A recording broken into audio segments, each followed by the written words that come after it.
Good evening and welcome to the City of Boynton Beach City Commission meeting today, Tuesday, November 16th, 2021 at 5:33 p.m. May I please have a roll call? Mayor Stephen B. Grant, Present. Vice Mayor Woodrow Hay, Present.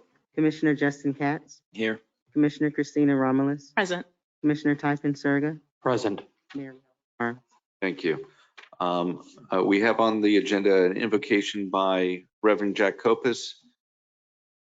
I do not see him virtually. Is he here in the audience? I do not. Our Vice Mayor stated he would be leading us in invocation, so please all rise, followed by the Pledge of Allegiance. Let us pray. Heavenly Father, we come this evening asking for your guidance. We thank you, Lord, for our health and our strength. Pray that you will be in the midst of this meeting tonight. We pray for each and every one of the commissioners up here, our mayor, as well as our staff. We pray that the decisions that we make will be for the betterment of Boynton Beach and its citizens.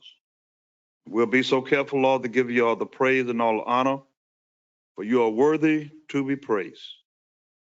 In Jesus' name we pray. Let every heart say amen. Amen.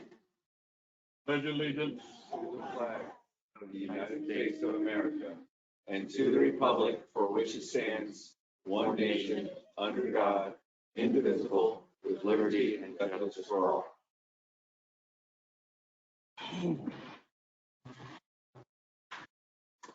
Agenda approval.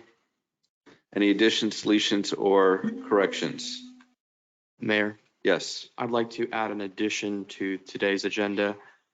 We received numerous emails regarding the MLK project from Centennial. I'd like to give them an opportunity to speak about the issue and for us to discuss if any action is required at this time. Okay, so you're speaking about Wells Landing? Yes. Okay, and affordable housing. I think we're going to have to put that after consent agenda. That's okay. Public hearing? Yeah, but right before public hearing. Okay. And we'll put that as old business. 10A.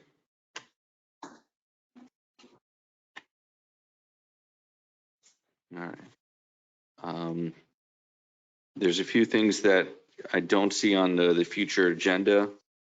One being I believe the commission wanted to look for a lawsuit for having the county prove on their impact fee a rational nexus under Florida statute 163.31801 subsection 9. The Palm Beach Post did an article about our mobility fee, and I think it gives the public enough information to state that there may not be a rational nexus with the county collecting $30 million and only spending $1 million here. So would you like that on the next meeting for a discussion item, Mayor? It's more of a to be determined based upon how much time our legal counsel needs to give us updated about that sort of lawsuit. I'll show it as TBD until we. Yeah, for the next meeting. Okay. The next thing also is the JKM lawsuit. We received an update stating that the trial has been reset to March 14th to April. And so that's kind of where, the lawsuit will not be determined in, I believe, my time here as mayor. So I did want to have a discussion with that with the commission, whether it's in a shade session or public. I'd like to have a conversation. Mayor, Yeah. do we have any more specific date than that, April? It's a several week period that begins in mid-March, I see. runs into April.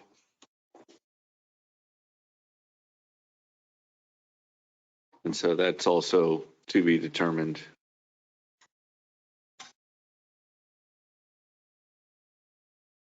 March 14th to April 22nd. is Okay. the time as the resetting of the non-jury trial. And then the last was, I believe, we had consensus regarding a discussion on a community review board as an advisory board. And so I don't think, let's plan, are we planning for a second meeting in December? Okay. So let's see if we can't have that discussion on December 7th. And if time gets too long, then we'll push it out to the next year. You mentioned you had received something from an organization. We want to circulate that as part of backup? Or The language of that you didn't totally agree with how their approach was, or do you want to just wait for the discussion? Their approach was more of an oversight board, which I don't agree with. However, the fact is that we don't necessarily get the best crime statistics. And so I'd like to have more of a conversation with our police department for our citizens, especially because I believe we're doing our Citizens on Patrol or Citizens Police Academy. And so having that conversation, that I think the issue of crime, unless we have all the facts about it, we're going to have trouble solving it. So that's where I'm at, is that I know that we've done it quite a bit to reduce the numbers, but as I mentioned before, it's always good to go lower. I think we're actually at one of our lowest points, Chief. I thought you mentioned yesterday. Lowest reduction or lowest rate? Okay. Good news. Yeah. All right, so we'll put that on. Do you want that on for the next agenda for a discussion item? No, let's plan for next year.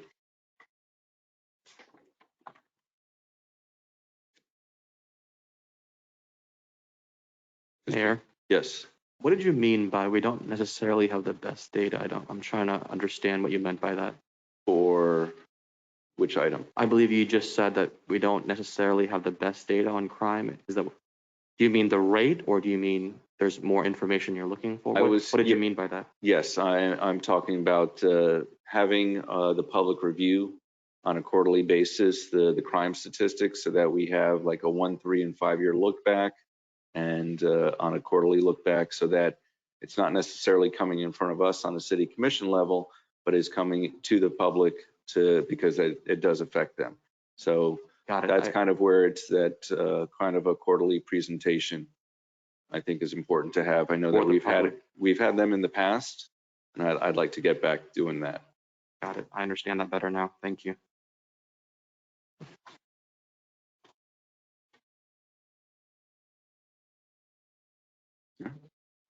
And that's it from me.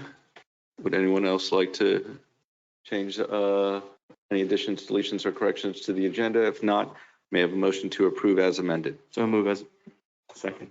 All right, I have a first and second. All those in favor state so by saying aye. Aye. Aye. All those opposed? Hearing none, motion passes unanimously. We will begin with informational items by members of the City Commission.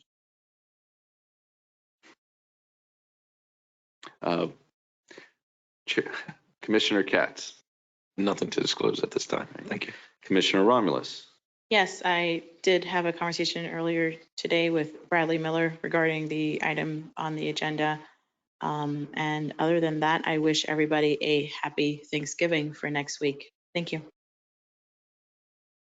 Commissioner Pensurga. Yes, as I mentioned earlier, I spoke with Elizabeth Roque with Centennial. I also received several emails from her. Okay. Vice Mayor. I too spoke with Elizabeth from Centennial. I would like to say that I did attend the caregivers luncheon at Benvenuto's, an excellent program. I also attended the 2021 Veterans Bill, where Habitat and other organizations were helping to paint and build and plant as much as they could between the raindrops.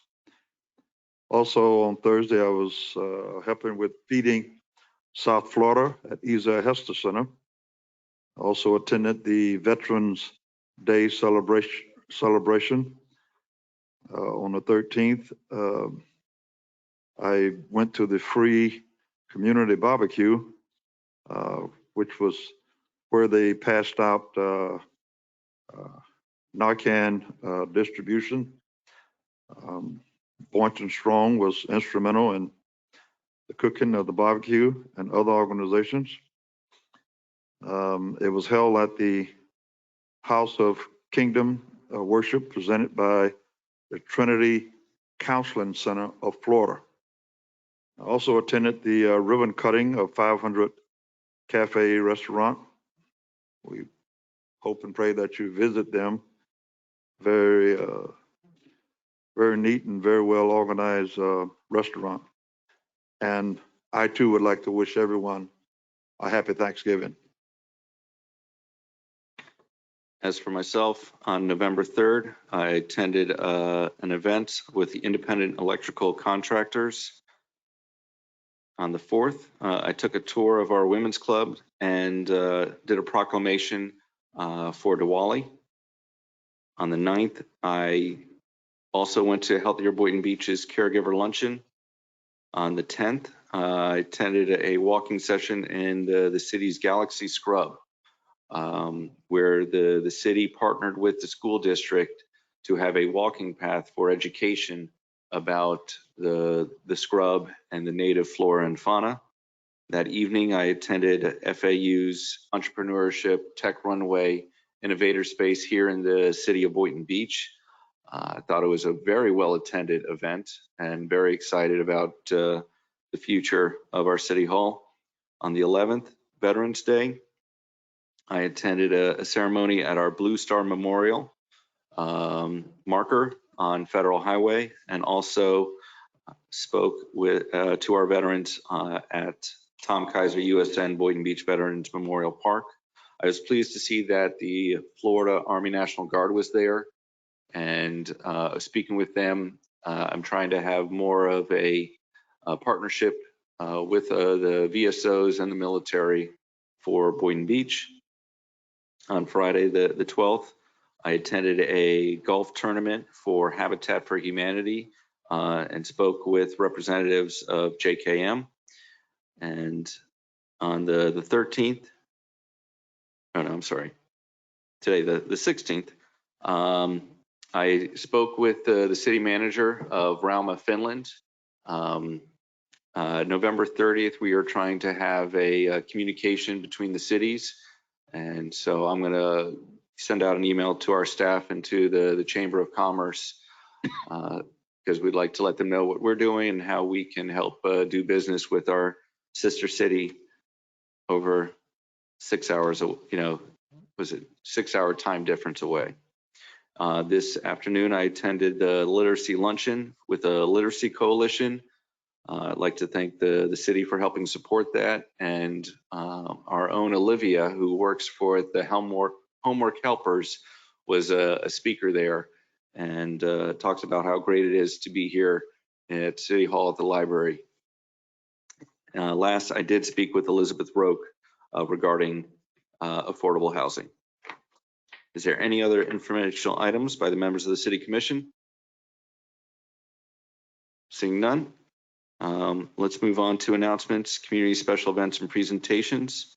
Our first announcement is by Casey Young, Recreation and Parks Director, regarding Oceanfront Park.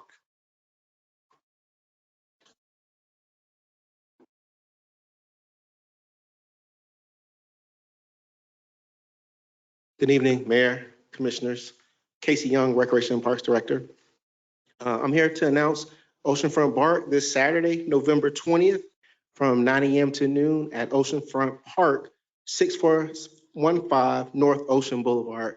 We want to invite all licensed, well-behaved dogs and their owners to join us for this annual day at the beach.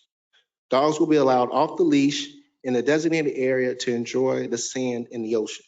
This is the first of 4 events being held the 3rd Saturday of each month, with the last event scheduled on February 19th.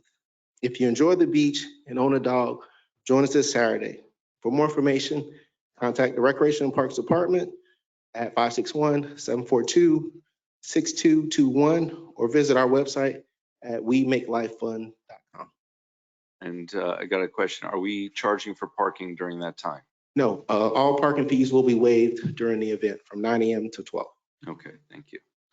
You have the next announcement as well.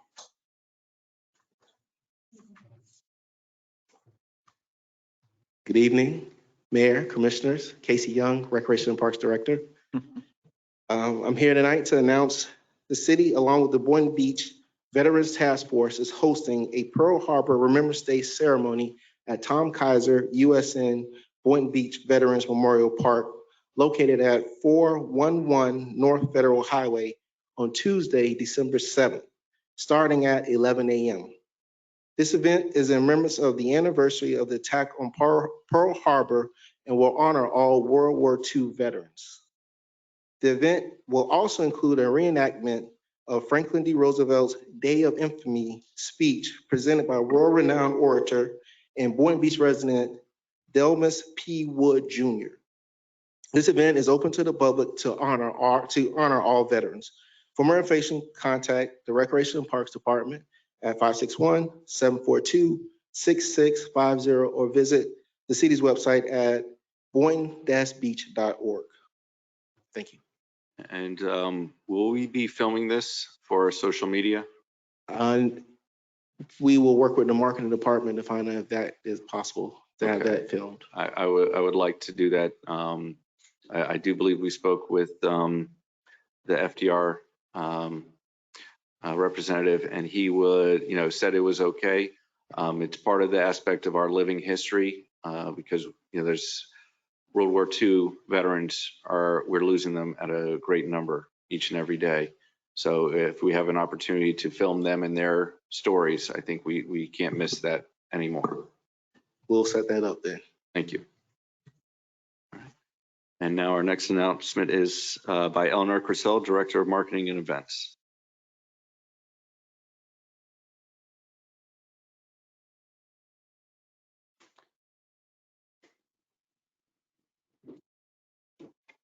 Evening, Mayor and Commissioners. For the record, Eleanor Chriselle, Director of Marketing and Events.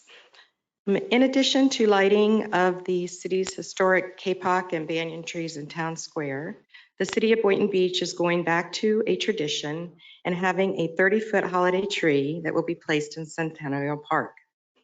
Gracing each side of the holiday tree will be a menorah and a Kenora display. And thanks again to our Employee of the Year, Gail, who built the Kenora for us to have. The tree lighting ceremony will take place at the First Friday at 5 concert on Friday, December 3rd, which will begin at 5 p.m. Local choirs and bands will perform, food vendors will be available, and there will be a variety of children's activities. This family-friendly event is free to the public and will end at 8 p.m. Ample parking, including ADA parking, will be available in the public parking lots behind the Arts and Cultural Center and the Schoolhouse Children's Museum. The following day, the annual holiday parade will march down Federal Highway beginning at 4 p.m. We are expecting 50 entries to mark our 50th year. There is no entry fee to participate. The entry deadline is November 19th. The event application is available online at boynton-beach.org/parade or can be requested by emailing events@bbfl.us or by calling 742-6034. December's Friday Flick will be held on Friday, December 17th, beginning at 5, and will feature The Grinch. Children's activities will be available. The public is encouraged to bring chairs and blankets. Details about these events, in addition to other holiday community events, can be found at holidaysinboynton.com. Thank you. Thank you. Any questions? Seeing none. Moving next to Adam Temple, Development Director, will introduce our new Community Standards Director.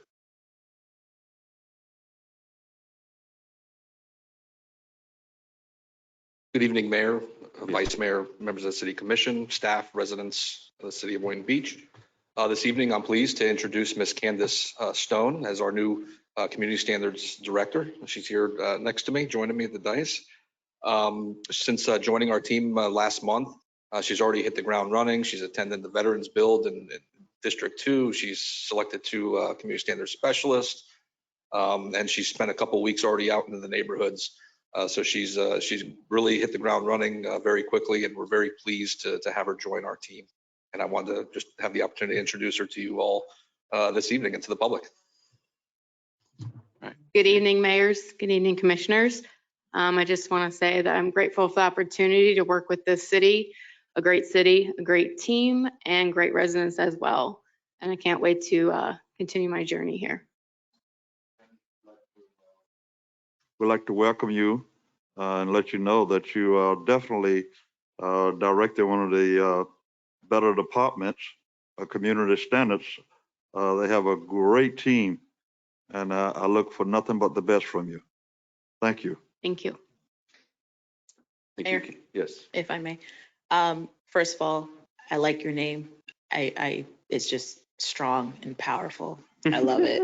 I love it. Candace Stone, just, it resonates. Anyway, so one of the things I want to say is that our community standards department is one of the departments that I think the commissioners, some of the commissioners up here can agree with me that needed a lot of work when we first got up here. And we've seen a lot of improvements and changes over the years under Adam's tenure. And my ask or my request is that that would continue under your tenure. So, you know, we know that our residents, our city is very diverse. Our city is very open, and a lot of different people live here. And so making sure that residents are not penalized for potentially language barriers or communication barriers is one of the things that I'm always making sure that I'm advocating for here in the city. So I'm asking you as the new community standards director to also be vigilant about that, where we're not going first to finding and penalizing, but we're instead trying to understand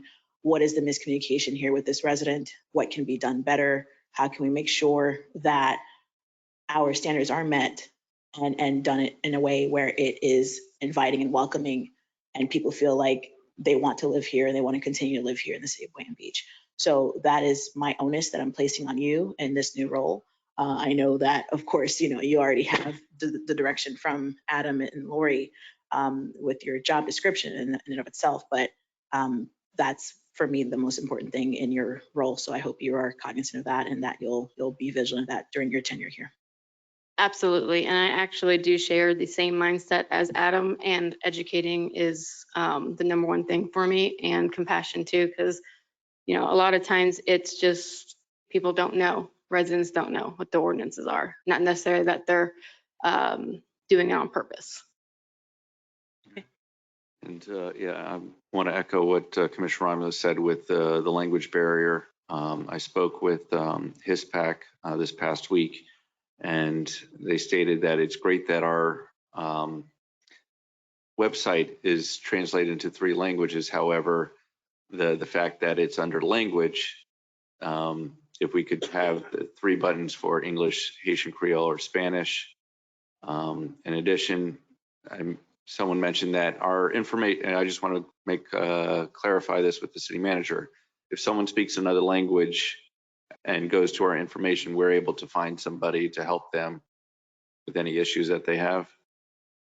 Like in person at City Hall, Mayor? Yes. Yes, typically Creole and Spanish, no problem. We get probably other, you know, we would look around in the organization, but we have those languages readily available with employees. Okay. We'll do everything we can to get some interpretation. Thank you.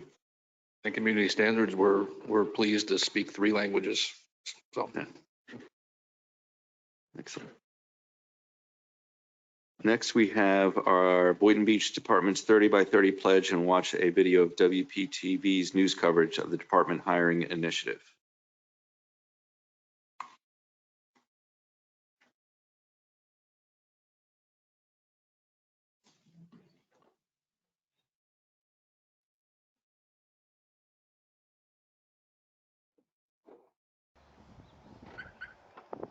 Officer Cynthia Rivera has been with Boynton Beach Police for 13 years. I love it every day. She says when she was hired, there was only a handful of women on the force. The agency has changed a lot within the last 13 years. You guys ready? do it. Rivera and 4 others sat down with me to talk about those changes. Who wants to start? This is going to be the best part. Boynton Police joined a national pledge called 30 by 30. That means 30% of the recruitment class will be women by 2030. That's huge. Deputy Chief Vanessa Snow says the department has been working to hire more women for years. They want to set the example. This is the type of agency that we want other women around the country looking at and saying, wow, I see myself working there. The 30 by 30 pledge reports on average, women make up about 12% of police departments, with 3% being in leadership positions. Over the years, Boynton Police has had at least one female graduate from their academy. The department just had a female officer graduate in October. They're set to have another 4 female officers graduate by the end of the year. I would love to see more, for sure. I would love to see more. If we could just get the 30% to start off, I think that's great. Sergeant Gladys Cannon says it's frustrating to need a pledge. She would like to see a world where it's a standard to hire women and men equally in law enforcement. It's been a long time. Research shows that women in policing use less force and are seen as more honest and compassionate. I've always tried to solve crimes as if like the victim was my family. Detective Daniel Whitefield says the pledge is not about women being better officers than men. It's about the differences women can offer in having the representation in a department.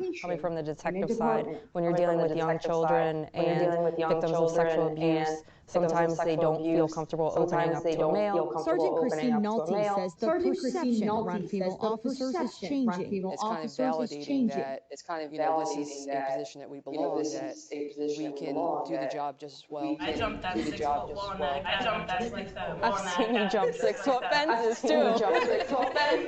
The group says the 30 by 30 pledge is the right step for law enforcement, and they hope others follow Boynton Beach's lead. It would be wonderful to live in a world where everybody can see themselves here. In Boynton Beach, I'm Miranda Christian.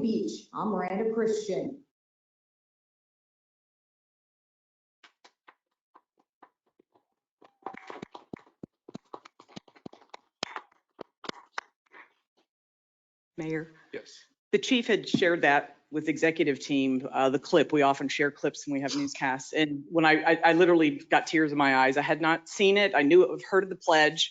And I really wanted to make sure you and the public got to see this because it really does make us very proud. Yeah, no, it's, I'm very excited with where our Boynton Beach Police Department is with our new station. And no, I'm very excited. I know that on Monday, we had 6 new people sworn in as officers, which is very, happy to see. And it was coming from people from all walks of the life. And that's kind of it, is that, I remember before we used to have them open to the public, on the quarterly basis. We had the award ceremony. And so that's kind of where I'd like to, get the community more involved with what the police are doing, because they are doing a lot. And Officer Rivera had the distinct opportunity after having 3 of her own children delivering a baby, and she did an amazing job. So not everybody gets to do that. Mayor, Yes. if I may, I got a comment on this. I'm going to hop on my soapbox for a second. Please indulge me. As the only woman up here on this commission for years, we had a brief hiatus where we had another woman up here. And then, of course, Commissioner Penserga came in and took that. It's okay. I still love you. But it is definitely something that I would say having a woman's touch in leadership, in law enforcement, in public service, it's something that you can't, it's not tangible, right? It just is what it is. And from the perspective of a woman, from the perspective of a mom, from the perspective of a wife, also now from the perspective of the wife of a first responder, it's important to have that point of view. And so I am proud of our department for making this commitment and for making this pledge. Thank you, Chief, because you have, from the very beginning, you have come here and you have made a pledge to this community that you're going to change and improve our Boynton Beach Police Department. And every year that you've been here, I continue to see that with your efforts with your recruiting efforts, now with this pledge. It's amazing. So I commend you for your leadership in taking this on this role. And I think for those of you who, saw that video, you could see the faces of these women that were in that room and that were in that interview, and just how they want to be seen and they want to have others see them as validated for their role in this place. And so I'm excited to see this happen, and I welcome more women into law enforcement, into public service. And I hope that other women will join me up here on this commission as well. I make the call right now to you. And I know that we have some women right now in the pipeline slated to run for these seats, my seat, the mayor's. There are several, Commissioner Katz's seat. There are several seats that are right now slated to potentially have a woman take over. And so for me, that is a point of pride as well, that after all these years of sitting up here by myself, I love you all. You guys are amazing.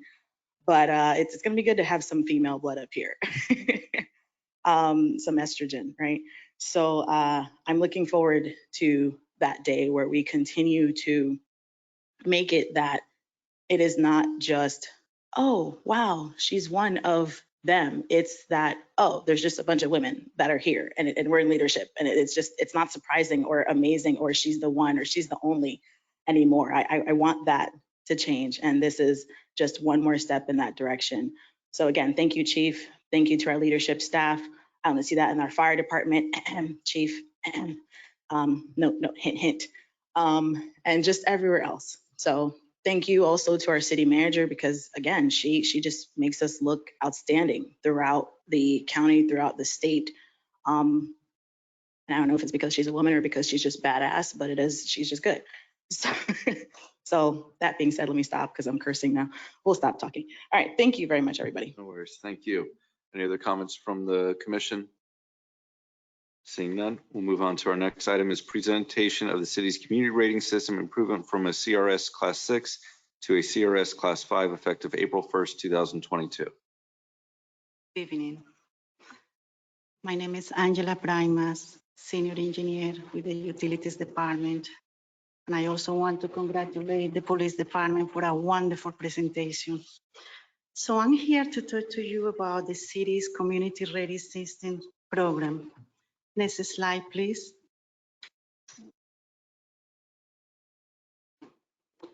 So what is the CRS program? It's a voluntary program, FEMA's voluntary program for the National Flood Insurance. Next slide, please. And it has 10 categories, 10 classes, and offers a maximum discount in the flood insurance rates of 45% when you are in class 1. The reason that I included this slide is to show you that currently we are in class 6 and we are going to class 5. Next slide, please. The next slide is going to show you all the categories that we can be ranked. It's 19 of them. The city was evaluated in 16. 3 of them didn't apply to us. And it might be difficult to read, but I highlighted in yellow the ones that we got the maximum scores. Next slide, please. What is the goal of the CRS program?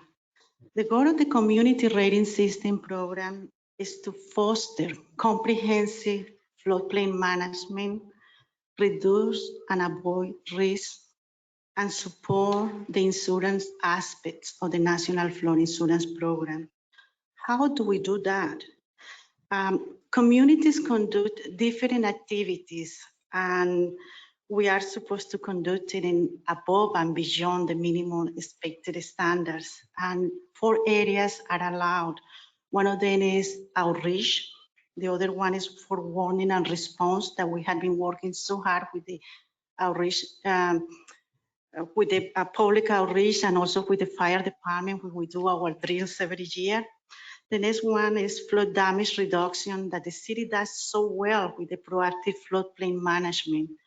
And the last one is informants and regulation to protect development. Next slide, please.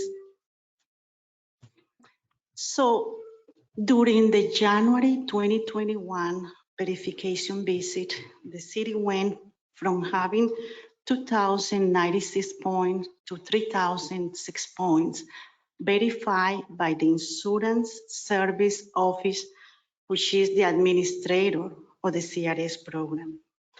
So we had enough points not only to go one category, but to go two categories, because every category is 500 points.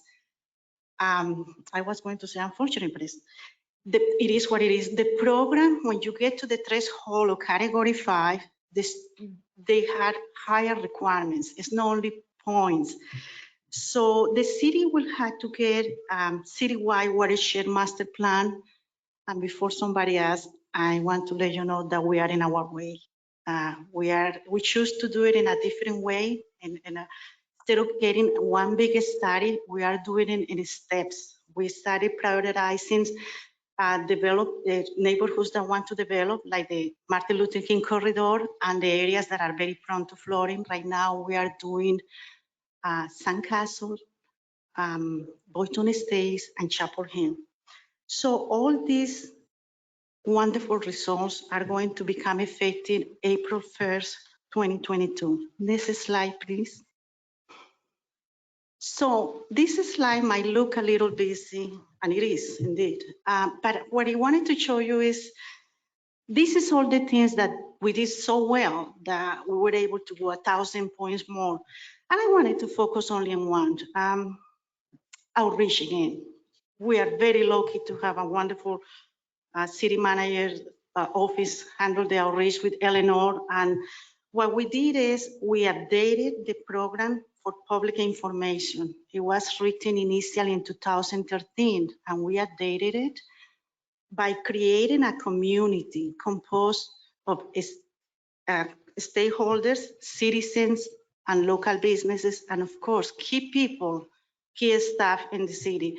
We identified target audiences, messages. We developed all these wonderful outreach programs, updated the website, and that's what we are now, enforcing. Next slide, please. So let's talk about discounts. CRS is a wonderful program and offer many things. It's not only about money. Thanks to the CRS, we had documented so many things that every time that we go to apply for a grant, we already had those projects identified in those documents that it had been approved by the commission. So that gave us extra points, but also money is very important. So to make this slide easy, when we were in category 6, or we are still, our residents in the special flood hazard area were able to enjoy 20% discount, and all over the city, 10%. Now, FEMA has changed the way that they rate flood insurance anymore. So starting April 1st, 2022, they provided a name to the new rating system called Risk Rating 2, and it will provide discounts to everybody in the city, independent of where the property is located. And because we went up one category, our residents will be able to enjoy a 25% discounts throughout the city. Next slide, please.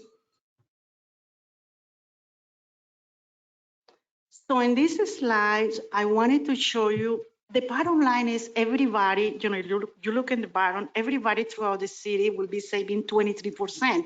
But I also wanted to share with you what is important. We had 6,146 policies. Please note that these are national flood insurance policies. These are not private insurance. And they are protecting, there is a property value protected of $1.4 billion. That's a lot of money. And, I'm very happy to talk about this because money is important and the protection is greatest. And now I want, next slide, please. I want to present you what, in my opinion, is the most important slide of this presentation, is who did all these important things. And it is a success story that starts from the top. You know, the management team, the leadership team told us, go and increase our CRS rating. Because the truth is we had been doing this all over. The problem with the CRS is that you had to document, and do it the way that they wanted. And through our policy leadership, collaboration across all the departments throughout the city, we work together to minimize flood losses. And what is more remarkable is this was accomplished during the peak of the pandemic. In addition to that, the CRS manual was changed in the middle of this. So it took us a little longer because we wanted to take advantage of the new opportunities to get more points. So bottom line, we are reassuring the city residents and the entire community our commitment to mitigate flood throughout the city. Next slide. And I wanted to close with what I mentioned to you before, outreach. Please, next, okay. And this is the 2021 flood brochure that I put all over your desk. And I also put it in the front for everybody in the audience. I'm very proud of this. It was done as a utility insert. It was mailed. We mailed over 28,000 of these. We produce it in 3 languages, English, Creole, and Spanish. It can be found all over the city. You know, you go to our library, our parks, all of our facilities, utilities, and also every time that we go and attend different events, we always had the 3 languages with us, and we use it as a talking point. I want to thank you for listening to me, and I'll be happy to answer any questions. Yes, Board Member Katz, or Commissioner Katz. Thank you. I just wanted to thank you for your efforts. I think that, people might not see it as such, but this is a reduction in the cost of living in the city for anyone who holds a flood policy. And this is a byproduct of the work of you and your department in the city government. So, we do what we can. We lower taxes a marginal amount this year. And for people who see benefit through a reduction in their flood rates, that is another savings on their behalf. So it's good to see money staying in the pockets of our residents. And I'm proud that the city is doing everything they can to facilitate that. So thank you. Thank you, Commissioner Katz. I want to correct you. We didn't lower taxes. We lowered the millage rate. A little different. And I want to thank you because I know that when we started, were we part of this? Where have we gone in the past 5 years on behalf of the city? I had been in the city for 6 years in the utilities department and just moved recently to City Hall, which has been very welcome. Had an opportunity to meet a lot of new people. And this is a great story. We went from class 7 5 years ago, now from class 7 to 6 and now to 5, and with enough points to go to 4. So it just proves how well we do in protecting our citizens. And no, I'm very excited about this because, we do have that sustainability fund. We do have money in it now. And so that's the aspect of this flood insurance and dealing with our utility for stormwater management because we see what's going on with the heavy rains and now king tides. And so there's got to be a lot of work going on because water finds a way. Yes, sir. Any other comments? Bravo. Thank you, Commissioner. Thank you so much. Our next announcement is to recognize the partnership between the city and Sea Turtle Adventures Eye Care and Jacqueline Kingston, founder and executive director.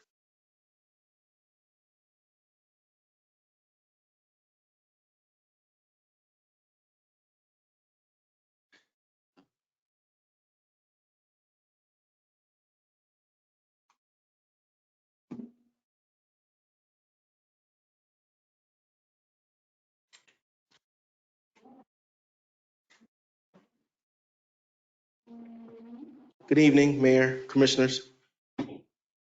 Casey Young, Recreation and Parks Director.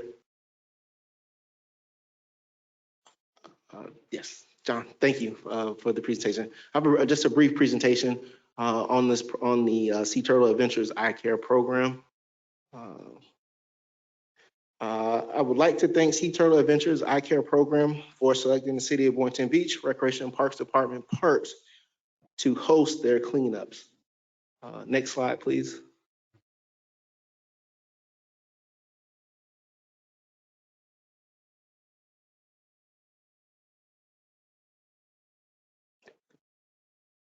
Sea turtle cleanups assisted with environmental sustainability by hosting 12 cleanups at Harvey Oriole Park, removing 475 pounds of trash, 16 cleanups at Intercoastal Park, removing 440 pounds of trash, 16 cleanups at JC Park, removing 1,610 pounds of trash, and 16 cleanups at Oceanfront Park, removing 213 pounds of trash, for a total of 2,738 pounds of trash removed from our parks. Keeping these parks clean helps reduce debris in our waterways, saving marine animals, and preserving our natural environment. Next slide.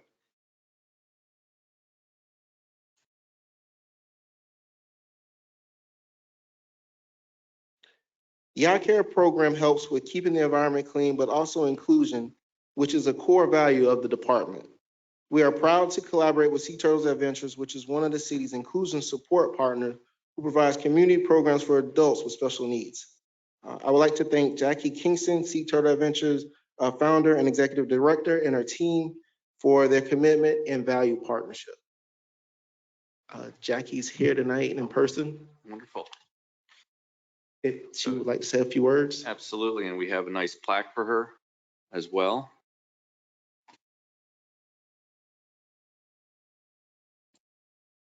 Thank you. Good evening, Mayor, Commission. Jackie Kingston, Executive Director and founder of Sea Turtle Adventures. And on behalf of Sea Turtle Adventures, I wanted to thank all of you for allowing us this opportunity to collaborate with the city to clean your natural areas over the last 12 months. This project has been a huge success.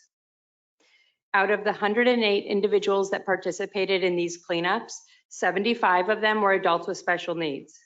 And tonight we brought the 10 who completed the most cleanups over the year, with the most being an individual who attended 42 of the 60 cleanups. So our top 10 members are here tonight, as well as our core staff and volunteers who helped make this possible. So we would love to take a photo with you all. Absolutely. With us all. Whoever you want. Okay.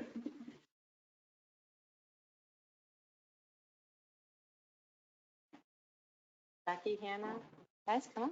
All right.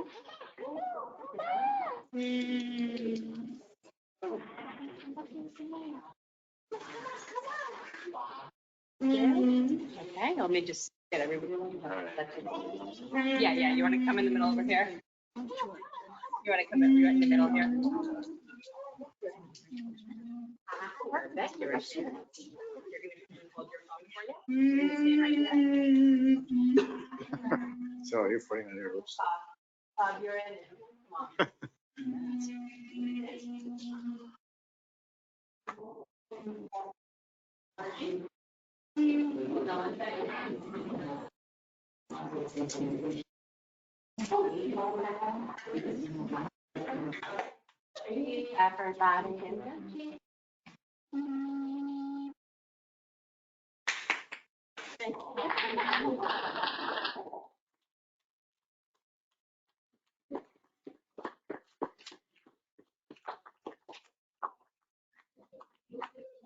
My sister's engaged.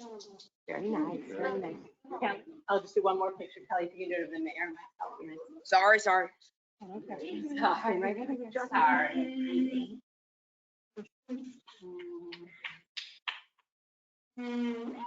Thank you very much. Thank you. Appreciate it. All right.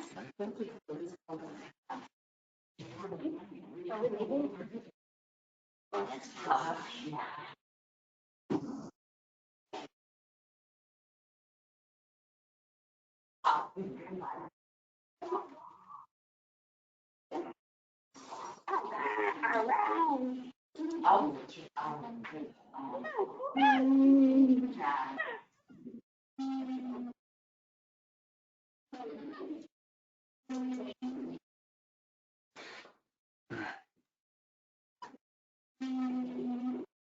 so we're just going to wait a minute so to make sure that everyone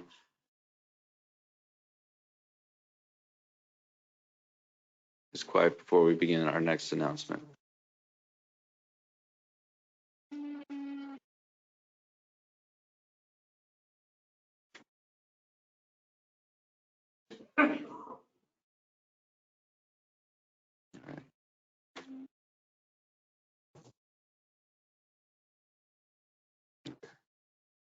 Item 3H is proclamation recognizing November 16, 2021 as World Day of Remembrance for road traffic victims. I invited Carol Baxter, she's in the audience, to accept the proclamation. City of Boynton Beach Proclamation. Whereas in October 2005, the United Nations General Assembly formally recognized the day as a World Day of Remembrance as the appropriate acknowledgement for victims of road traffic crashes and their families. Whereas several world organizations recognize this day to remember the many millions killed or injured in road crashes and their families and communities, as well as to pay tribute to the dedicated emergency crews, police, and medical professionals who daily deal with the traumatic aftermath of road death and injury. Whereas the Palm Beach Transportation Planning Agency, Metropolitan Planning Organization Advisory Council, Federal Highway Administration, Florida Department of Transportation, and numerous other federal and state agencies support Vision Zero, a multinational strategy to eliminate all traffic-related fatalities and serious injuries. And whereas the Boynton Beach community experienced 68 deaths and 234 serious injuries over the past 5 years, forever impacting the lives of loved ones and loved ones of those involved. And whereas we believe Boynton Beach citizens should have a safer roadway system and set a target of 0 fatalities and severe injuries on our roadways. Now, therefore, I, Stephen B. Grant, Mayor of the City of Boynton Beach, Florida, do hereby proclaim the 16th of November as Day of Remembrance for road traffic victims and encourage all residents of our community to do your part to create a safe roadway network and learn more about Vision Zero.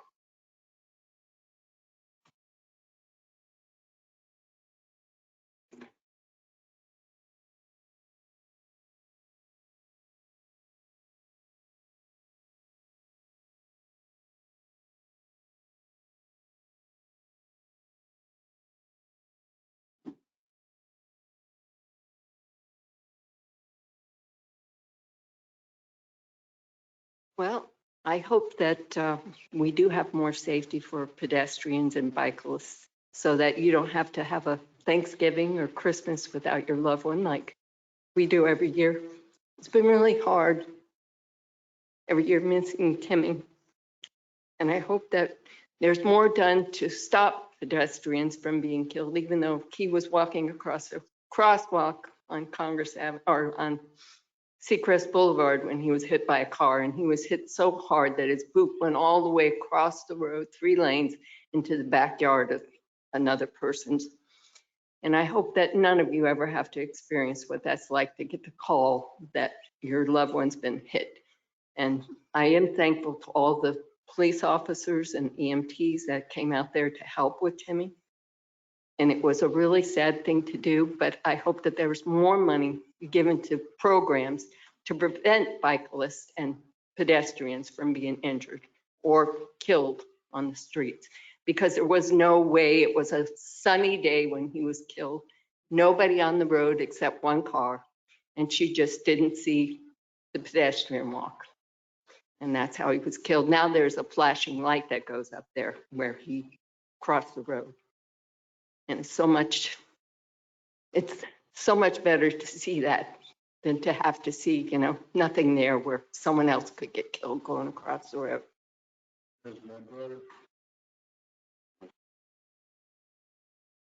So, thank you very much for this proclamation.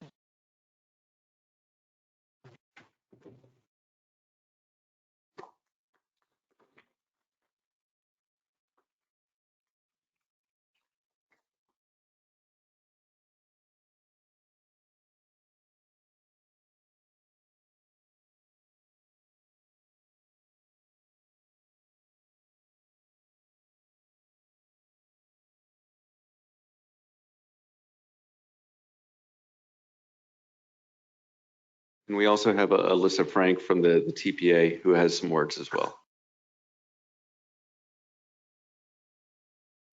Good evening, Mayor and council members, commissioners. My name is Alyssa Frank. I'm the pedestrian bicycle coordinator over at the Palm Beach Transportation Planning Agency. So I have something just to say on behalf of this proclamation. Last year, we lost 186 lives on Palm Beach County roadways. We have a duty to make our transportation system as safe as possible for everyone, whether they're walking, biking, riding transit, or traveling by car or motorcycle. We believe in zero.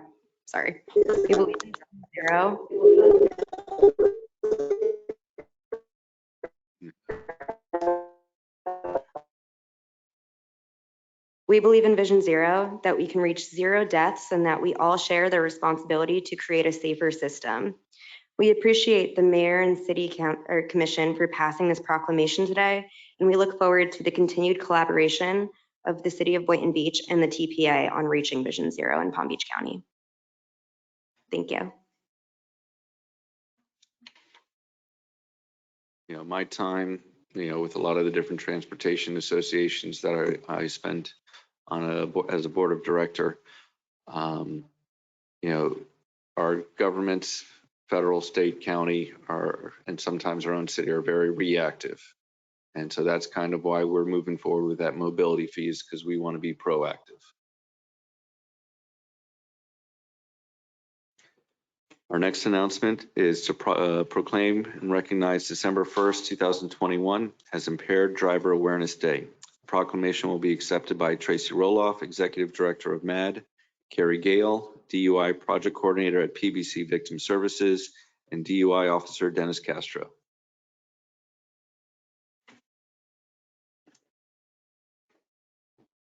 City of Boynton Beach Proclamation. Whereas the City of Boynton Beach recognizes the importance of honoring those who have been killed or injured in drunk and drugged driving crashes as a result of any alcohol or substance impaired driving consequences, as well as anyone who has been emotionally devastated by these violent crimes. And whereas the National Highway Traffic Safety Administration reported every day about 28 people in the United States die in alcohol impaired vehicle crashes. That's one person every 52 minutes in 2019, while 800 people per day are injured to alcohol and substance impaired driving. And whereas in 2020, Palm Beach County had 2,323 drivers arrested for driving under the influence of alcohol or narcotics, there were 949 total crashes, 88 serious injuries, and 28 fatalities, all caused by impaired drivers. And whereas November through December, which is National Impaired Driving Awareness Month, are the deadliest months of the year for drunk driving crashes. And whereas Mothers Against Drunk Driving, Palm Beach County Victim Services, and Certified Rape Crisis Center and the Boynton Beach Police Department will host a candlelight vigil in the city of Boynton Beach on December 1st to honor victims and survivors. And whereas all citizens are urged to join in the local efforts to raise awareness and to honor the lives of those killed or injured as a result of drunk driving, drug driving, or underage drinking consequences. And now, therefore, I, Stephen B. Grant, Mayor of the City of Boynton Beach, Florida, hereby proclaim the first day of December 2021 as Impaired Driving Awareness Day.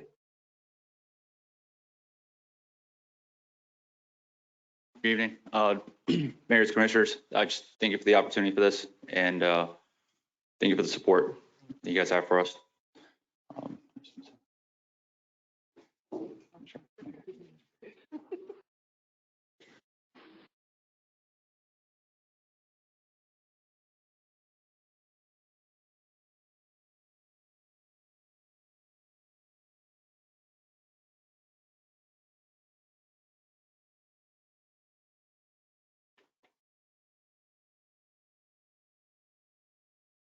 Chief, with some of the grants that we get, Chief, each year, does that help us do DUI enforcement, special activities? Michael Gregory, Police Chief. Yes, they do. We do have a impaired driver a grant from the Florida Department of Transportation that we actually rewarded this year. So that will help us increase our enforcement and education programs on the roadways in Boynton. And, the day before Thanksgiving has been a historic drinking day. And so I want to encourage everyone to if you are going to drink, drink responsibly. It is amazing where we are today in technology with Uber, Lyft, calling friends on cell phones. It's very different than it was 20 years ago. And so, there's no reason to leave your car overnight. Hopefully, it's not going to be towed. And there's so much worse consequences of driving drunk or driving impaired than paying a little bit extra.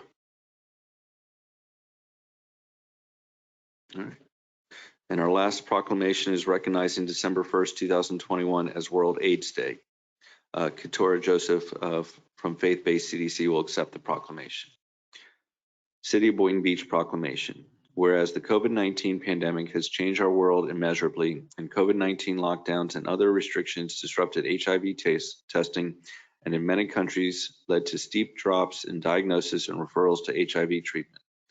Worldwide, an estimated 37.7 million people are living with HIV, and an estimated 1.5 million new infections occurred in 2020, which is an estimated 4,100 new infections every day. And whereas worldwide, 16% of people infected don't know their status, and only 73% of persons with HIV are currently accessing life-saving antiretroviral therapy. The global spread of HIV infection and AIDS necessitates a worldwide effort to increase communication, education, and action to stop the spread of HIV. And whereas the Joint United Nations Program on HIV/AIDS observes December 1st of each year as World AIDS Day and leads and inspires the world to achieve its shared vision of zero new HIV infections, zero discrimination, and zero AIDS-related deaths.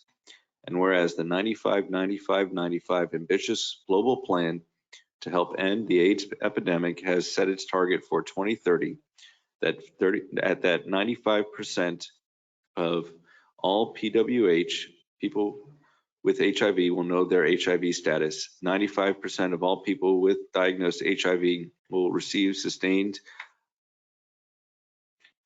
antiretroviral therapy, and 95% of people receiving antiretroviral therapy will have viral suppression.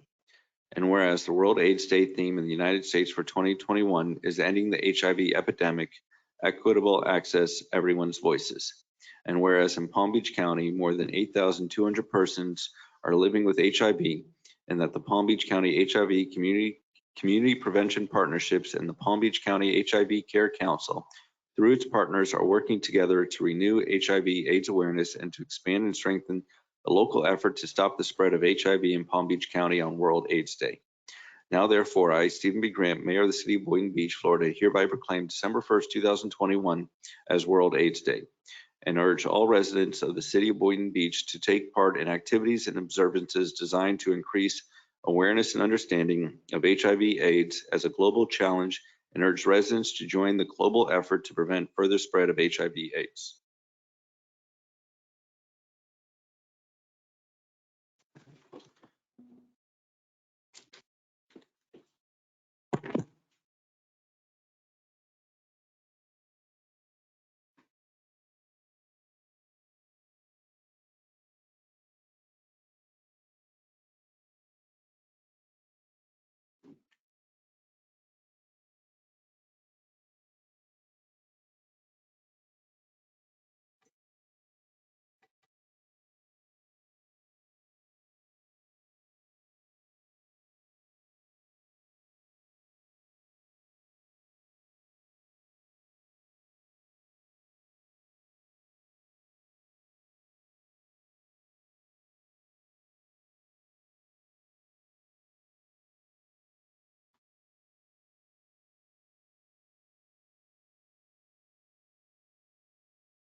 Good evening, Mayor Grant and Commissioners.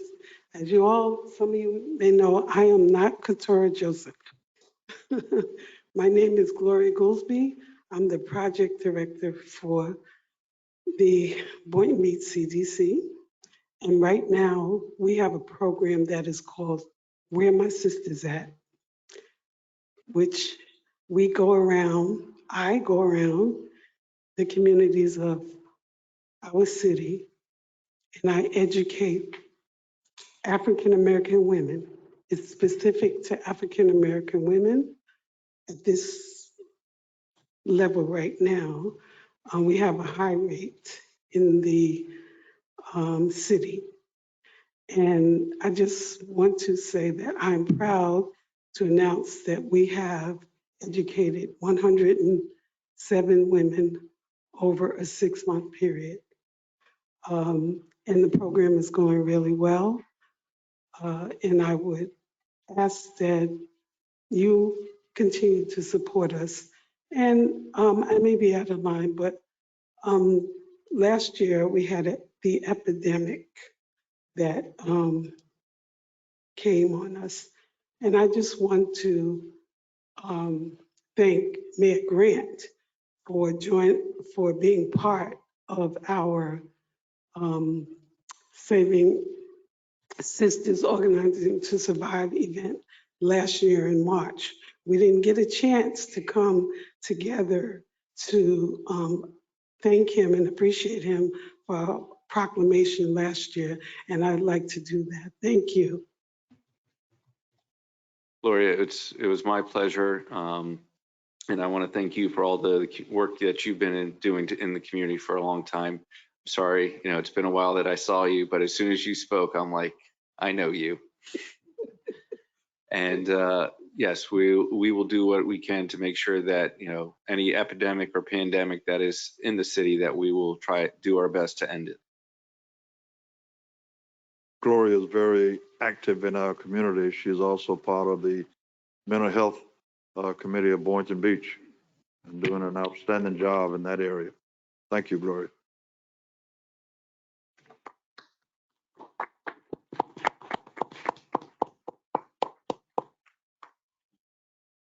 We will now end announcements and move on to public audience. Individual speakers will be limited to 3-minute presentations. Please state your name and address for the record. John, would you please allow the options to ask questions or raise the hand? Yes, I will, Mayor Grant. Let's give it a few seconds.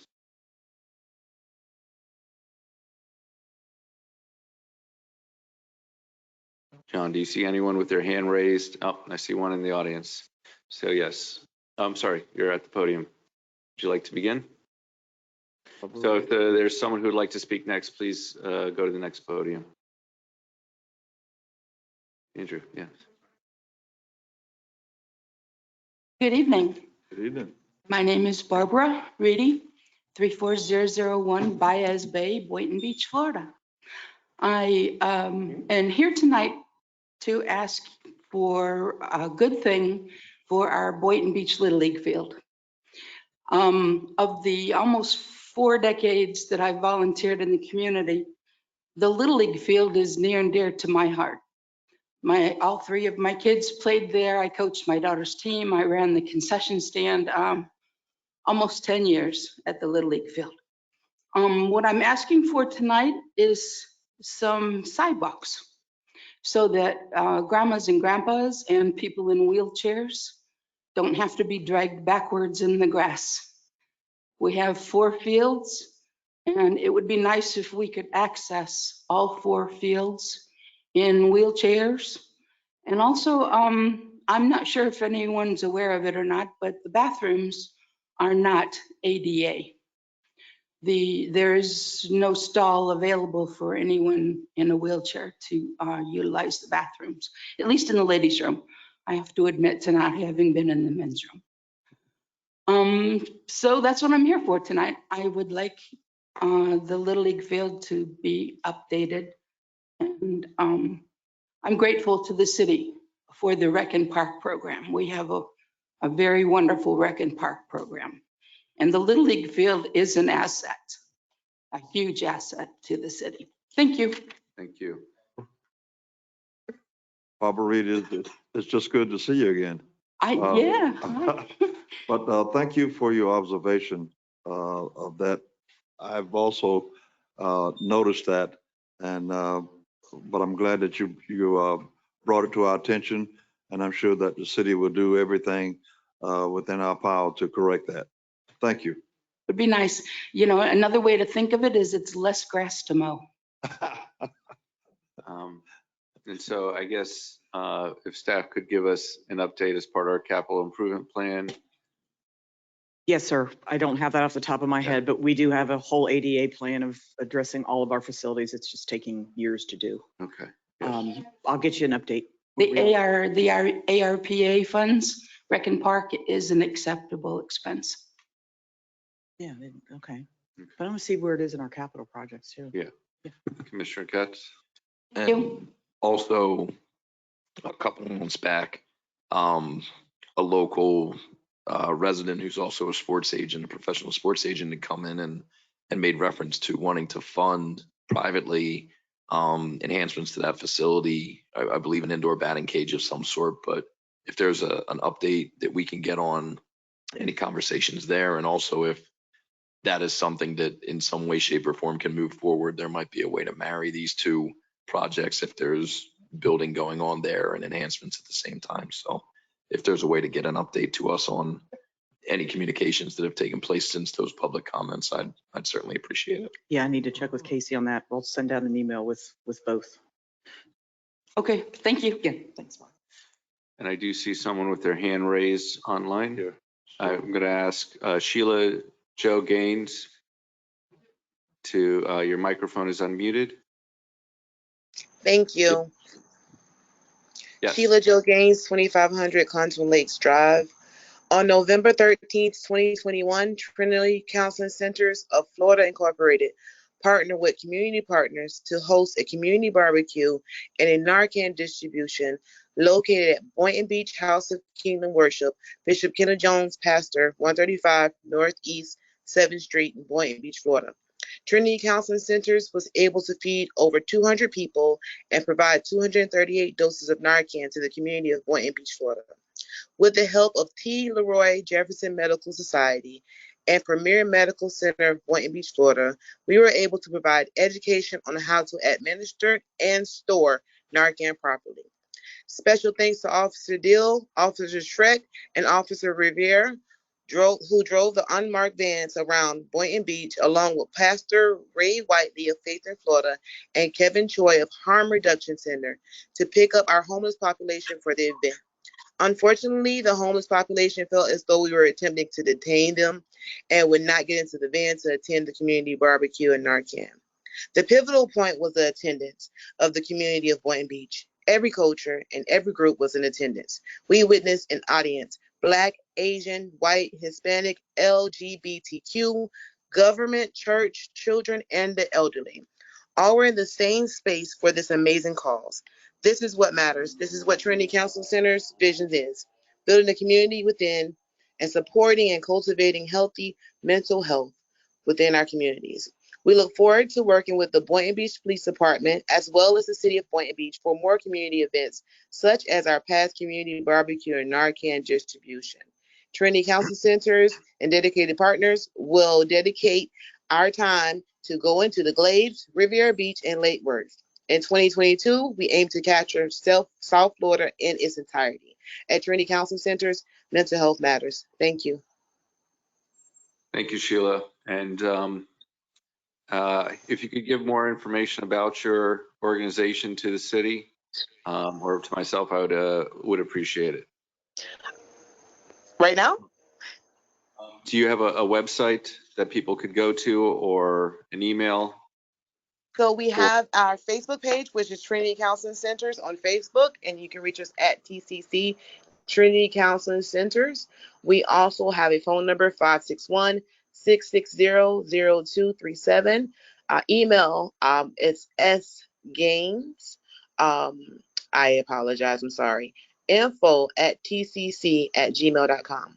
But the phone number is 561-660-0237. And we're really just looking to heal the community within mental health in every aspect of how we can build our community from within. Thank you so much. Yeah. Thank you. Sheila, I would like to say to you that the job well done. I was there myself, and the representatives that you had there that were answering questions for the public were just outstanding. I learned a lot myself, and it is my prayer that more of us will learn about the NORCAM. And even if you have to come out to the police department, I'm sure that they will instruct you on how to use that product, because we are talking about life or death here. When people OD and having situations that if we know about this product, we can save that person's life. So I want to my hat's off to you, and let me know when you have the next ones so that hopefully I can attend and be of support to you. We definitely will. Thank you. Thank you. Thank you. I just wanted to add one thing. We are literally going to start going into the corner stores of the communities, because that's where a lot of people that need Narcan hang out, and train them on how to use Narcan and provide them with Narcan as well. All right. Thank you so much. Thank you.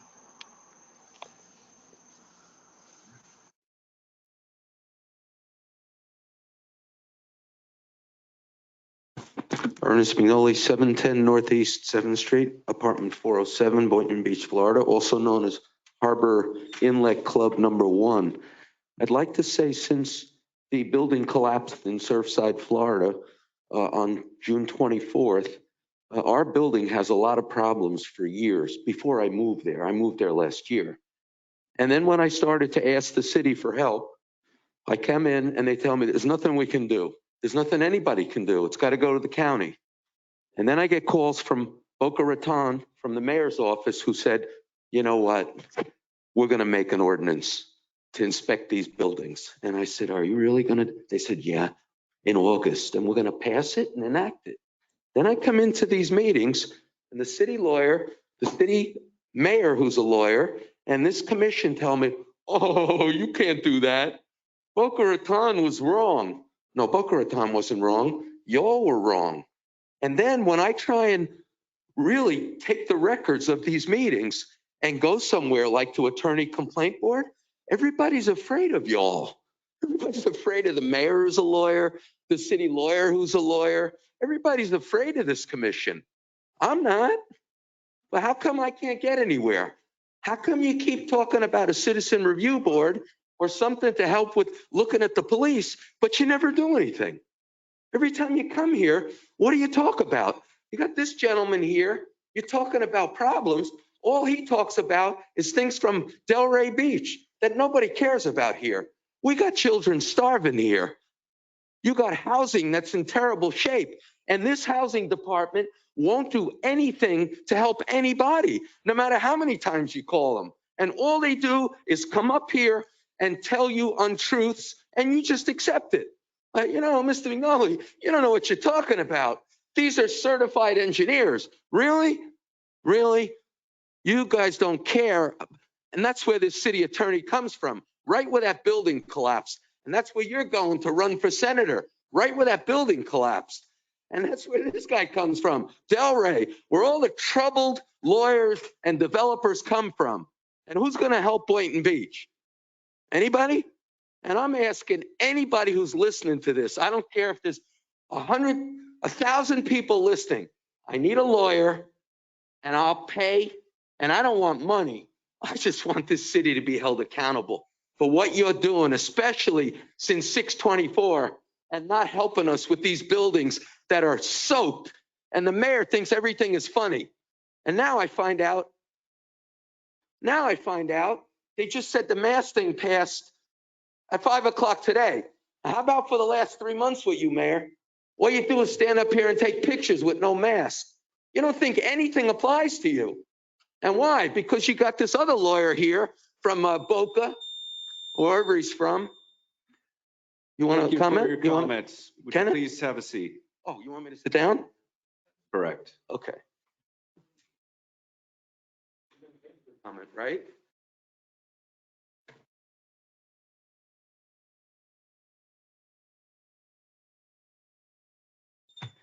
Good evening, Mayor, Vice Mayor, Commissioners, Lori, Andrew, Catherine, Jim, Crystal, and everybody in the audience. Thank you for the time. Just a quick note. I want to apologize for the events from 2 weeks ago. I'm a bit embarrassed and was completely lost for words. So if you give me a few minutes of your time, I would like to fix that. Interesting thing is, I have learned something about a few of my coworkers, and that is they're a bunch of sneaky Pete's, okay? And what I mean by that is I was asked to attend the meeting last week or 2 weeks ago about a project that I was not involved in whatsoever.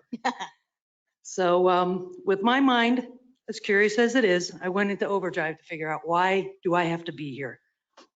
Well, so nothing happened. So I arrived at the meeting and sat in the audience with my mind still in curiosity mode. As the meeting progressed through the agenda, I all of a sudden got a chill through my body. Weird, huh?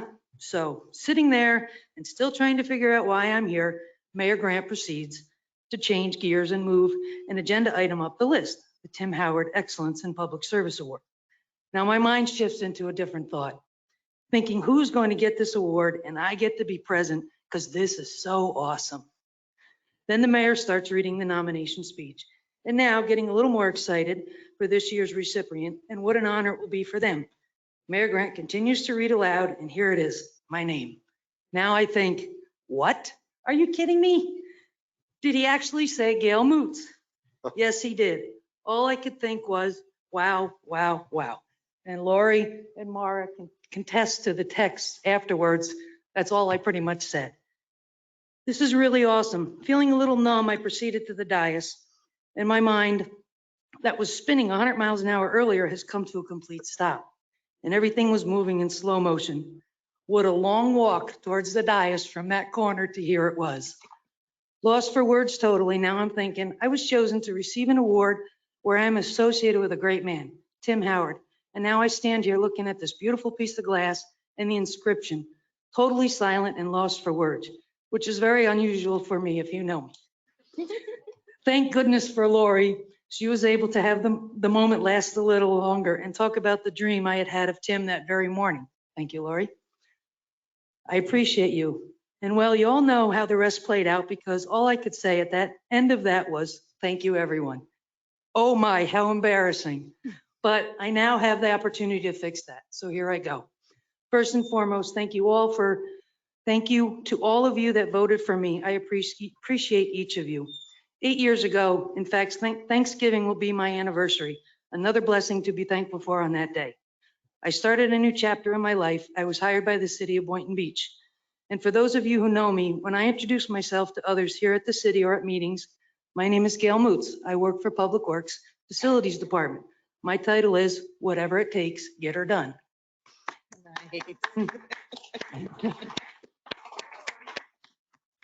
Me since starting to work at the age of 14, a long time ago. I have to give a shout out to my parents and all those I have crossed paths with in my life's journey, to include my wife for 25 years, because the characteristics that are highlighted in being nominated for this award have been instilled in me since childhood and learned behaviors and make me who I am.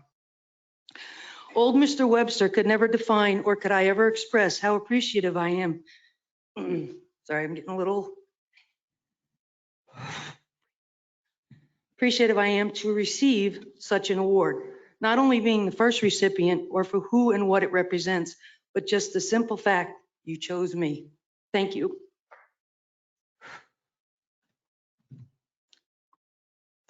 I am so blessed. I thought I could do it. I am so blessed to come to a job every day that I love and to work with so many great people. Tim, what a guy. He was a man of integrity. He was reliable, loyal, dependable, hardworking, understanding, creative, organized, and the list can go on and on. But these are only a few of the ways I could describe Tim. I appreciated Tim for a lot of reasons, his professionalism, knowledge, or just to sit in his office for a few minutes to check in, and especially his willingness to always answer my questions. And another thing, if you know me, I am a woman of many questions because I love to learn. I am so thankful and blessed to have known him. Along with the beautiful glass award, I received a check and want to share with you my plans to pay it forward. I have met with our Forestry and Grounds Department and will be planting a queen crepe myrtle, installing a bench with a plaque dedicating both the tree and bench to Tom Howard. This is just a little bit of what it's going to look like. And what it says is, this tree and bench is dedicated in loving memory of Tim Howard, September 7th, 1962 to October 14th, 2019.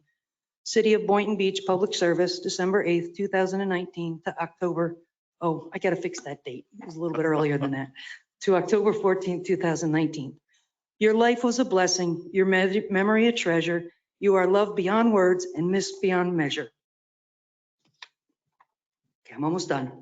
In addition, I will be having a lunch barbecue for my Facilities and Streets Department, PW admin staff, in appreciation of them and the work they do. They complete me. In closing, I promise I will continue every day to live up to all the reasons for which you have awarded me the first recipient of the Tim Howard Excellence in Public Service Award. Thank you and have a good rest of the evening.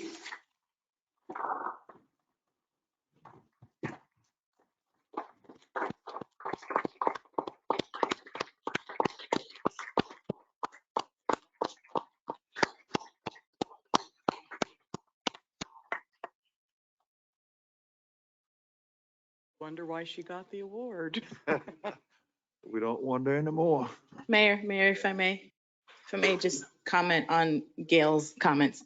First of all, I'm going to reiterate what I said earlier about women being badasses. That's you, sis. And second of all, let me just highlight and spotlight something that she said, which I think is just so important for us as public servants to remember, that when somebody asks us, what's our title? We don't say commissioner or city manager or city attorney or director of this or manager of that. We say, how can I help you? And whatever it takes. Thank you, Gail, for being an exemplary example of that, because we wouldn't be here in this building with everything that's going on around us without you. And you are just a pure living, breathing example of what it means to be a public servant and somebody who just does the job because it needs to get done, not because you're looking for glory or anything else with that. So thank you, seriously, thank you from the bottom of my heart. And hearing you make that speech and coming back to us after 2 weeks of contemplating, I could tell you contemplated this a lot. Hearing you come back and make that speech, it just again emphasizes so much more why you were deserving of that award. So congratulations and thank you for your life in public service. Thank you.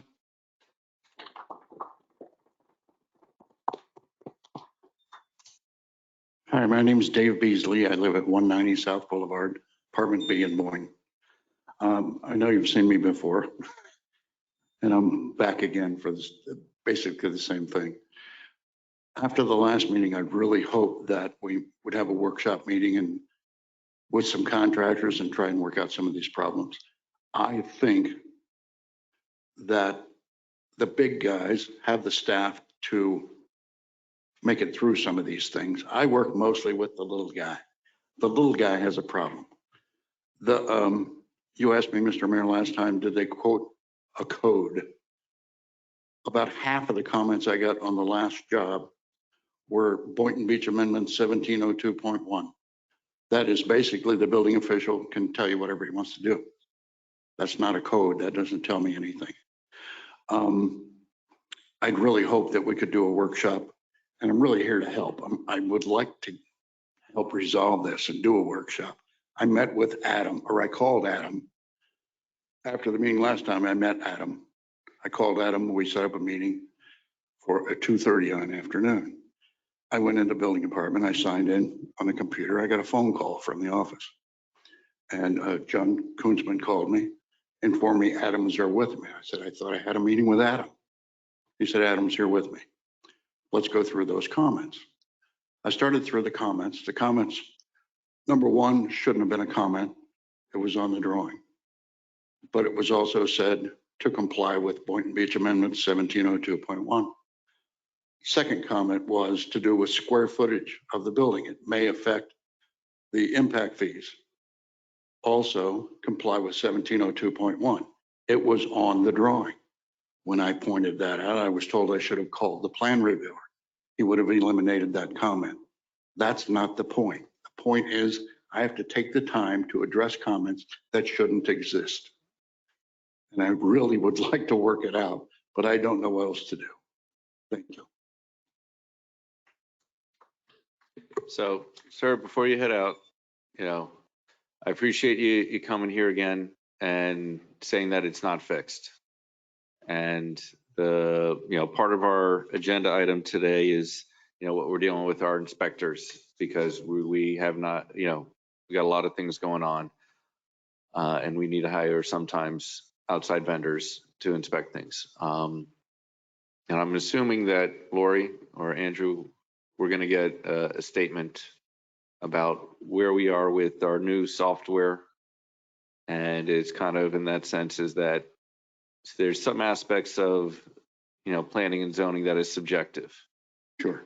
And, with that, if you miss something, you miss it. And that's kind of why there is the comments where you are correct. There's things that you don't want to have to tell them you did things wrong, because then you look like they may come after you for other things. Quite a few of those. And that's kind of where, if I know that we had a few workshops. Well, I was informed that there was a workshop. I think the city manager's office sent me an email, but it was about the e-permit filing system. Yes. That's really not what I was talking about. Okay. The things we're talking about now had nothing to do with the e-permit. It is having that conversation with our planning and zoning department to figure out how are they doing their job, so to speak, in the sense that you're getting comments that you don't feel are necessary. Well, if I got 4 or 5 contractors to sit down with them and tell them the problems they're having, I think it'd be very beneficial for everybody. Okay. So We'd be happy to do that. I know we have a schedule of different outreach topics, and I don't have those off the top of my head, but if you want to set something up with Adam and the staff to come in and bring something, we need that input. So we would be happy to do that, Mr. Beasley, and sit down and kind of hammer through what the pain points are. Very good. Definitely. Thank you. Thanks.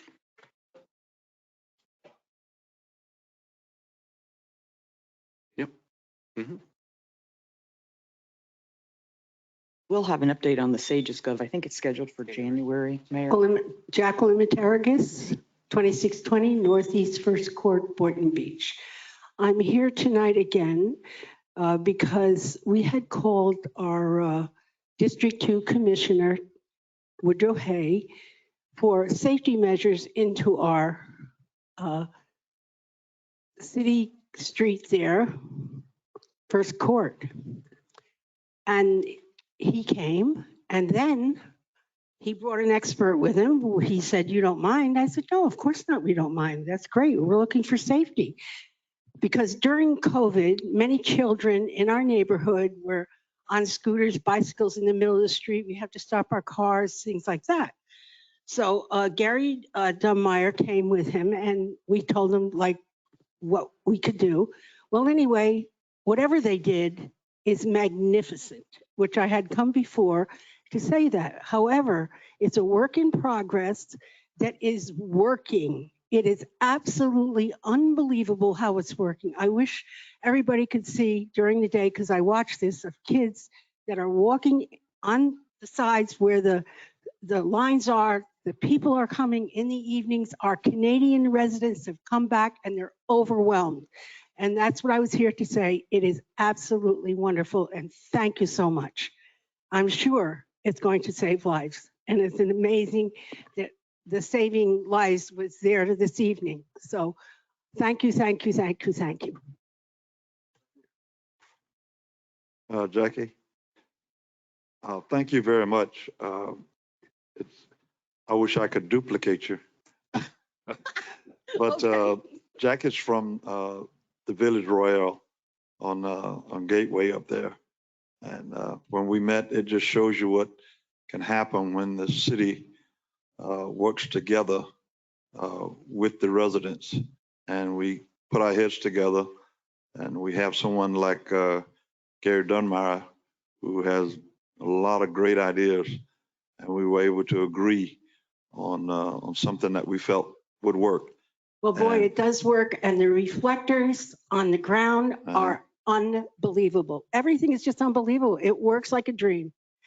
A work in progress, progress that is working. Thank you so much. Well, it's good to hear some good news sometime. Amen. Amen. Thank you, Jackie.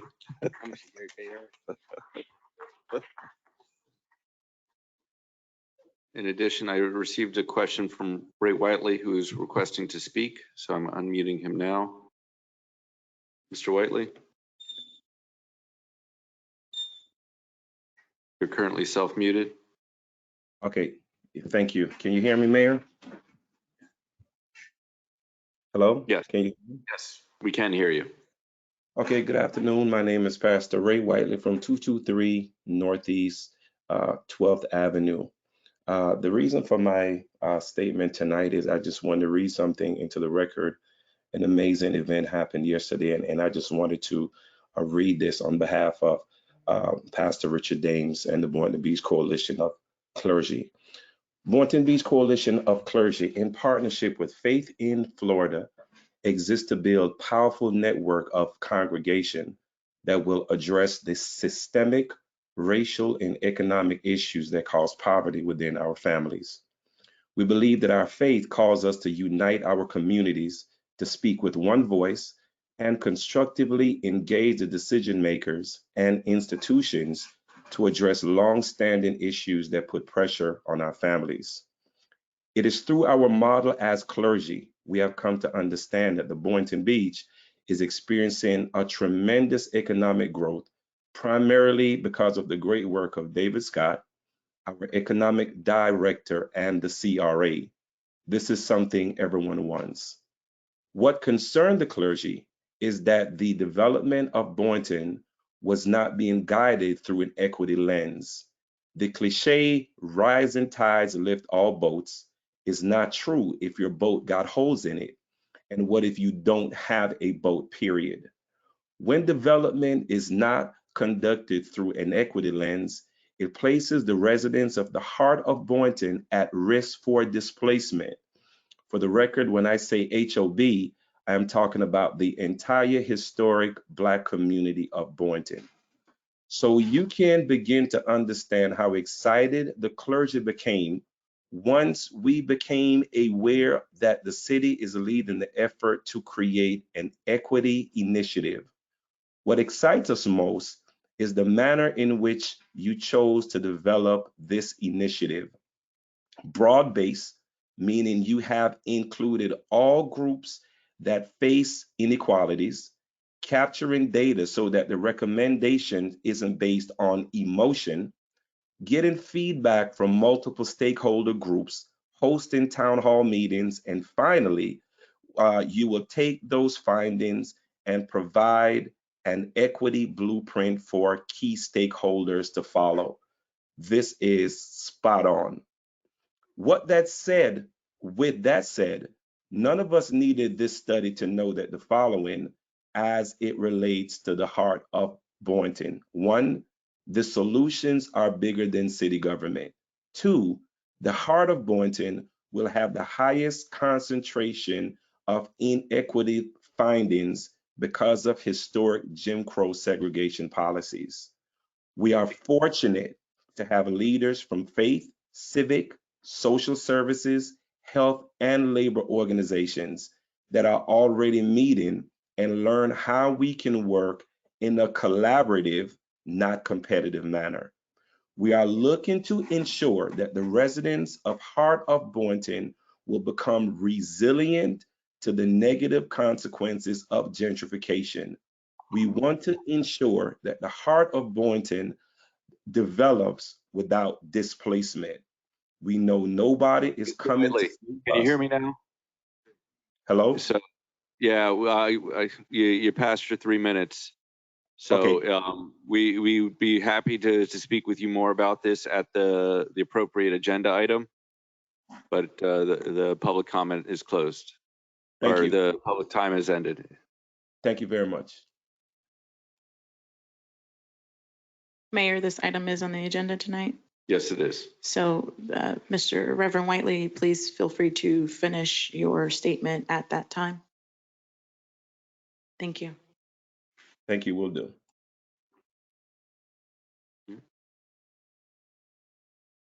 And now I'll ask Is there anyone else in the audience or anyone else online that would like to raise their hand, ask a question? John, do you see anyone else with a hand raised or asking a question? Mayor Grant, no, I do not at this time. Okay. Then we will now close public comments and we'll move on to administrative. Our first is appoint eligible members of the community to serve in vacant positions on city advisory boards. We have one regular position available on the Art Advisory Board. Commissioner Katz, you have a nomination for affordable home building. I would request a second for Carrie Clinton. Second. All those in favor state so by saying aye. Aye. All those opposed? Hearing none, motion passes unanimously. Next, we have Commissioner Ramos, you have a nomination for represents employers within the city of Boynton Beach. I'd like to nominate Michael Corbett. Second. Seeing no further discussion, all those in favor state so by saying aye. Aye. All those opposed? Hearing none, motion passes unanimously. Mayor, Yes. if I may, while we're on this topic of the Affordable Housing Advisory Committee, I do want to report to the commission that this committee met for the first time. What's today? Tuesday. Last week. And it was a really good first meeting. We basically selected our chair and vice chair. And so our chair is Ms. Katura Joseph from the CDC, and our vice chair is Kevin Fisher, who is the deputy planning director, I believe, from the county. He also sits on our planning advisory committee here. So it is a board that is made up of regular citizens and people who care about affordable housing here in the city. I'm sure, as all of you can attest, affordable housing is not just something that's important to me. It is a passion of mine. I get pretty irate when I see certain things happen around affordable housing, especially with what we saw happen recently with the Palm Beach County Housing Authority. So I thank all the members who are on that board, and we plan to do good work and bring some good recommendations back to this commission. Thank you. And next, the Building Board of Adjustments and Appeals. There's 2 regular, 2 alternate positions. We have 2 student positions available on the Education Youth Advisory Board, 1 regular, 1 alternate on the Historic Resources Preservation Board, 2 alternates on the Library Board, 2 alternates on the Recreation Parks Board, and 1 regular on the Senior Advisory Board. Next is to authorize members of the City Commission to travel to Tallahassee, Florida to attend Palm Beach County Days on January 11th, 12th, 2022. So moved. Second. All right, and I do want to have a discussion because there's also the Florida League of Cities Legislative Action Days, which is the following month. And so what I would request is that that we appoint a certain dollar amount, because the flights are very expensive, but if you take the bus or you drive, it's a lot cheaper. And so what I would request that the commission has a certain amount for people traveling to Tallahassee in case they would like to go twice for the Florida League of Cities. So that's my request, but we can come that at a later time. So I'll only be going to the Palm Beach County Days. So whoever's going to the League of City Days, I'll defer to their consensus. Okay. I can't confirm, but I'm most likely going. Okay. Yeah, I'll be going to Palm Beach County Days, and I'd still like to go as a representative for the Florida League of Cities Legislative Action Days. And, as my travel before to Los Angeles, you get a lot more miles or a lot more value for your dollar when you use Airbnb or mass transit. So that's kind of what I would like to stay. And I'll be going to Tallahassee, and I would really like to see what the budget has before I make up my mind about the League of Cities. All right, perfect. I'll also be going to Tallahassee, and I'm fine with approving the mayor's travel, as I know he is one of our representatives on the legislative committees. Thank you. And it seems like it might only be him that's traveling in that capacity, so I'm fine with that. So All those in favor state so by saying aye. Aye. All those opposed? Hearing none, motion passes unanimously. Next is ratify the selection of Affordable Housing Advisory Committee Chair Keturah Joseph and Vice Chair Kevin Fisher. So moved. All those in favor state so by saying aye. Aye. All those opposed? Hearing none, motion passes unanimously. Moving on to consent agenda, there's a couple items that I would like to pull, including E and F.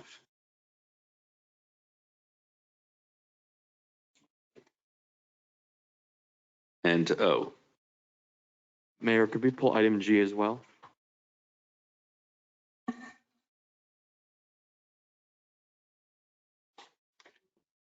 Are there any other items? The first is the proposed resolution 21-155, approve and ratify reopen the new articles of SEIU blue and white collar collective bargaining agreements. It's not what I wanted to see that the city do regarding the flat raise. In addition, giving a lower raise for people that have worked for the city less. But it's something that hopefully for the general employees. Lori, did we already approve that? Or did The it general employees 3% raise? go through? Yes. Okay. Yes, sir. And so that's something where, hopefully, we can find a way that the raises in the future would be more equitable, where you have a certain floor and ceiling so that the people who make the least don't get the least and the people who make the most get the most. So with that, may I have a motion to approve? So moved. Second. In favor, state so by saying aye. Aye. Aye. Opposed? Hearing none, motion passes unanimously. The next is resolution number 21-156 and 157. The special warranty deed is not included in the backup documentation. And I spoke with the city manager and our city attorney regarding a couple deed restrictions, because we do have a option to repurchase if they don't get their certificate of occupancy, but then that means the city loses all rights to the property. The two different types of deed restrictions are, one is called a fee simple determinable and a fee simple condition subsequent. Jim, do you mind explaining to them what those two different deed restrictions are? Yeah, the basic differences in a fee simple determinable, it is an automatic reverter of the property to the grantor of the property. That would be the city on the occasion of whatever the stated event is. With respect to a condition subsequent, there is the right to have the reverter, but it takes the city to take action to initiate that process. So, the strictest thing to say is that if they're no longer part of the Head Start program providing free daycare, we would get the property back. I don't feel that that's necessarily the line to take. And there's the condition subsequent that if the property is no longer used for nonprofit civic purposes, then it would, the city would have the right to get the property back. Yes, Commissioner Katz. And I would support that. I think you're correct that if they alter their programming, that shouldn't be like a disqualifying factor. But if they no longer provide free programming to the community, then that no longer means they're serving the purpose of the property. And I don't necessarily mean, free, but it's in the aspect of, nonprofit civics. So I'd like to approve it, the two resolutions, and then have another motion, I guess, to direct our city attorney to draft the deed with that condition subsequent. Jim, does that make all sense? That's fine. And then that deed itself could come back to the commission for approval. And so that you're approving the agreement tonight to enter into the transaction, but you're not going to consummate the transaction until it comes back to the commission and you review the deed and approve it. Okay. All right, and so this is for resolution 21-156, 21-157. All those in favor state so by saying aye. Aye. Aye. All those opposed? Hearing none, motion passes unanimously. May I have a motion to add a fee simple condition subsequent to the deed to have the purposes of civic nonprofit attached to the deed? Second. Question. Yeah. Jim, could you just clarify for me again? Should it not turn out as expected, we are still able to obtain the land back, but it would have to be initiated by the city. Is that right? Yes, and at that particular time, the commission would look at the events leading up to the change of use for the property and make a decision whether you wanted the property back or perhaps what the intended or modified use was meets the city commission's expectations going forward from that point. So it gives you another opportunity to look at it. Basically, it's saying that, Lutheran Family Services owns the property, with the deed restriction that if they try to sell to a for-profit, it won't work. If they try to sell it to a nonprofit that wants to continue the mission, that would be fine.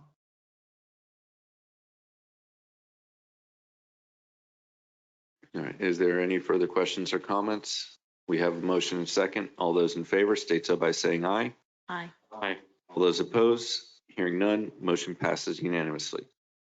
Resolution 21-158, amend the fiscal year 2020-2021 budget, which will adjust budgeted appropriation and revenue sources and provide spending authority for department or fund operating capital budget. I'd like to hear from staff if they could give an overview of this item. Good evening, Mayor and Commissioners. Mara Frederickson, Director of Financial Services. If you'll notice, Exhibit A has your budget amendment for your general fund. The first line item that you see, department budget transfers, that's the overages and deficits between the departments. And that is just what we're moving for year end. If you'll notice, that totals to a 0. We are increasing the overall general fund budget from 97 million to 99 million. We're recognizing $1.5 million in revenue of sales tax that we received over our budgeted revenue. So we're compensating the expenditures by the revenue there. Do you want me to go through the other funds or just the general fund, Commissioner? It was just a general fund and this 1.5 million, could you say again the origin of that? The majority of that, if you'll see, in the first line item on Exhibit A, some of that is overages and underages between the department divisions, and then a majority of that is really overtime within some of the departments. So we're recognizing revenue. It's not coming out of fund balance. It is because we received revenues over and above. Got it. All right. Thank you. Mara, I do have a question in regards to the Florida Textile Recycling program. It's kind of in the sense is that, for almost 3 years now or 2 years that they've been contributing to to a fund. I don't know which one. It goes into the general fund, yes, sir. And so that's kind of where I would want this commission, if they so choose, to be able to make a determination of where those funds go, whether it's split, into 5 different slices, or we have to approve something, collaboratively. For me, I kind of would want some of it to go to the sustainability fund to help further that mission. So at the time that this contract was renewed back in September, we did request that the commission follows the same standard as the community support fund. So you could submit a form. We have collected $44,000 in the Florida Textile Recycling at the moment. And then you could bring it back to commission and we could make that determination. What was the dollar value of that? Could you remind us? Of saying that we could submit these forms as community support funds. Correct. Did we make a determination as to how much of that we could use? I don't know if this commission had 44,000. 44?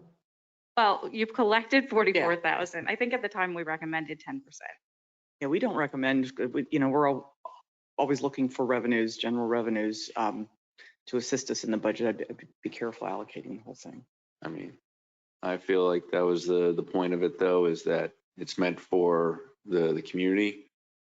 And so the fact is that I would say the 25% is that if each of the commission gets the extra $2,000 for this fiscal year, and that way that means there'd be 34,000 still remaining in that fund balance. Yes, Commissioner Katz. I would just want to develop a procedure because it is a larger pile of money, and whether it were to be allocated evenly for distribution up to a certain amount, or if somebody wanted to partner and do something bigger with a larger amount of money, I would just want to have a process in place. And it could be respective of the specific agreement with Florida Textiles, or it could be in a broader sense, but I would just want to codify something. I think They bring something back to you. I think the best thing would be during the budget hearing is to give it to the commission at that time. That way they understand where the money's coming from for the community support funds, because before Florida Textile Recycling, it was coming from ad valorem taxes or other fees because it's all general fund money. So that's something where it looks like, because we haven't, we have the 44,000, I'd like to spend it in the next 4 months. A portion of it in the next 4 months. We can make that determination now. I'd be happy to talk about it at the next meeting, but it's something where I think it's more of during budget talks where what they would want to spend for community support funds. Yes. Your community support fund process that's in place now would be applicable to this. There's certain criteria that need to be met to spend the public, it's still public money, and I think still falls under the requirements of approval by the commission as a transparency, being for the good of the cause of the overall Boynton community. And I forget what some of the other requirements are, but we would recommend you just follow those same guidelines. Yeah, and that's what I'm saying is that Just instead of additional 2,000 each. yeah, so that's kind of what I'm saying is that rather than just having the 10,000, if we're getting this money from the Florida Textile Recycling, to maybe bump it up to 20,000 for the commission. Because how much a year do we get? You get $2,000 each year. How much? 2,000 each per year. No. How much do we get from Florida Textile? Oh, I'm sorry. Yes, I know that. Roughly about 20,000. So I'm saying that half of that would be determined by the in addition to the commission, or, we keep it the same and just had that fund balance grow and grow. Yes, Commissioner Katz. I don't fundamentally object to a small incremental increase using this as the funding source, but I do have concerns relative to allocating larger amounts of money on a elected official by elected official basis, akin to some of the issues that occurred in Riviera Beach years back, and then I think down in Broward, where I don't support increasing a discretionary pot that elected officials individually, it requires approval. I get that from the commission, but that's pretty much a rubber stamp. I just don't want to get into a position, my personal view, where, that 44 could be chopped up and now everybody's got 8 or 10 grand. And then in Riviera Beach, the concern was that some of those elected officials, or down in Broward, there was another city that those funds were effectively being used by elected officials to dole out money to, groups that they had relations with. I want to tread lightly on increasing pots of discretionary funds that elected officials have. I support the idea of during budget making those decisions collectively, but I just remember those articles about Riviera Beach and some of the absurd piles of money they had, and I don't want to inch even close to that direction. No, I understand, and it's kind of in the sense is that I've distributed a good, I think almost half of my community support funds to the different nonprofits, and so if I have the ability to distribute more, especially with the holiday seasons coming up, I think that's something that would be advantageous for the community, especially because our federal government did it with millions, so that we're determining how to be spent. I think the 2,000, an additional 2,000 per person, per commissioner and mayor is something within the line, because it's not necessarily the 5 to 10,000 that Riviera and I believe the Broward had to. Yes. It was in the past, I believe we had, was it 10,000? Roy, we had 10,000 each, and that was no problem. Because, and I'm not judging the integrity of this board at all, but I'm saying that the integrity carries weight that you would not spend unwisely. And maybe it would require us reviewing and even modifying our guidelines to make sure that we stay in the boundaries. But because of, we had 10,000 and then the economy dropped, and of course we reduced it. But I don't have a problem myself with increasing a couple, but maybe reviewing the guidelines would be in order also. So you're saying back in 2008, there was a 10,000 per commissioner, not 10,000 total? Mm-hmm. Okay, so. Yes. I know, I understand where that's, the 50,000 is definitely not the number that I'm talking about. Yeah, go ahead. Mayor, I support increasing these funds, and there are a lot of great organizations that we could help out. We're doing a good thing with this. Regarding the concerns of how it can go wrong, I have to admit I don't fully understand the concerns, because we do review these requests. It's not like you're going to allocate this money in secrecy to some group that the rest of us won't know. It comes before all of us to review and approve and vote on. So there is a process, there is transparency. So I don't quite understand what the issue is if it's out in the public. Yes, Commissioner Katz. And again, it could just be my personal views, and it could just be my reflections on those articles I read, that I think that a process, if there were, again, because if using the example of the 10,000 per person from the past, that's $50,000 in taxpayer dollars unilaterally under the control of 5 elected officials. I've never seen a community support fund request rejected, and I think it would be hard pressed for anyone to do that. And there have been examples in the past in other cities where, again, that's $10,000 as an elected official I can splash around maybe during an election year. And there's, my personal view is that there should be a more formal process than a rubber stamp with that quantity of funds. We're sitting at 2,000. If it were to go to 4, that's a marginal increase. But the articles I read, and they were significantly larger sums of money, that making that 50,000 look like nothing.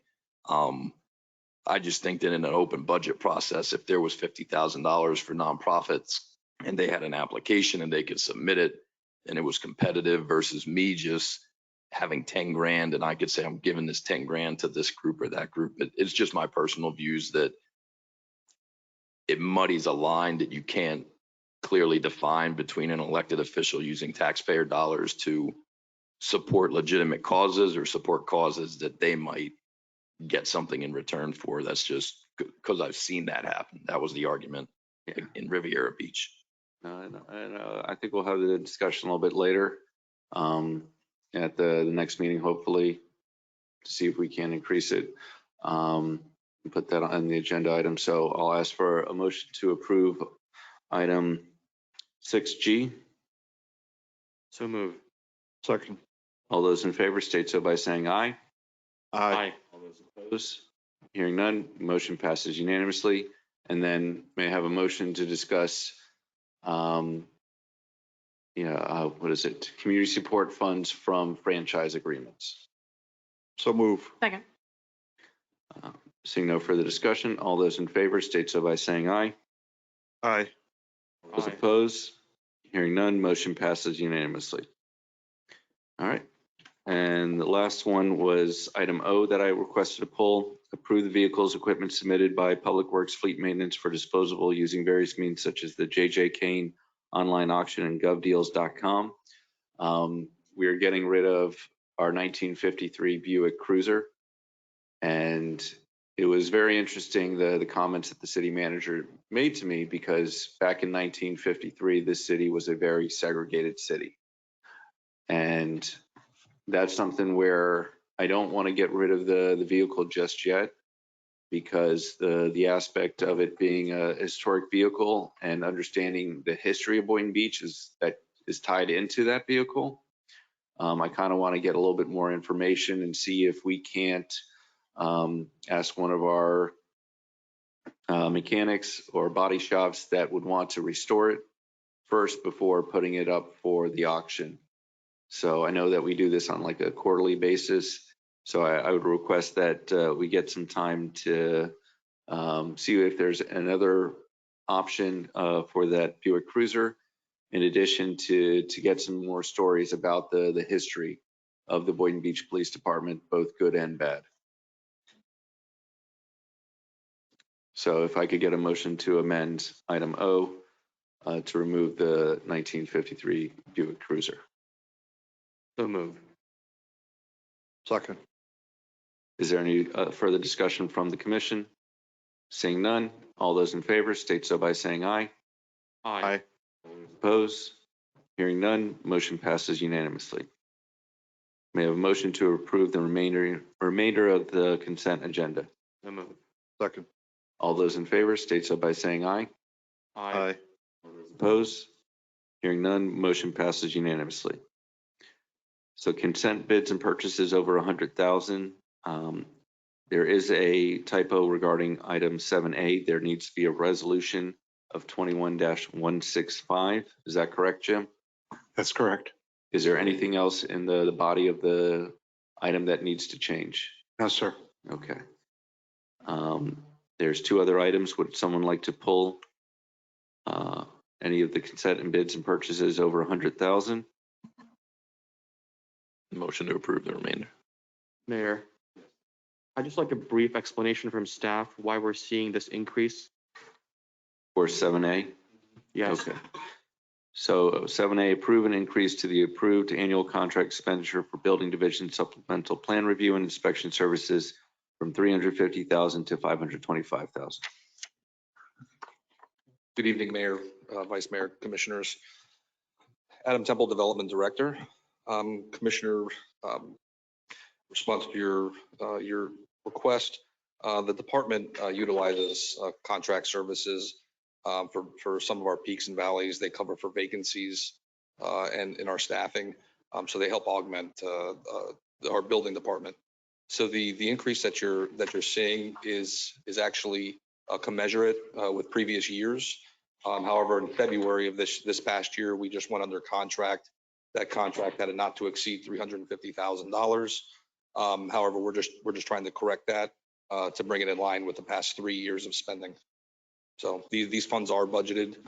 We budget for these funds. These are these funds that we utilize are highly regulated, and they paid for by permits and no other source of revenue.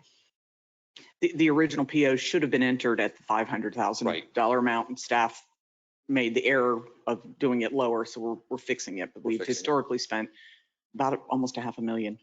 We're trying to find that sweet spot, if not trying to do some creative things in the department to bring some staffing on that helps us fulfill some of those needs. But it's very difficult out in the labor force at this point. Could you describe the performance of these contractual services? If we're contracting out some of our work, tell us about that. Is that something that you would recommend we continue to do more of, or only under certain circumstances? So I guess my question would be is what happens if one of our residents or businesses has an issue with the vendor that we're using and it's not a city employee? And that does happen occasionally. They can notify the city. There is a complaint resolution process. We have ongoing discussions with our vendors. In fact, our building official just met with them last Friday on reoccurring meetings to make sure that there's coordination. But we have addressed citizen concerns in the past directly, and we have the ability in our contract to remove inspectors from the city if should we deem that appropriate. And this is for plan review and inspection services, correct? Yes, ma'am. This is for plan review and inspection services. what you're asking. However, we mainly have been using them on the inspection side because that is the lower rate. And so according to Mr. Beasley, we would like a representative from our vendor to be at that meeting with the contractors. We can do that. Yeah. Certainly. Is there any other questions from the commission? If not, may I have a motion to approve item 7A? So move. All those in favor state so by saying aye. Aye. All those opposed? Hearing none, motion passes unanimously. May I have a motion to approve the remainder of the consent agenda? Second. All those in favor state so by saying aye. Aye. All those opposed? Hearing none, motion passes unanimously. Item 10A, discussion for Centennial Management Corporation for affordable housing in the city of Boynton Beach.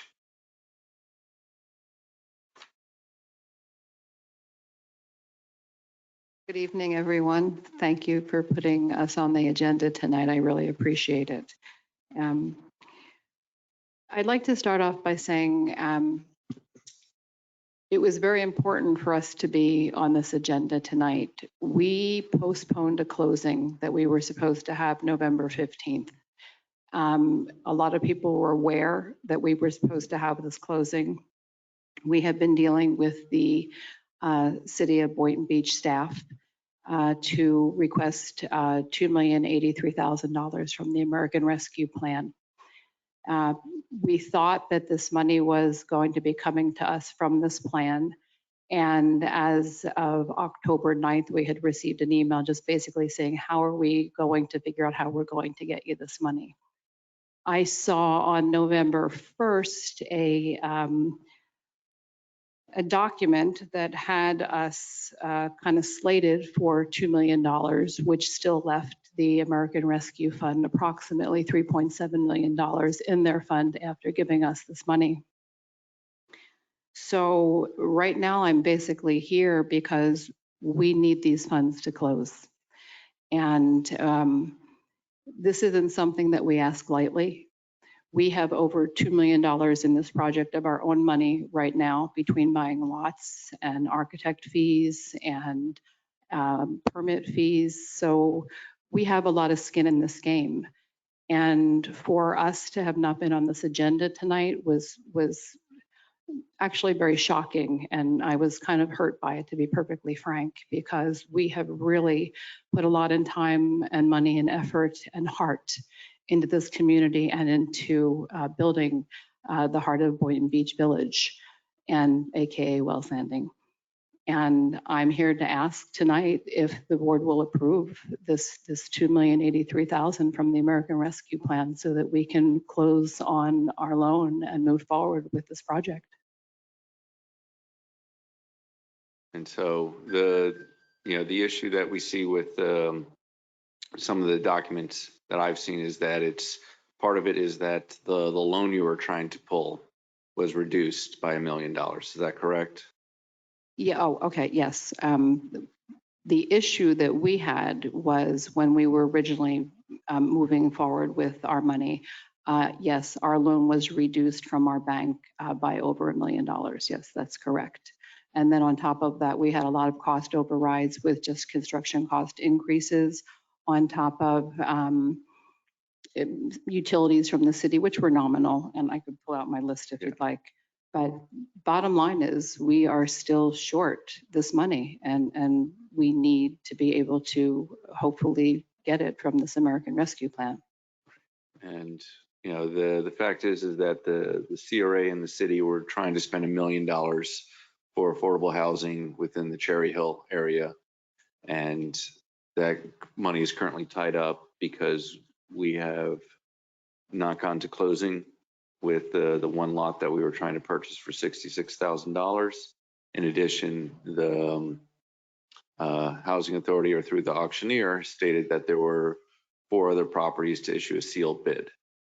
I don't think those other 4 properties would eat much into the $500,000 that the city allocated to the CRA for affordable housing in Cherry Hill.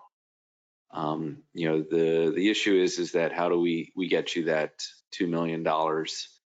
Because, you know, using all of, you know, the American Rescue Plan funds, it's not like we're going to get that money back. Plus, you know, we only got so much this year. We were going to get another $6 million next year. So I don't know if we have in our general fund right now the $2 million from the American Rescue Plan. The issue then becomes is that we're, hopefully we can come up with something. I don't know if we're going to be able to come up with $2 million. And the other aspect is that how are we going to fund it based upon the affordable housing needs as well?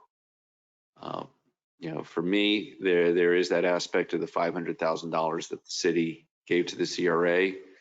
I think that's something that we can start from there. And that's something that I'm comfortable with.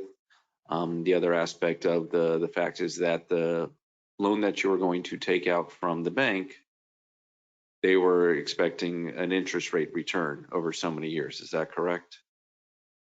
An interest rate return. So they were gonna charge you interest on the loan that you took. Well, I would expect so, yes. And so that's kind of, you know, my mentality is that if the city has, you know, we can't use our ARPA funds to make a loan. However, we can use other funds to make a loan. Let me just clarify something. It does not have to come in the form of a loan. We're looking for the funds from the American Rescue Fund, but we can take that as a grant. It does not have to be a loan to us. It just needs to be, I don't. Well, I'm do you so understand? confused. Well, the fact is that if we do make it as a loan, we get the money back. Right. And because it's not coming from the American Rescue Plan. Right, a grant or a loan. Thank you. Yes. And so that's kind of, you know, where I'm going to listen to the commission before I say anything further, but it's kind of that combination where I think we can come and meet somewhere. Okay. What I'm really trying to get is a commitment. I don't need you to say today, what I need you to say is, yes, we can give you in the form of a grant or a loan this $2 million. If some of it doesn't actually come to us until your second round of ARP funds, that's fine. Because at the end of the day, when you get your $13+ million, according to this November 1st document, you still have almost $3.7 million available. So what I'm requesting, please, is just for a commitment that we can receive these funds. Yes. Mayor, Yeah. I have a question for multiple parties. One to Elizabeth here. Elizabeth, 2 million, it's a big ask. Tell me what would happen, A, if you didn't get this?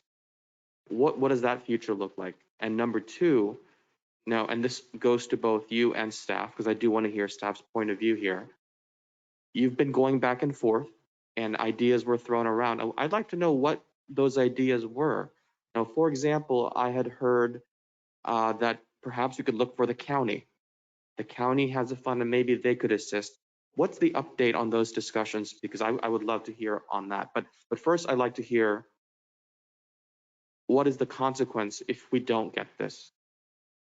Or if you don't get this? Well, for us, it's a huge impact on this community that we're planning on building. I mean, we put a lot of architectural features into this building. There's a lot of money and cost involved. So at this point, I'm not saying we're going to go back to the drawing board, and I'm not saying we're not going to build this building. But what I'm saying is that it's going to make it very difficult to build it. Oh, okay. Thank you. And aside from the actual architectural features of the building, what Lewis is just telling me is that this is also delaying our closing. And by delaying our closing, we cannot hold our pricing and our contracts continue to fall short. And then our dollars, just from the last time we met, we've increased by $600,000, which we're eating that money. That's not something we're coming back and asking for. And Lori, if you could chime in as well. Where are those discussions and what ideas have been thrown out? I think what we're hearing tonight is a frustration by Elizabeth, and this is a decision that's just not moving as quickly as their schedule for their closing. So that's created a problem, but we've been in continued discussions with them. Ironically, it was my suggestion with staff when we first heard they were having difficulties with project cost, and we all agreed that this was a very important project to us and we want to see it succeed.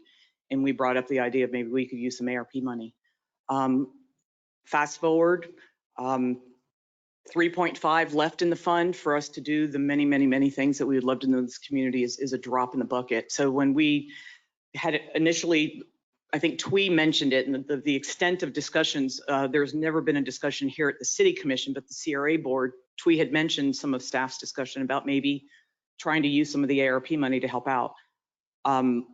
As we then started shoring up the ARP fund, we realized we're down to not much money left, and we paused on the 2 million.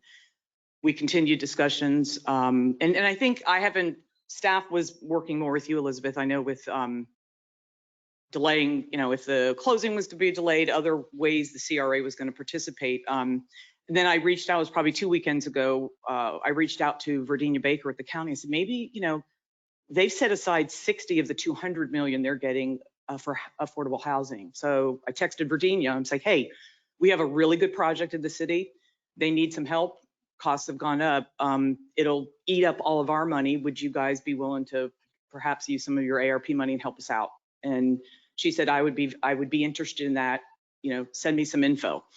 So that's where we are now. Twee's putting together some information, and I want to see if I can get Virginia in the county to possibly allocate. I asked her for 2 million, and she expressed the interest. It's just not moving as quickly, unfortunately, as I know they need it to. But I can give Virginia a call tomorrow and see. But we have the funding in the ARP, but it takes your balance down to very little if you use the whole 2 million. So we've had some discussions, I think, individually with each of you to perhaps look at 1 million. Was it 3.5? I think we would be down to about 3.5 if we did the 2 million. Yeah, we have 5.5 total of the 13.9 million. So there won't be any, the allocation next year is already being committed out of that. So Twee should please allow her to weigh in. We've been looking at trying to be really creative and finding sources to get the help here. And that's just taking longer than I know. It's difficult for them. So good evening, Mayor, Vice Mayor, and Commission. Twee Shutt for the record from the CRA. If you recall, a couple months ago, the CRA board has committed approximately $2 million in TIF rebate or TIF abatement to help with the project. Unfortunately, with the taxes rebate, that's going to be spreading through 20 years worth of time. And what Elizabeth is saying is she needs it now to pay her contractors and to get as quick as possible. So that money is still there to help with the 3.1 million shortfall. The CRA also committed money for the commercial component. I think what I'm hearing is also, if once we get the money back from the Housing Authority auction, we have approximately 925,000 that could be utilized to help with the city shortfall if the county cannot front the 2 million of the American Recovery money. But right now we are ready to help with anything we can working with the city, but we are still, at about $1 million to 2 million shortfall for the city. And we're going to try as much as we can. And I'll try to also go with Lori or contact Virginia, because this is an important project for the county because it's bringing in approximately 124 units. And those are all pretty much set aside. I believe Elizabeth can tell that it's about 13 units are at 28% AMI and 111 at 60% AMI. So this will take care of the low, very low income for the area. So, and it is a beautiful project, but it's that shortfall and that immediate cash that Elizabeth would need. And we're working very hard. It's just, we have to make the contacts. So Elizabeth, when is the new closing date? We have not even been able to set a closing date at this point. I mean, we're going to try to close before the end of the year, but right now we don't have a date because there's too much information out there that they need from us. And so even if we said to you today at the 2 million, you're not closing until when? No, if you give me a commitment for 2 million, I'll call the attorneys tomorrow and say, okay, we're ready to close. Okay. Yeah. Yeah. Commissioner Katz, followed by the Vice Mayor. So I do believe it's too important a project, and that the amount requested is significant, but it is an achievable amount. It's not.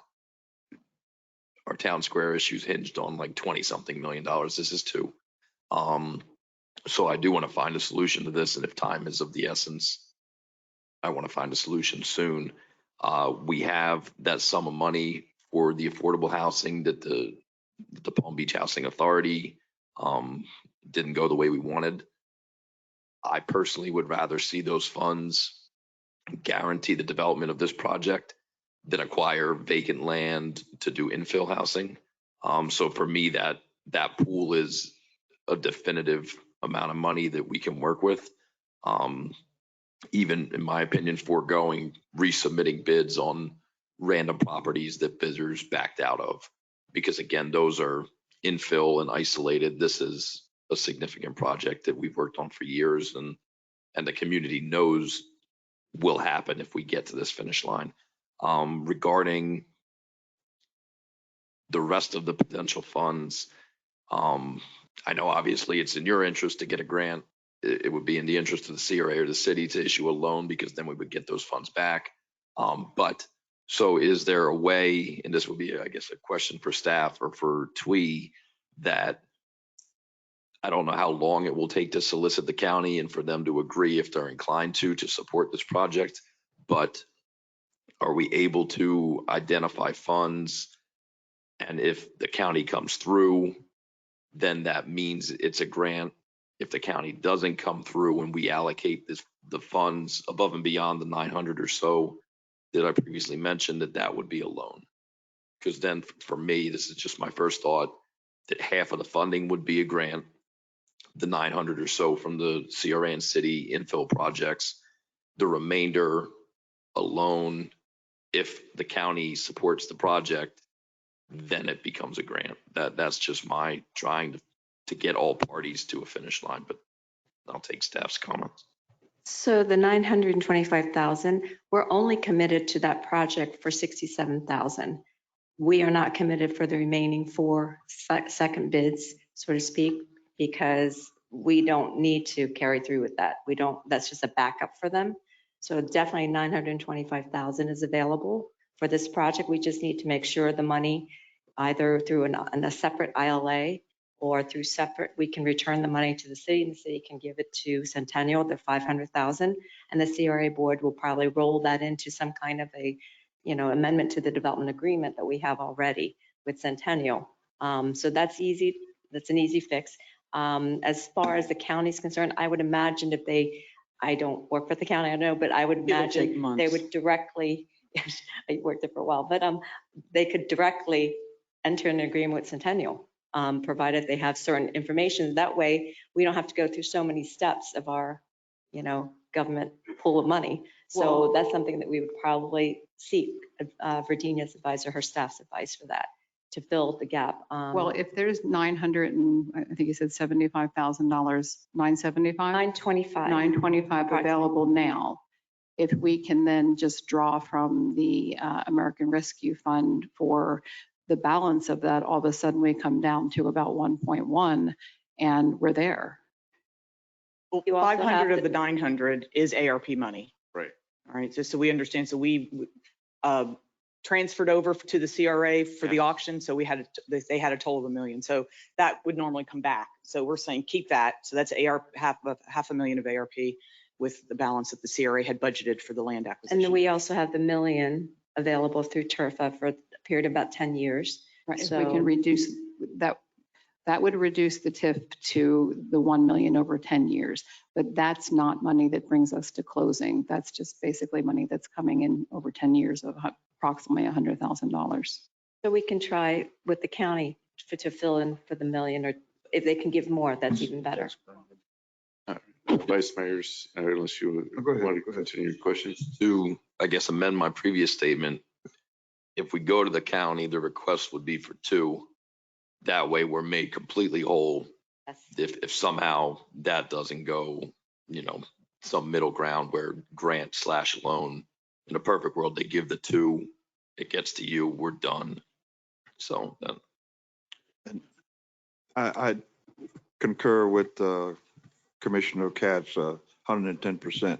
So I'm not going to repeat what all he said, but as you know, this project has been on a drawing board for a long time, and it's very important to me, to the city, District 2, to Boynton, to the county. It's a very, very important project. And whatever way we can work this out, we need to work it out. Okay. I mean, I know I'll probably get beat up for saying this, but I would put this ahead of putting out $500,000 to employees to get this project completed, because it needs to be done. And we have the best heads in Boynton Beach to make this happen. And I'm sure that once we put our heads together, as you're doing now, we can get this resolved and this project continue to move ahead.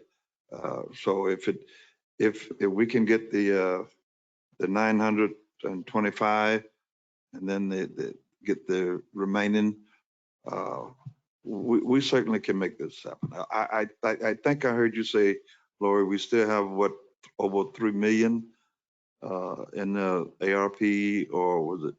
If the total of 2 million went to the Centennial Project, it would leave us about 3.5 million for the rest of ARPA initiatives. And we're going to talk about that on December 7th. Yeah. So and I'm not trying to be negative Nelly here, just for full transparency, so you have the full picture. We've had an outreach meeting with the nonprofits. We had that 2 million as a set aside, out of the balance until we had the opportunity to discuss it with the commission. We had some strong feedback about why are we giving so much to one nonprofit? There's a lot of other needs. So I want you to you're going to get hit with that afterwards, which is fine. It's totally up to the commission on how you want to spend the rest of the ARP. We're fine either way, but we were just looking for other alternatives, but timing is killing them and making it difficult. We're going way outside the box trying to figure out a way to help, keep this project going, but it's just not, they need to close. And so I heard those comments too about giving so much to one, but they've already come out of the ground and completed one project, and this one is just up and running, versus some of the others are just ideas. So I just know and feel certain that we can make this happen, and that's what I want to see. It looks like as of November 1st, the balance, if the $2 million was given to the Heart of Boynton Beach Village, was $3,697,879.08. If the $500,000 went back to the city, which I think you're saying it could if it wasn't allocated towards your Cherry Hill project, that would put it over $4 million. No? I think the 3.5 reflects the 500 coming back. So that already includes that coming back, and then 2 billion going out for Centennial would leave us at about 3.5, 3.6. And that's because those numbers, that $100,000 difference is just shoring up what actual costs are. These are all estimates. So yeah, I mean. So my question is regarding the aspect of a loan. Does the city have that ability, Jim? Mara's looked into it too, if you'd like to also.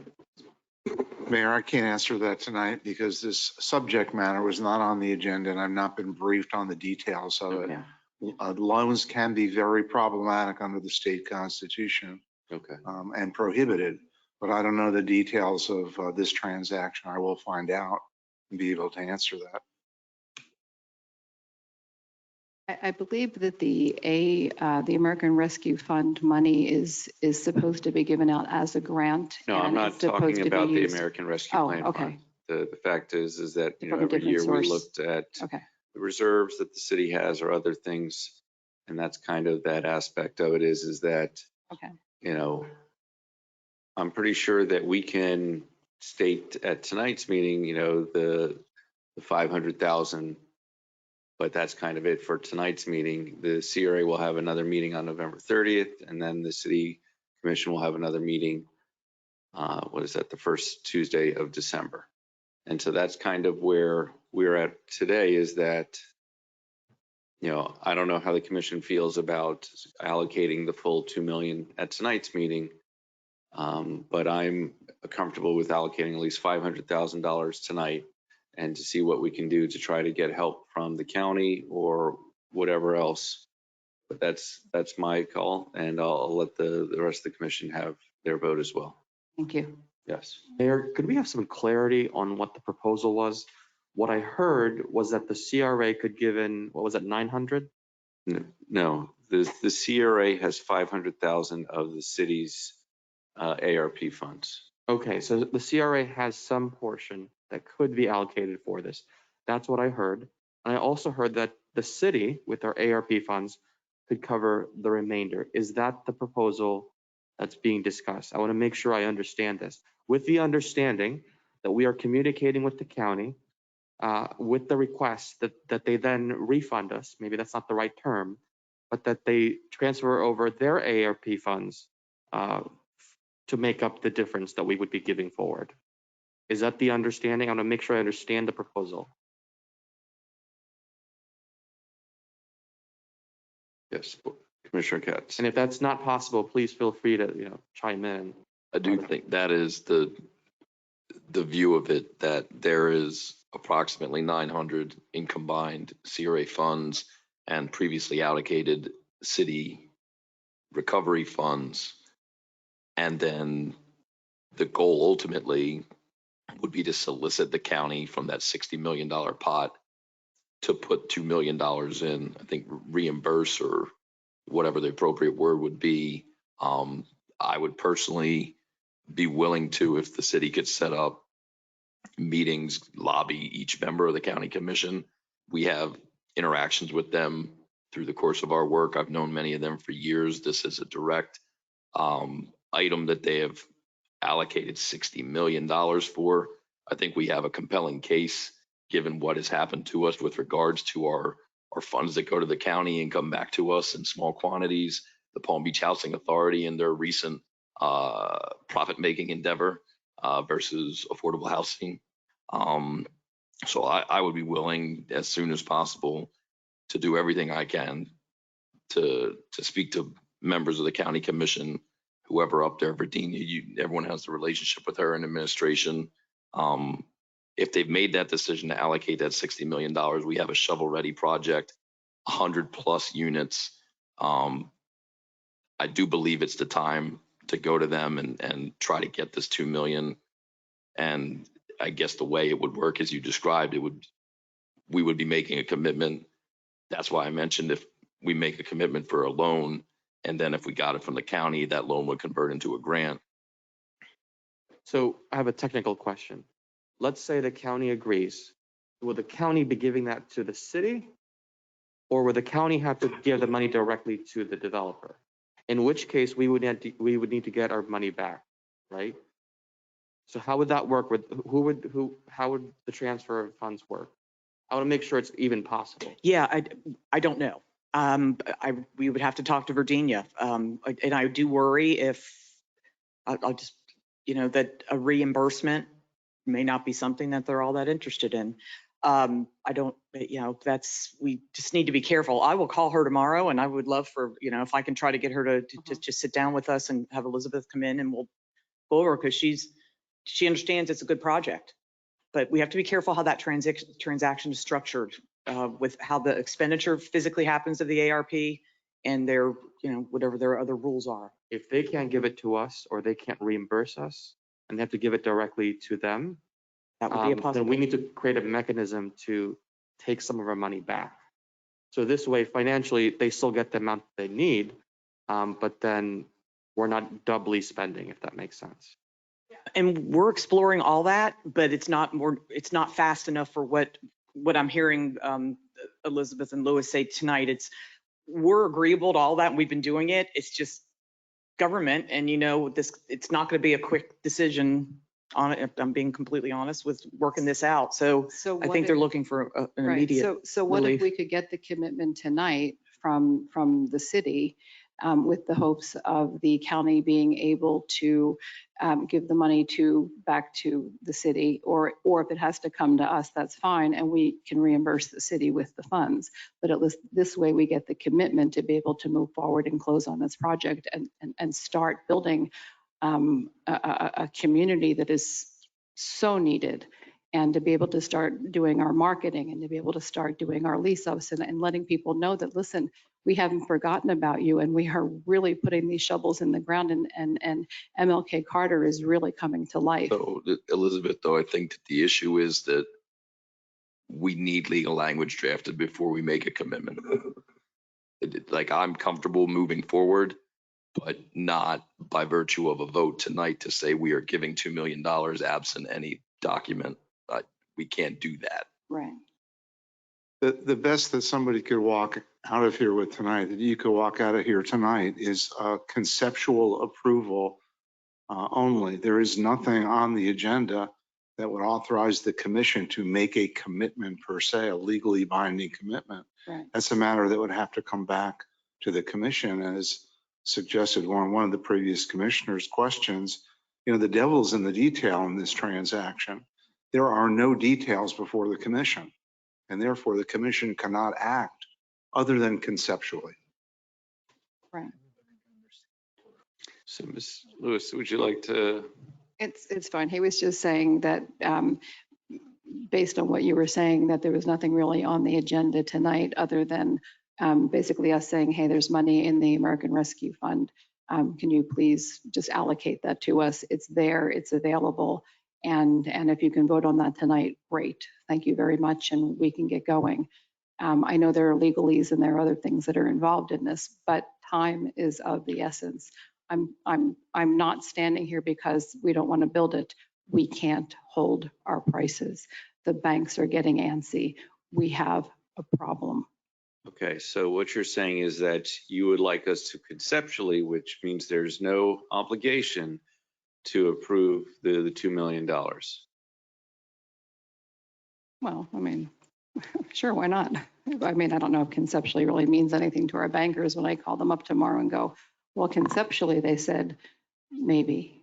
And that's kind of the conversation is that based upon our attorney's language is that we can't approve anything today except for staff to move forward with approving it both at the CRA's next meeting on November 30th and the City Commission's meeting on December 7th. So is there any way of having a special meeting? Is there any way of during Thanksgiving? Oh, come on, it's just a turkey. Yeah. I don't know. I'm just saying we have a time crunch here, and I don't know. Mayor, I would be okay with a special meeting just because this project is so important. The revitalization of MLK Boulevard should not be in question. I don't want to lose this project. And if I have to show up for an hour or two, so be it. I'm okay with that. Can we just add it to our November 30th meeting? We're having a meeting there anyway. You know, CRA is, right? yes. There is a special meeting already scheduled for the CRA to hear the developer presentation on November 30th. I can work with the city clerk if that's your will to have, you know, the So you're the saying city commission. That's what I'm suggesting. If We're we meeting can, already on the 30th. if we can get the proper documentation and everything that we need to make this happen, I would be okay with adding that as a special meeting to our meeting, CRA meeting on the 30th. Okay. And it wouldn't be added to, it would be a different meeting. Correct. And that we would say, 4:30 because it's already. It's a long night. Yeah. We'll be there for So at least 3.5 hours. At early. Yeah. That's what I'm saying. Then that tonight we can do, Jim. Is that correct? We can have a motion for the city commission to have a special meeting on November 30th at 4:30 to iron out all the details regarding what are the city's options with the American Rescue Plan funds or any other funds that the city may have. Can do that. So may I have that motion? So moved. Second. Seeing no further discussion, all those in favor state so by saying aye. Aye. Aye. All those opposed?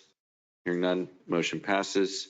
And I believe we can get a consensus here that we want the project to go through. And so we will do whatever we can, to see how the city can work, how the county can work, how housing authority, whatever we can do to get some of the funds. I know that the state legislature is in a special session now. We'll see what we can do and bother some people on Thanksgiving. Beautiful. Thank you very much for all of your time, your understanding, and your support. And I'm looking forward to our communication in the next day or so. Thank you very much. Well, all right. With the commission's allowance, I'd like to take a 5-minute break before we go into public hearing. Yes. Okay, so I'm gonna ask for a 5-minute recess. Everybody stretch the legs.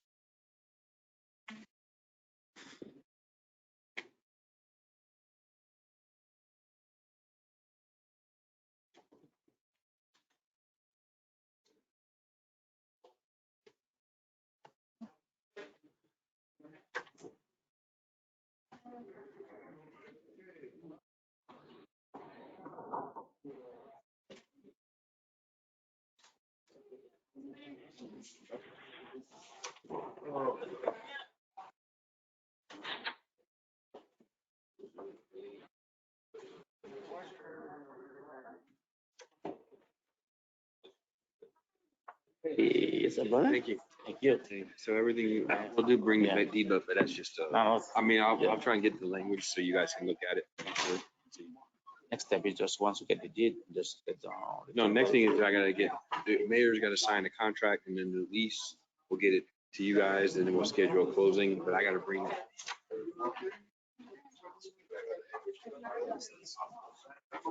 Said it. Thanks for No, working with your us. help. Yeah, Of thank you. course. Thank you. Thank you. Appreciate it. Thank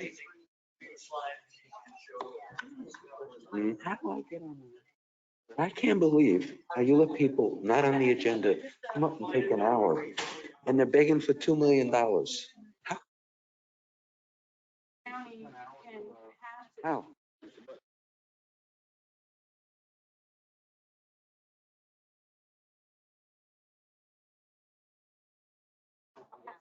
Cannot reimburse us. No. Okay, absolutely not. And also. Right. No, I know.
And then it's grown into literally.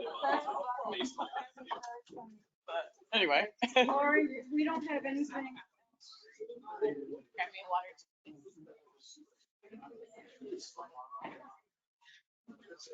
Yeah.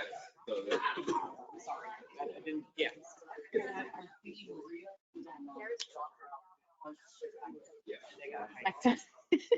You hungry?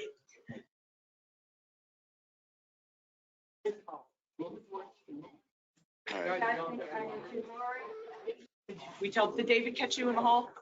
David Scott, did he ask? We have nothing else. Huh? You going back? Okay. Correct, even worse, correct.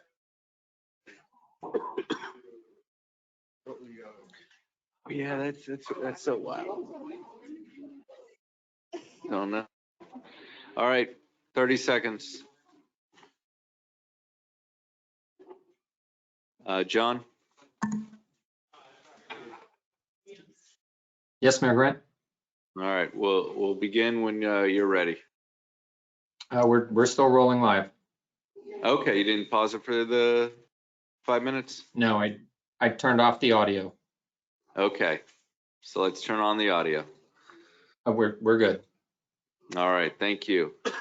May I have a motion to amend the agenda to move up item 9A and 9B?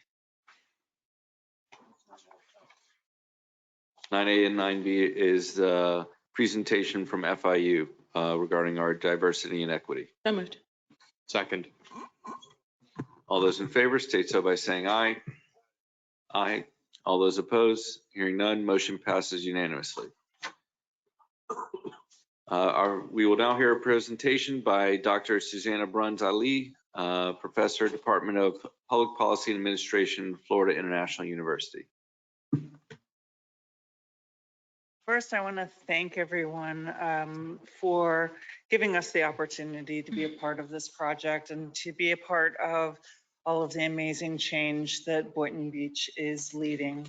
I will start off our presentation. My name is Susanna Bruns-Ali.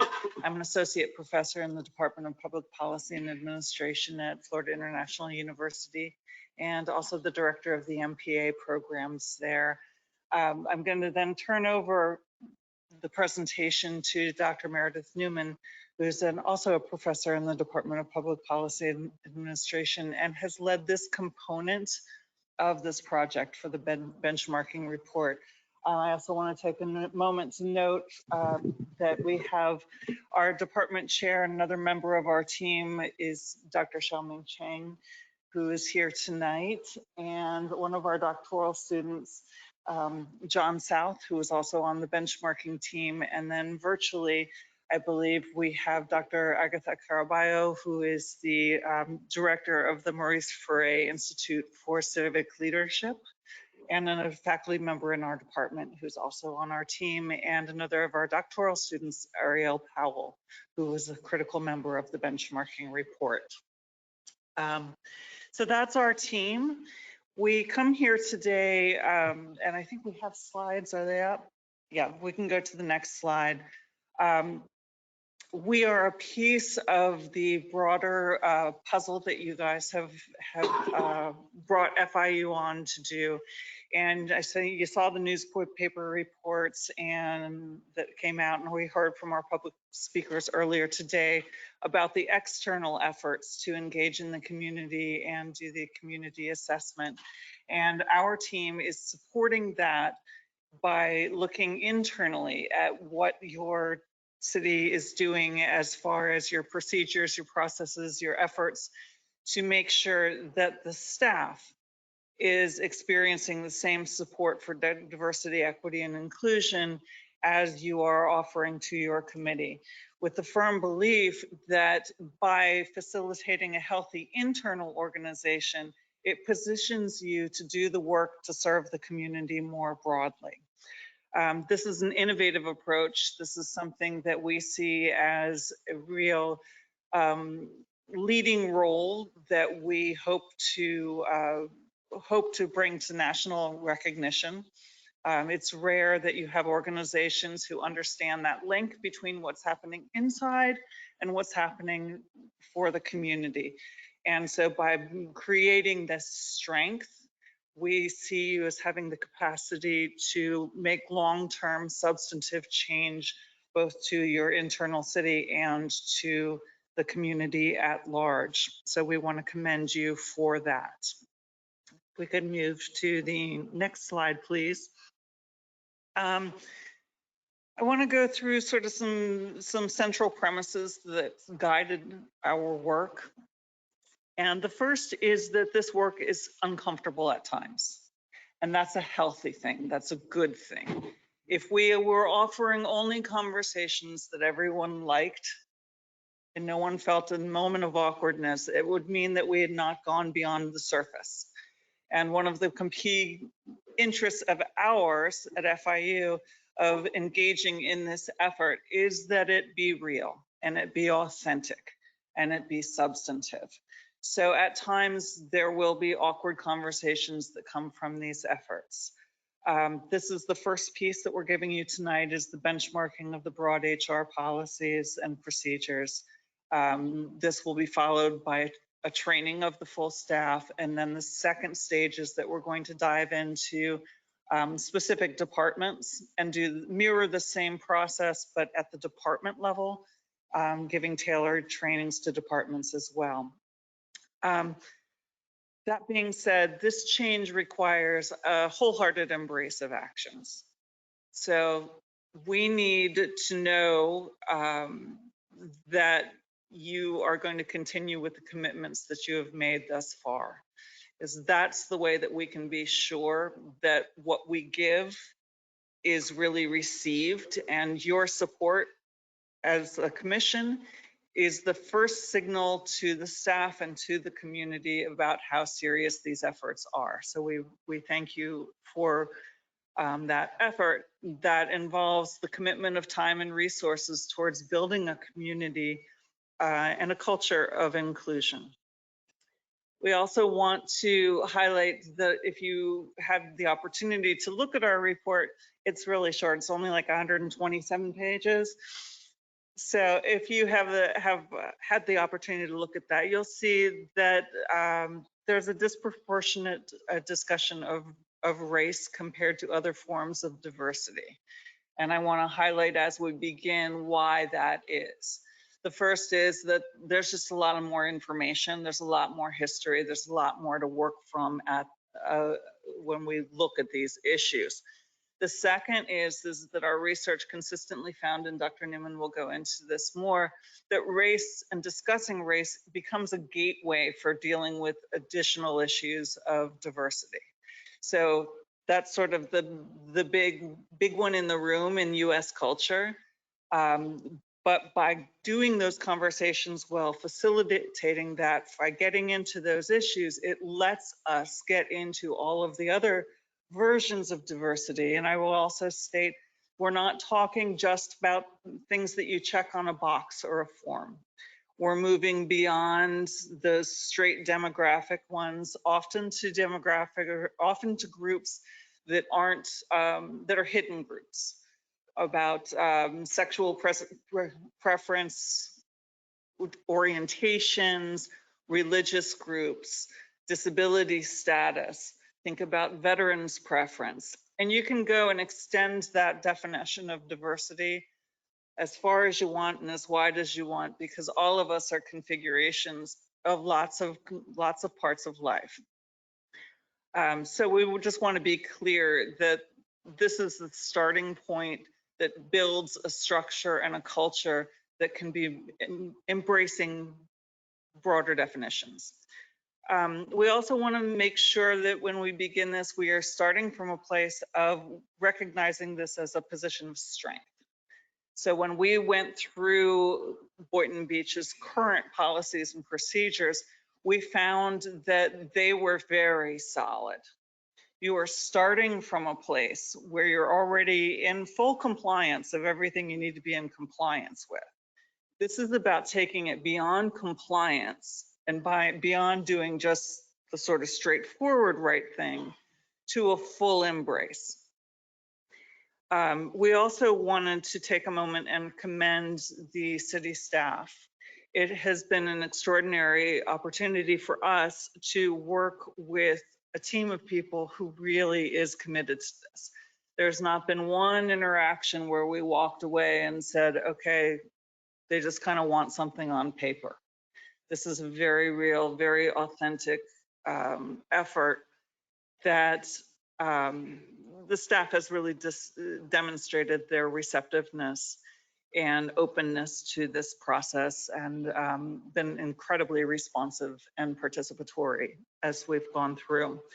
And that the staff has also been open when we've said things that were a little uncomfortable or a little scary. We've not had pushback. We've had sort of a deep breath and, okay, we're going to do this and we'll go forward. So on that note, I just want to thank you again for this opportunity for us at FIU. It's a very rewarding, very important piece of how we engage with our community and how we can bridge the academic world with what you are doing and bring real results for communities.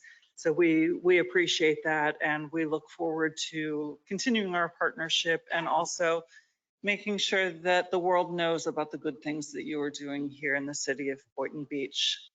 With that, I'm going to turn things over to Dr. Newman to go through the actual benchmarking report, and we'll both and our full team are available for questions or any concerns or anything you'd like to go over. We love to talk about this, so you might have trouble stopping us even if you want to go home tonight.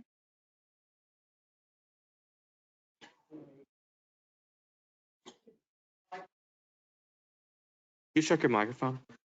Thank you.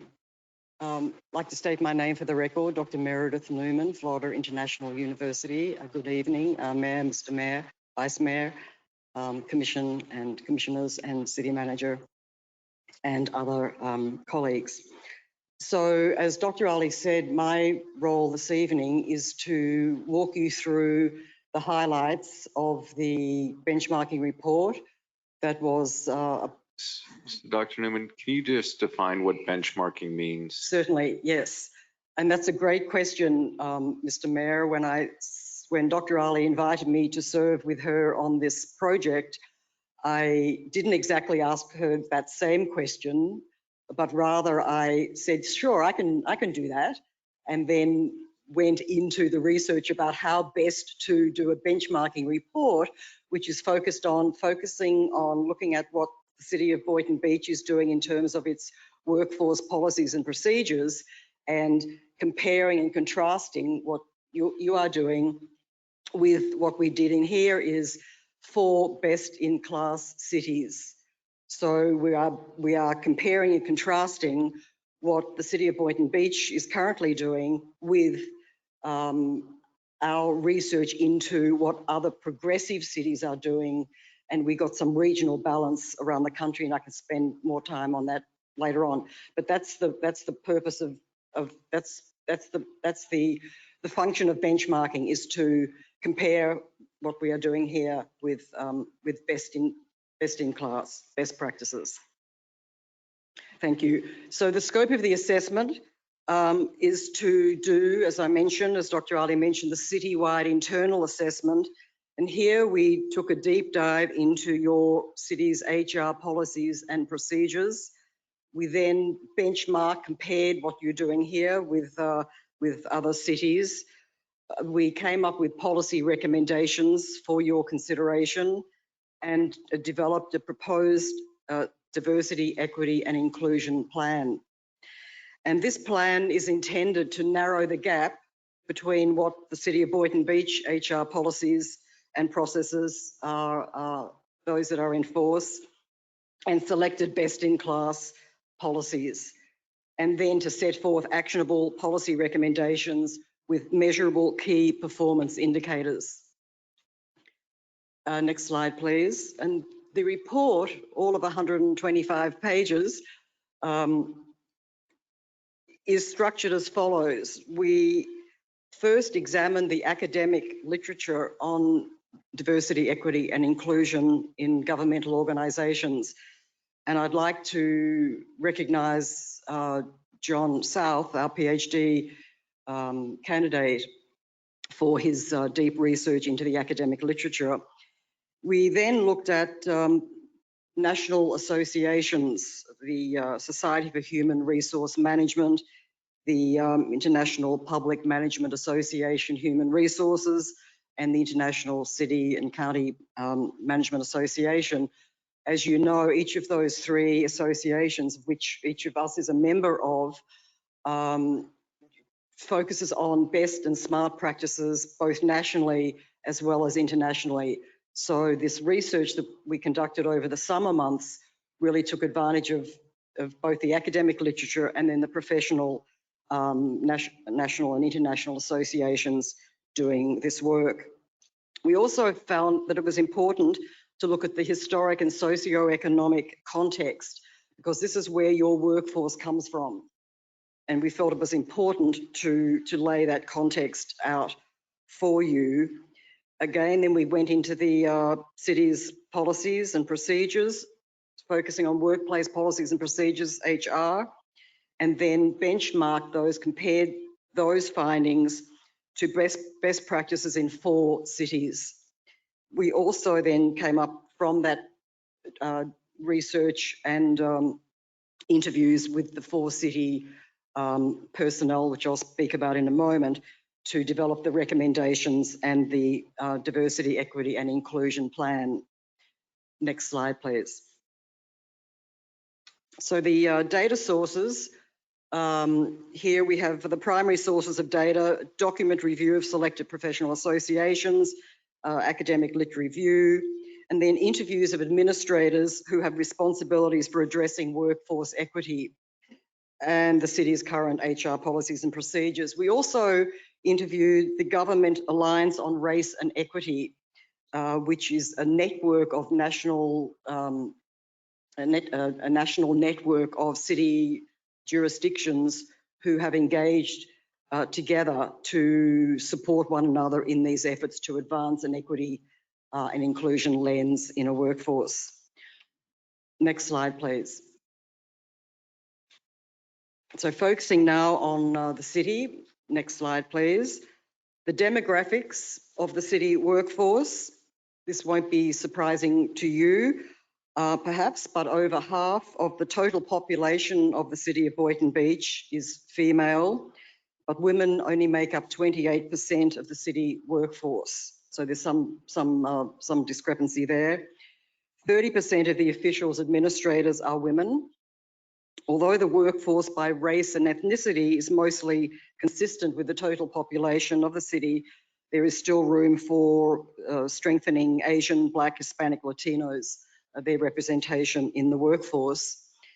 And then the proportion of white officials, administrators, professionals and technicians is much greater. It's around 50% than those who identify for those who identify as white, compared with those who identify as Black, Indigenous persons of colour. The data that I'm presenting here to you this evening is based on both the city's master employee report and EEOC data. And just so that I'm sure you're aware already that BPOC stands for Black, Indigenous, people of colour, including Hispanics, 60% of whom BIPOC are in service, maintenance and skilled craft. So again, you can see some differences between whites and representation of women and Blacks, Indigenous, people of colour in other categories in the workforce. Next slide, please. As Dr. Ali mentioned at the outset, your city has a solid track record of adoption of several HR policies and practices to promote diversity, equity and inclusion. And I would like to mention here as an example, your police department's pledge 30% by 2030. That's just, to me, the most recent that I've been aware of example of such a solid track record. At the same time, we find that there can be a clearer guidance on how to more efficiently recruit the best qualified people while recognising and encouraging the value of diversity. When selecting job candidates, their potential commitment to DEI in the workplace and adopting a professional expertise and skill can also be assessed. And then regarding retention and development, staff training to include additional coaching on fostering an organisational climate that is committed to the values and practices of diversity, equity and inclusion. And as Dr. Ali mentioned several minutes ago, these conversations are hard, they are uncomfortable, and we expect that they will be uncomfortable and will be challenging, and we see that as a strength of this initiative. You know, we are going beyond the superficial, doing much more than just tweaking, sculpting around the edges, but rather recommending transformative change. And I would just add here, it's not just about hiring, not just about having a diverse applicant pool, it's also having a diverse interview panel who have taken unconscious bias training. It's about how best to manage a diverse workforce and having sufficient bandwidth to carry the work forward.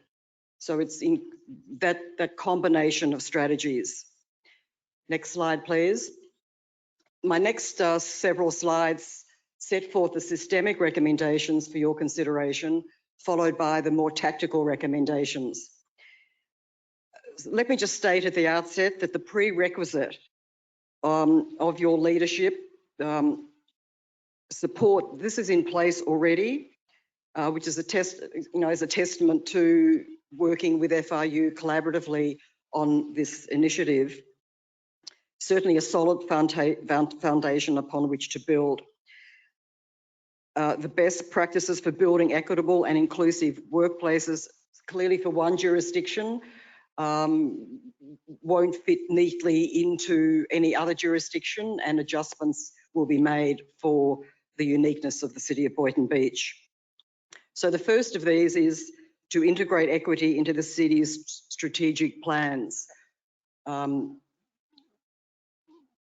This effort is mentioned in part of your strategic plan as it relates to the community equity, the outward oriented view, but we also recommend that it be included in language that citizens and workforce staff can see in terms of this inward looking HR workforce initiative. Secondly, appoint or hire a Director of Equity and Inclusion. And I'll speak in a moment about where these recommendations come from. Just to reiterate, these came from both the academic literature, professional associations, and I would argue most especially from the interviews that we conducted around the country with these city E&I officers. Provide financial and administrative support. This is the necessary bandwidth. Hold town hall sessions with city staff, as well as you will be doing with the community. Conduct an employee survey of DEI. In other words, seeking information from your staff as to their level of understanding, commitment to, and so forth around these values. Formally adopt a definition of equity so that each of you is speaking from the same definition of, you each understand what you are speaking about when you look at a workforce through an equity lens. Coach the city's executive leadership on the state of the organisation's workplace diversity, equity and inclusion, and then identify equity-specific policy priorities. And I just would like to, I only got her first name, Gloria, when she spoke about where are our sisters at. I thought that was pretty powerful. That's a community-oriented initiative, but I wanted to just mention that here. Next slide, please. Then codify equity commitment and attendant protocols. expand hiring outreach opportunities to attract a more diverse applicant pool, and with recruitment, evaluate new and existing position descriptions to reduce barriers to access. An example there could be requiring a driver's license for an entry-level position, which may not be necessary for the attainment of those job responsibilities. Create support structures for employee racial and ethnic groups, provide leadership training on how best to manage a diverse workforce. And I'd like to emphasise this point. Again, it's one thing to hire, recruit and retain a greater diverse workforce.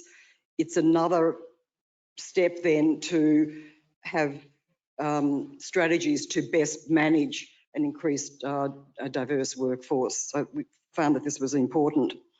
And then provide equity training to all employees and nurture an organisational culture that promotes humanity. Final set of systemic recommendations, provide and align new employee orientation that grounds staff members in the city's organisational culture and what it's working towards. And then I'd like to further emphasise the next point, acknowledge that systemic change management is by definition challenging. This work is hard. Recognise that the city manager is the communicator in chief, the city mayor, and each commissioner also the power that you have in communicating and messaging about the importance of these initiatives. Provide training on communications and messaging to appropriate staff. This next one is important. Establish equity committees with diversity champions in each department. This is sort of a ground, grassroots, ground up members of the staff who will support and advance this work. We recommend that you join GARE, which is the Government Alliance on Race and Equity that I mentioned at the beginning, and remain connected with professional associations such as IPM, HR, SHRM and ICMA. They've really got a wealth of information there, as you may be familiar with already. Next slide, please, on the tactical recommendations. I think I've got 3 slides left. Begin by addressing racial equity as a gateway for addressing issues related to additional forms of diversity. This could be both systemic and tactical. This is sort of the starting point. Establish clear equity expectation language in your handbooks and scopes of work. In terms of recruitment and hiring, utilise the existing NeoGov online centre to go beyond what you're already doing with NeoGov to further strengthen analysis about the applicant flow. Strengthen metrics and accountability. The next one came from an example of one of the cities, the sort of the power, it's such a simple strategy of providing business cards to staff who are out in the community working when they are asked, how do I get a job in the city of Boynton Beach? This is whom you contact, and they pull out their business card. Again, a very simple strategy. Hosting job fairs as well. Next slide, please. Reconsider minimum educational requirements for entry-level positions that I mentioned a few minutes ago. Provide additional opportunities for employee-focused skill development through training and mentoring. Launch a formal mentoring program and target this to populations who frequently encounter barriers. Compile internal documents such as handbooks, so forth, to identify policies and practices addressing diversity, equity and inclusion. Consider flexible arrangements that I'm sure you're doing already in the new normal that we find ourselves in sort of, we're not post-pandemic, we're still in pandemic mode, to accommodate these challenging circumstances. And then I would just sort of sum up the systemic and tactical recommendations by saying that a diverse, equitable and inclusive workforce rarely occurs organically. that it needs to be systemic, intentional, and synergistic. That equity isn't just like a program that you can implement and then the results will flow from there, but rather looking at work through an equity lens, it's a different way of doing work. And that the city, as Dr. Ali said 10 minutes ago, is poised to go beyond compliance. So my last slide focuses on the next slide, please, the proposed action plan. And here I would like to say that this action plan really sets forth the systemic recommendations in a timeline for you, but it's really already 2 months late. So you'll see that we had here in September present this report to you. We're now in November. So if you would just consider this as sort of 2 months forward. So starting off with this presentation, formal commission adoption, if that is the decision. The next recommendation in terms of the proposed action plan is to appoint, hire a Director of Equity and Inclusion. And here I'm not speaking about a Director of Diversity, Equity and Inclusion. The research from both the professional associations and especially the interviews where they had hired a DEI officer, they had then subsequently transitioned to equity and inclusion to be more focused on equity. Join GARE as a core member. They also have associate membership, but we recommend becoming a core member of GARE. Connect with professional associations such as IPMA-HR. Then look at the executive leadership coaching. Formally adopt definition of equity. Hold town hall sessions. Conduct employee survey. Identify equity specific policy priorities. Establish departmental equity committees and provide equity training to all employees. And then the executive leadership and departmental director training to be followed then by the beginning the process. And I say here beginning. So now we're 12 months out. So now I'm speaking about November 2022 to begin the process of aligning personnel policies in support of equity and inclusion. And I can speak more about the time, frame out if you would care for me to do so, other than to say at this time that the difficulties in implementing systemic reforms, what we heard loudly and clearly from both our research and from the interviews was to have patience, to take the necessary time to reflect on the recommendations that are proposed before acting on implementing any of the recommendations. And I would just mention here that the 4 cities that we went into some deep research in, including interviewing their E&I officers, one of those cities, well, let me tell you, the 4 cities were Tacoma, Washington, Cambridge, Massachusetts, Redwood City, California, Gainesville, Florida. So we had some regional representation around the country. Each of those 4 cities during the early summer and late summer were considered best in class. Very progressive initiatives going forward, advancing equity and inclusion. If you've been, hearing about what's been happening in Gainesville recently, they've had a significant setback. So in fact, that was the most frank interview I had of all of the interviews that we did. There are other cities that we interviewed, but they're not included in the benchmarking report. That was the most frank conversation we had, and I had to massage some of the language for the report. But since the time of that interview, the date of which is in the report, they've run into some significant challenges with their E&I officer resigning over a toxic work environment herself and so forth.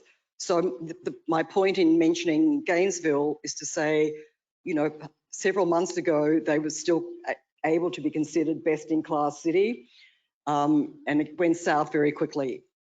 So this work is, as we said before, very difficult, challenging. One could argue overdue, not in the city of Boynton Beach necessarily, but as a general comment. But so timely, and that pushback is to be expected and to be anticipated.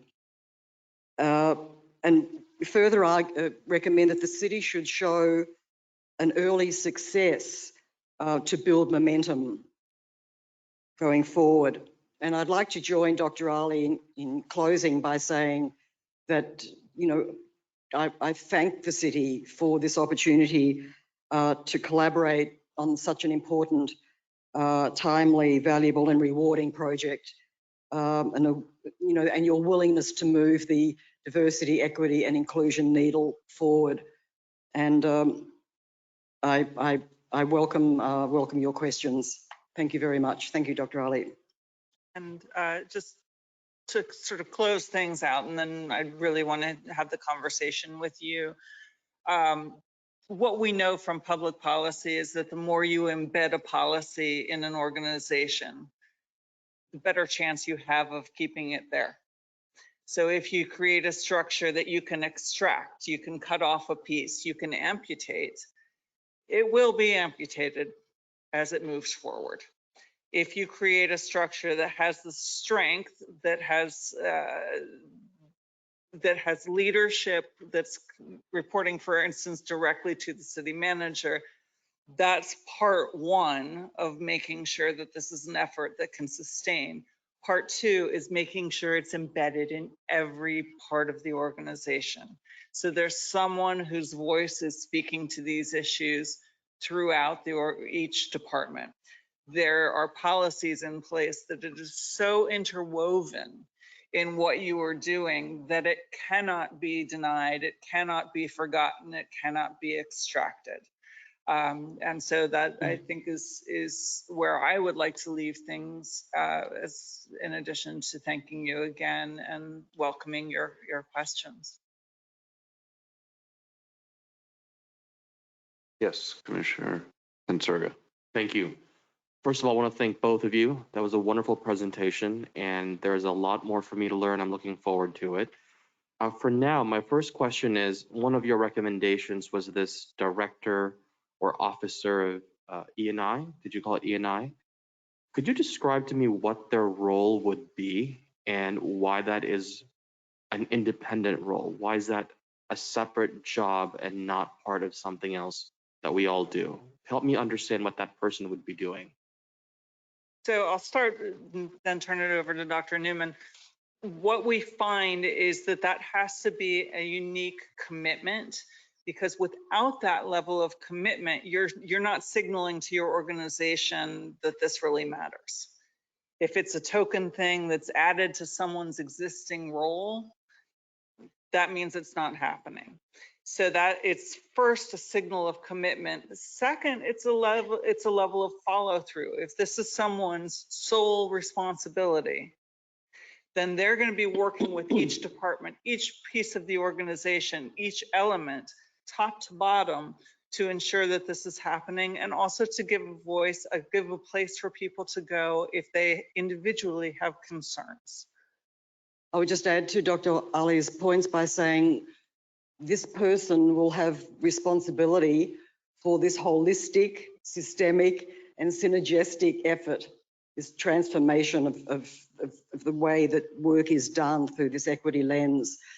This is going way beyond, it's not going way beyond, it's a different set of, different set of responsibilities that an HR director, typical HR, traditional HR director would have, for example. And what we also found in our research of the cities and the literature is that, you mentioned this a couple of minutes ago, Dr. Ali, that this E&I director ideally would report directly to the city manager, that there would be that line direct supervision between that officer and the city manager, and not report through an HR director, for example. What has tripped up some of the cities that we didn't include because they weren't best in class was where the E&I director organisationally reported to the HR director, who in turn reported to the city manager. That was actually the case more recently in Gainesville, where the E&I director and the HR director didn't get along. They weren't supportive of one another. So the HR director would go to the city manager and get some approval. The E&I director had to go through the HR director, who would then go through to the city manager. So this role is bigger and more impactful, potentially impactful, than adding it on to additional current position. Commissioner Katz, then Vice Mayor. Commissioner Ron. Thank you. And just one quick question relative to that E&I director position. And I apologize if I missed it, but who do they report to? The E&I director. City manager. Yes. Okay. I just wanted to make sure, because I was following along with the HR, issue in that hypothetical, and I'm thinking to the school board, and they have, an independent IG that reports to the school board, so that no staff, including the superintendent, can ever say anything to the IG about their business. Only the elected body would. So in this case, it would be a direct report to the city manager. Correct. Okay. And that might have been my Australian accent, Commissioner Katz. That's okay. Thank you. My initial question, and thank both of you for the presentation. This would be a tremendous job for the Director of Equity, I think you call it. Equity and Inclusion. Equity, okay. What kind of background of person would be the best fit? Would it be someone from HR, or what kind of qualification would from your experience would be the best fit to fill that position? And secondly, after you answer that, if you would just speak a little bit more about I think you said GAR or GARE or something. What would we gain from that? Say a little bit more about that, if you would. Right, thank you. Let me start with your second question, if I may, Commissioner Vice Mayor Hay, and then perhaps pass it over to Dr. Ali for the first piece. The Government Alliance on Race and Equity, and again, John South did quite a bit of work on researching GARE. As I mentioned earlier, there are a network of governments that focus on achieving racial equity and opportunity advances for all. And most importantly, they serve as a think tank to help local governments such as Boynton Beach incorporate best practices for inclusion and social equity. There's 360 current members of GARE at the local and county level across the country. So it's a fairly small network at this time. GARE's approach is fourfold: to normalise conversations about race and other manifestations of diversity.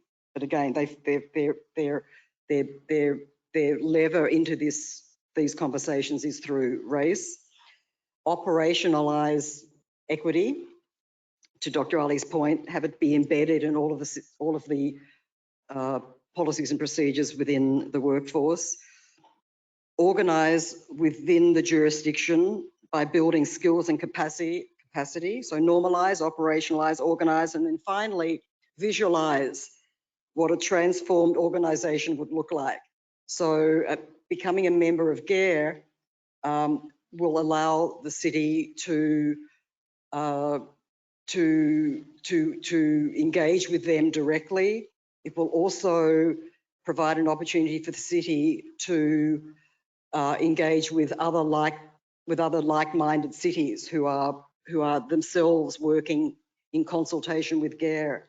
They have a number of really superb resources, including their equity toolkit, which takes cities step by step by step in terms of how best to continue to embed what you agree to implement. Is this a free membership organization? It is not free, so no. $1,000. Again, there's two forms of membership, core and associate. Yeah. Currently in Florida, there are three entities who are members of GARE. One is the city of Hallandale. One is one of the departments in Palm Beach County. And the third is, I'm drawing a blank. We don't remember, none of us remember the third one. It is a city, right. But it's in the report, which I don't have access to tonight. But there are three entities close by who themselves are members of GARE, and that would be a good conversation for you to have together with them in terms of what they get out of it. You know, is it worth a membership? In our research, it's very much worth the membership. And if I would take on your first question about what this, this person charming is who could serve in this role, it's really a role that, yes, it's HR oriented for the internal piece and that understanding. So someone who has some background in HR, but also someone who has an understanding of organizational change would be an important component. And it's a person who can walk that bridge to make sure it's looking at the internal, but keeping everyone aligned with that external effort as well. That this really is about serving your community and bridging that gap. And so in many ways, if you ask me the perfect job description would be less on you need to have a degree in this and a degree in that, and would be more about what is the mindset, what is the orientation, what is their experience, what is their openness to embracing this sort of effort. It's also one that requires a lot of collaboration. As we've said with GARE, with these other organizations, there are lots of communities who are trying this and they are making mistakes and they are seeing what works. And by having those connections to other organizations and other communities, all of that learning is leveraged. And so it's having someone who is engaged in that way will make it not just, here's what we have, our immediate plan to begin with, but 5 years from now, 10 years from now, that growth can continue and evolve. This is an evolution. This isn't that we are giving you a prescription and in 12 months you will be done. So I hear you saying this is a team of one? This is a superwoman or a superman. Yeah, this is person charming. So this really is, it's finding someone who leads this effort and thinking of this as a leader instead of the sole person that does this. This is a full organization commitment required. So I would relate this kind of to Debbie Majors with the ADA coordinator. I'm sure you looked at what the city has done in the past regarding ADA, and that's not necessarily an aspect of racism, but it's an aspect of categorization that, we have to be in compliant, just like you said we all are. There's just so much more that can be done. And that's kind of what we're very excited about, creating this office, similar to the Office of Economic Development and Strategy. It's something that is both internal and external at the same time, where we, our Office of Economic Development and Strategy is looking at ways that the city is reducing expenses, increasing revenues, because the fact is that if we don't have enough funds to provide services, we're not going to be providing much services. I'm very pleased to have this move forward. And one of the things that Lori and I were talking about this afternoon was having an education or nonprofit liaison.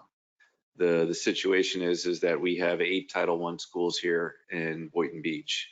And Title I basically means that the government says that you're on free and reduced lunch, and there's so many of your students that are on free and reduced lunch that you can get extra funding. The problem is that extra funding is during the school time, not necessarily after the school leaves. That's why when, I figured this all out a few years back, I donated $1,000 so that we can start our intramural program where we're sending Parks and Rec staff to the elementary schools, because the aspect of having the kids not having a place to go or being latchkey kids, this is something that is beneficial for the community. And that's kind of where this is, that starting point of where the city is that we have not had this director of equity. We're fortunate to have had a coordinator of inclusion, and that's why we are the only city to have FAU Center of Autism Related Disabilities designation as an autistic friendly city. However, the aspect that you had to learn about the history of Boynton Beach, I'm sure was very disheartening, because I grew up from the north, and so I had to find out now what a sunset city is. When I was campaigning for mayor, I realized that I was the only one that didn't know what segregation was, because I was born in the 80s, and that's something that we need to teach the future generations, because the aspect of implicit bias is that we don't know we're being biased. It's just that's an aspect of our society here, where you look at this commission and we are majority minority, and it's something that we don't really take for granted, because we have 4 people here that are males and 1 female, and I'm just excited that we're moving in a direction. And it's kind of like, myself, Justin, and Christina have 4 months left to direct the city, so to speak, to get this in place, so that hopefully we can hire somebody before we leave.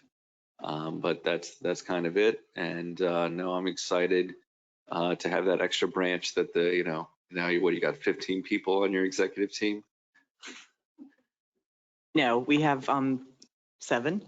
And this person, 7, right, Dave? Yeah, 7. And this individual would be on the executive team. So this individual will work very, very closely with our executive team as exactly that, a team, and collaborate and have the authority of the city manager's office. I think some of those other roles, when they're embedded in an HR department, let's be honest, at the end of the day, go away. I'm not taking you seriously. I don't have time for this. And that's what happens. And that sets it up for failure. So this is going to be an individual that's going to live and breathe and believe, most importantly from the heart, how to go about affecting this type of transformation and helping us, because it's not going to be easy and it's going to take time. And it's new for everybody too. And communication skills have to be amazing. Collaboration, again, from the heart, organizational change, changing culture. Right. It's someone that has to be, hands-on and be going to the different events. It's kind of not a 9-to-5 job. So that's something where that's what the pay is, that they're not working 40 hours. They're going to be working a lot more than 40 hours. In addition, did you look at the National League of Cities Race Equity and Leadership program? Yes. Okay. Yeah. That's another great model that's mentioned in the report. Okay. Part of the report has one of the appendices is a list of additional resources that we found very useful. Many of those resources were we learned more about from the interviews with the city E&I directors, that they'd found these resources very useful. So we included them there for you, for your own information and access. I think the difficult thing is that, and what I'd want to see and help try to pilot, is the empirical evidence that this does add value. It's kind of in that sense is that, all the public art that we've done in the city of Boynton Beach has had economic value. It's not just an inanimate object. It's something that adds a lot of value to the city. And so that's kind of where I'm hoping that we can start quantifying the value of adding diversity, equity, and inclusion to the city, both internally and externally. If I may speak to that, that's for us as researchers. One of our firm beliefs is not just that what we've produced for you, including this, the training and future efforts, is based in research, but also that we do our own research to say what is working, what is not working, what translates, because we do want this to be a model for other communities. And so in that process of doing our research, we will continue to gather information about where things are, what we would recommend moving forward. We envision you as being not one of the best in class, but the best in class if we can succeed in these efforts. Correct. Other cities will be benchmarking us. Exactly. That's right. Yeah, I was about to say that would be a function of your benchmarks. I mean, what are the measurable units that you would be measuring? That it would be from the benchmark to sometime down the road where you can say, hey, we improved this piece and that piece, something measurable. What would that look like? I mean, Well, so there are different pieces of the puzzles, and we always have to be very careful as researchers about claims of causation, right? But what we look for are patterns. So, while we don't, as specifically a part of the agreements that we don't have in that agreement that we will produce X, Y, and Z performance indicators. But I will say that your staff has been kind enough to be open about sharing data. And so we will be looking through and using more advanced statistical methods to assess where your populations are. As we go into training, we plan on doing both pre-surveys and post-surveys to see where we can capture attitudinal changes. So there will be some places where we're going to be gathering information to generate into publishable research, quite frankly, that would be based on these efforts and grounded in these efforts, so that we can roll it back and make it useful and make it informative. If I could just add to that by saying that there's at least two different ways that one could set forth performance indicators. One is transactional. So did the city hire an E&I director? Yes or no. Did the city conduct employee surveys? Yes or no, and so forth. And then the more challenging, difficult ones to capture definitively are the sort of transformational key indicators, such as to what extent did the training affect behaviour in the workplace, for example.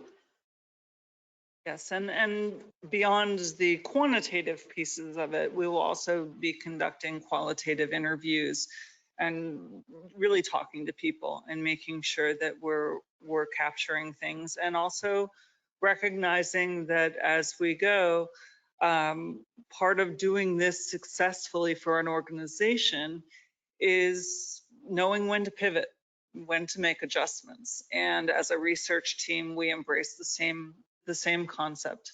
So where we need to pivot, we're going to pivot. Where we need to grow, we're going to grow.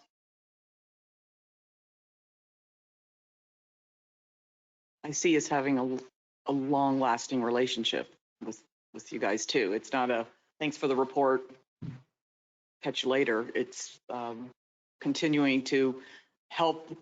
We continue to collaborate and learn from you, and you learn from us, and we stay well connected. Because I think I would hope in 5 years we're still going to be talking. It's constant. It's not a one-shot deal. Thank you. So for my input on this, first of all, thank you very much, ladies and gentlemen in the back. But ladies in the front, gentlemen in the back, just making that point. So, again, thank you for taking the time to do this research and to really bring it to the forefront. For me, I think the thing that stuck with me the most is what you mentioned, that this is not something that's just temporary and that just, is a report that then gets shelved, and then perhaps as future commissions come, they forget, or it has portions that could potentially be deleted or excised. And so that happens. And by the time we get to 5-7 years down the road, what we are approving or enacting in this current form of this commission no longer even is recognizable from what we originally intended for it to be. So what I propose and what I would ask for this commission to support this initiative would be to put this in the form of an ordinance. That way it is codified in our code that this is a part of our future moving forward, and it's not a resolution that can simply be discarded, or if minds are changed or sentiments are changed with the leadership that's up here, that it simply just gets discarded or interpreted in a different fashion. So whatever we're doing here, ultimately, I want it to be in a permanent format. And I would also, again, want to make sure that we learn from the mistakes of what happened in Gainesville and other places where we, put fail safes and safeguards for the position of this individual, because it will not be easy work that they're going to be doing. They will receive pushback. And, I appreciate every single person, all the 800 some odd employees who are in this building and in this organization. But I do know that not all of them agree with this thought process and this change that we are making, and this direction that we are moving this commission, this leadership, and the city in. So being mindful of that and not being naive to think that everybody's just going to la la la kumbaya and just move along with this initiative. There needs to be really strong mechanisms to protect this initiative and make sure that it is long lasting, and the effects that we continue to feel of the biases and the racisms that are literally built into the fabric of this country can start to become undone with this work. It is not going to happen overnight. It's not going to happen in 10 years, let alone in our lifetime. But the decisions that we make, and the fact that, first of all, I do want to commend this commission and this leadership staff that we even went down this road. So thank you, first of all, for that. But this is just the beginning, and we're literally just inching at the starting line. There's so much more. And again, this is, my ask that we don't just, accept a resolution or just say, yes, we're going to move this forward, because we, again, as this form of this board, are only here for the next 4 months. In 5 months, a whole new board will be up here. They may feel differently. In 5 years, a whole new board will be up here and they may feel differently. So I want to make sure I get a stronger language and a stronger follow through from the city about this initiative. So those are my comments, and I want to ask my colleagues to concur with me on this. I'm happy to concur with you, except it's not going to happen today because we don't have I understand that. Yeah. So what I would request then from you is that if you'd like to move forward with the FIU's recommendations, resolution 21-163, that you make that motion, and then we move forward with their second resolution. And then if you want to say trying to codify our ordinances, or have our attorney come back to us to talk about what would be needed to change. Because correct, we can create advisory boards and other things like that, just to know what exactly are we legally allowed to do, because the fact is the city manager has the authority of hiring and firing the city employees, not necessarily us, but creating a permanent department, so to speak. Correct, all of that. And yes, you're definitely making my point by giving that example. So I would like to make a motion to approve the resolution that's on the table before us tonight. And also to direct our city attorney to bring back language that would allow for codification of this. Let's do one at a time. One motion, okay. Yeah, we got So- three. So let's do, first one is resolution 21-163, accept the recommendation of the Diversity and Equity Internal Systems Benchmarking Report. So moved. Second.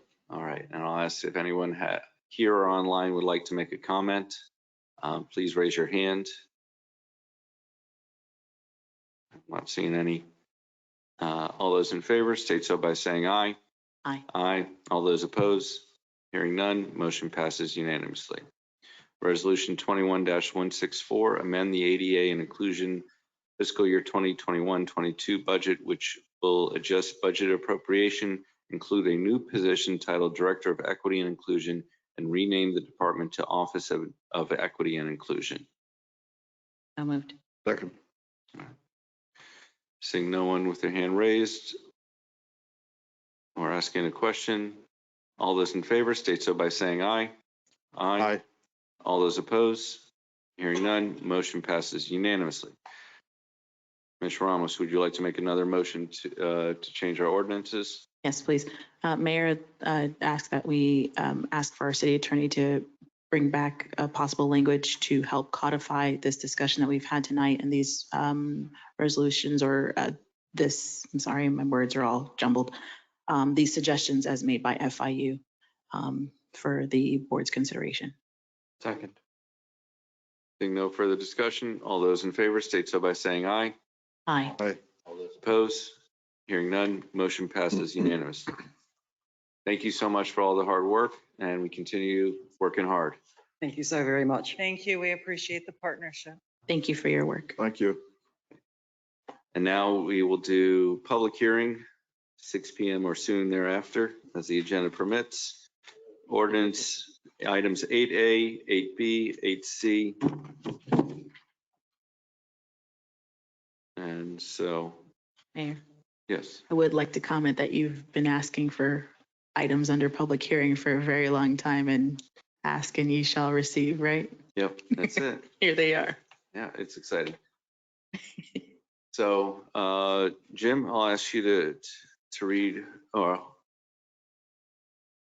if the applicant would like to come up and allow us to read all three ordinances at the same time.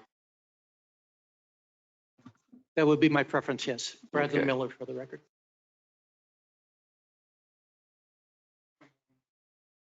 #21027, an ordinance of the city of Boynton Beach, Florida, approving the abandonment of a 119-foot long segment of the 57-foot wide Southeast First Avenue right-of-way, extending from the FEC Railroad right-of-way to Southeast Third Street, authorizing the city manager to execute a disclaimer which shall be recorded with this ordinance in the public records of Palm Beach County, Florida, and providing an effective date.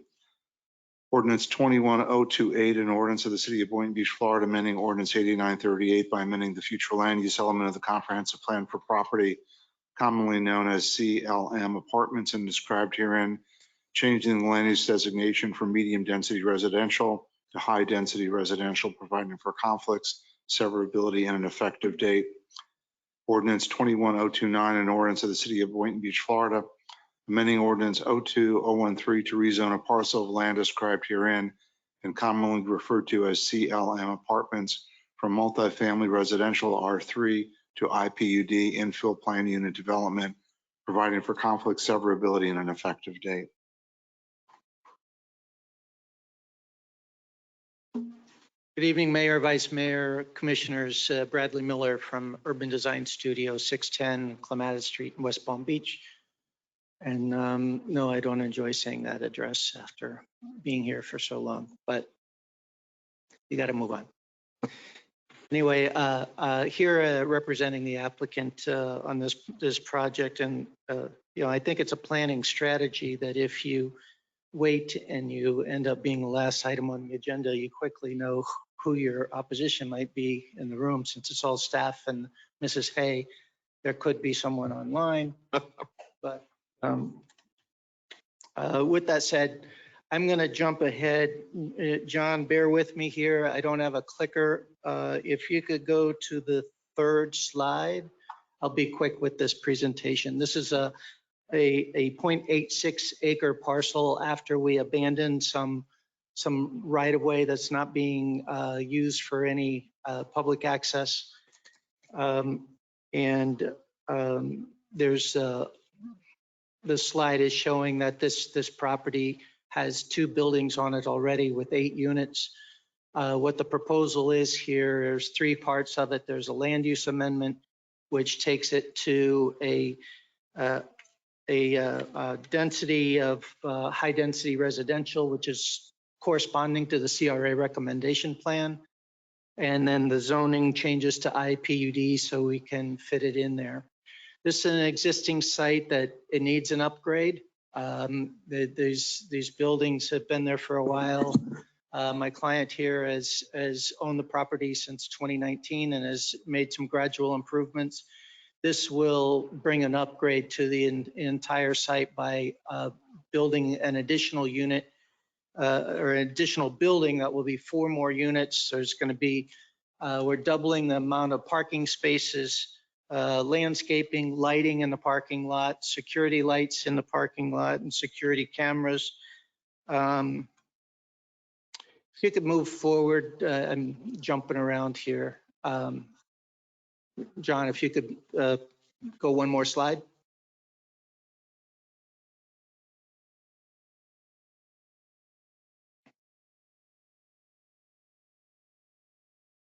John, thank you. The area that's in yellow on the slide is the area that's that we're asking be abandoned.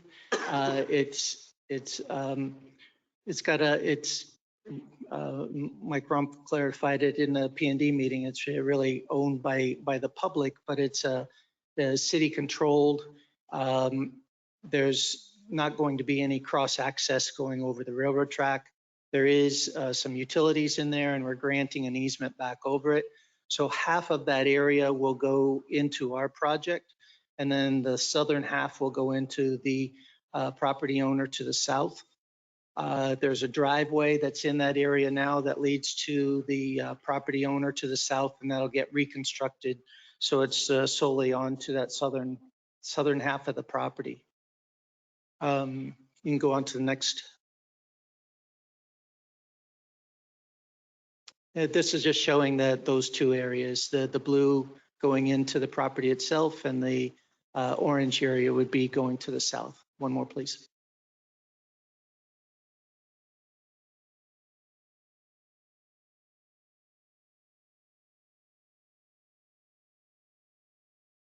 Mr. Miller, just so you know, I am advancing it. There does seem to be a delay with the presentation at your end. Okay. Not your fault, but on our fault, displaying it at your end. Thank you, John. My wife accuses me of talking too slow as well. This is really just showing the CRA plan that it designates that area, not only this property, but that area designated there in brown, which is a high density residential land use designation, which allows up to 15 units per acre. Next slide, please.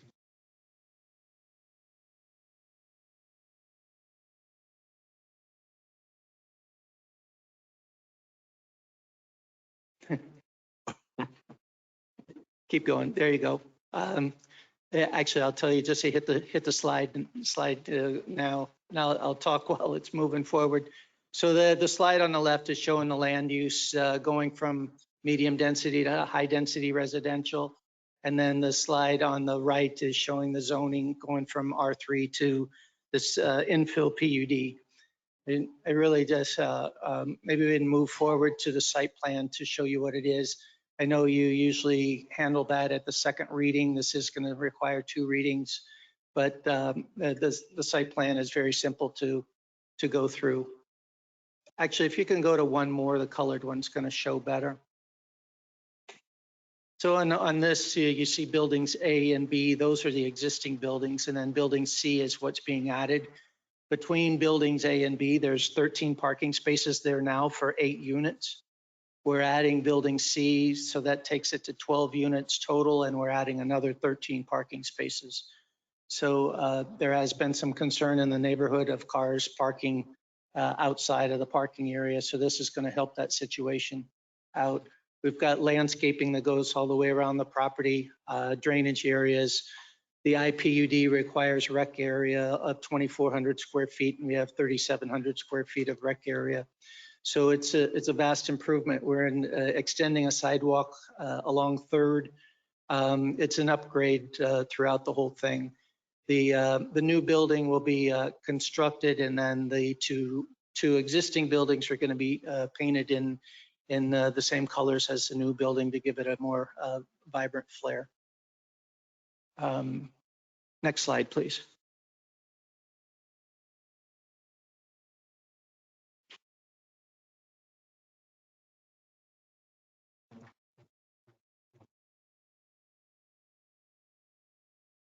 This is just showing there was along that east property line, there's an adjacent single family home. We are putting in a wall and landscaping on both sides of that wall to provide additional screening adjacent to the single family home and the parking that's in that area, as well as landscaping throughout. Next slide, please.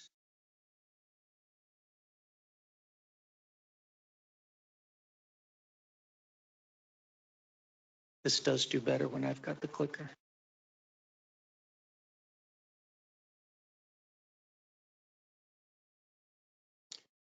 This is a rendering of the proposed building, and like I mentioned just a moment ago, that all 3 buildings would end up looking have this motif to it. So it's going to be more brought up to date. The landscaping is going to help a lot.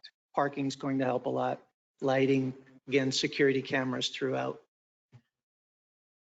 So I think if you go to one more slide, it just shows an aerial view of how all 3 are going to fit into the property, and then I'll open it for questions.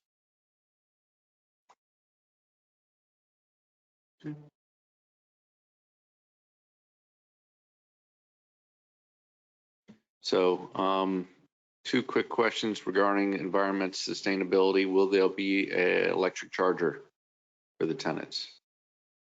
That's something that we haven't considered or talked about through the review. I think I'm going to commit for him that it's just one, yeah. The city wants, and that it's going for the market. One of the things in doing this is we feel like it's going to take the tenant mix there up to a higher quality, and I think that would be a good feature to add in to attract even better. I'm pretty sure there's going to be people that says, oh, if it's included, they would want to live there. The other thing is dealing with the environment is, we've done a lot of planting within the CRA district here in the CRA district. Just want to make sure that we've worked with community greening for the urban orchard. And so I didn't believe any of the plants are fruit producing. So I want to know if you would be able or would be willing to do some fruit producing plants as well. Our landscape architect is actually listening in, unless he went to bed. So that's something that we can talk to him about before we come back for the final reading. Yeah, and I see that you do have a lot of, I think it's 17 palms. And, we did a study for our urban tree canopy, and we studied that palm trees provide less economic environmental benefit than their costs compared to canopy trees. And so I'm not saying that you need to get rid of all of the 17 palm trees, because that's what some people like to see. But that's my comment. If we could get more canopy trees. I'll give you an explanation for that. There is more there than perhaps in other projects of this size. In the south area of the abandonment that's coming in, there's water lines through there. So we can put the palms in that area without them affecting the water lines. Instead of the canopy trees would conflict. different root systems. Yes, Okay, so that, thank you for that explanation. sure. And those are my two comments. And the rec area, what type of features are you going to plan on having there? It's fairly simple, of benches, barbecue grill, picnic table, stuff. If there's some play area, that's something we haven't fully designed that yet. But the area is there that could be improved on with a small tot lot type of setup as well. There's two areas. There's an area on the south side of the southernmost building, and then there's a smaller area on the north. The smaller area would probably just be a barbecue area, but it would give both ends of the community some room. Yeah, and this is, like I mentioned, in our CRA district, so it should be within walking distance to the Woolbright Federal intersection. And there's JC Park. So if, kids get a little bit older, need a bigger playground. Sure, and also in this abandonment area, because of the easement, we can't have any physical structural improvements in that area. So, which would be, the default is a great soccer field. Gotcha. Dog area. Dog area. All right. So I'll ask Commission if they have any other questions. If not, John, do you see anyone with their hand raised or asking questions? I do not. And so I'll get a motion on our first ordinance, 21-027. Motion to approve. Seeing no further discussion, may I have a roll call, please? Yes. Vice Mayor Hay, Aye. Commissioner Katz, Commissioner Romulus, Aye. Commissioner Pincirga. Yes.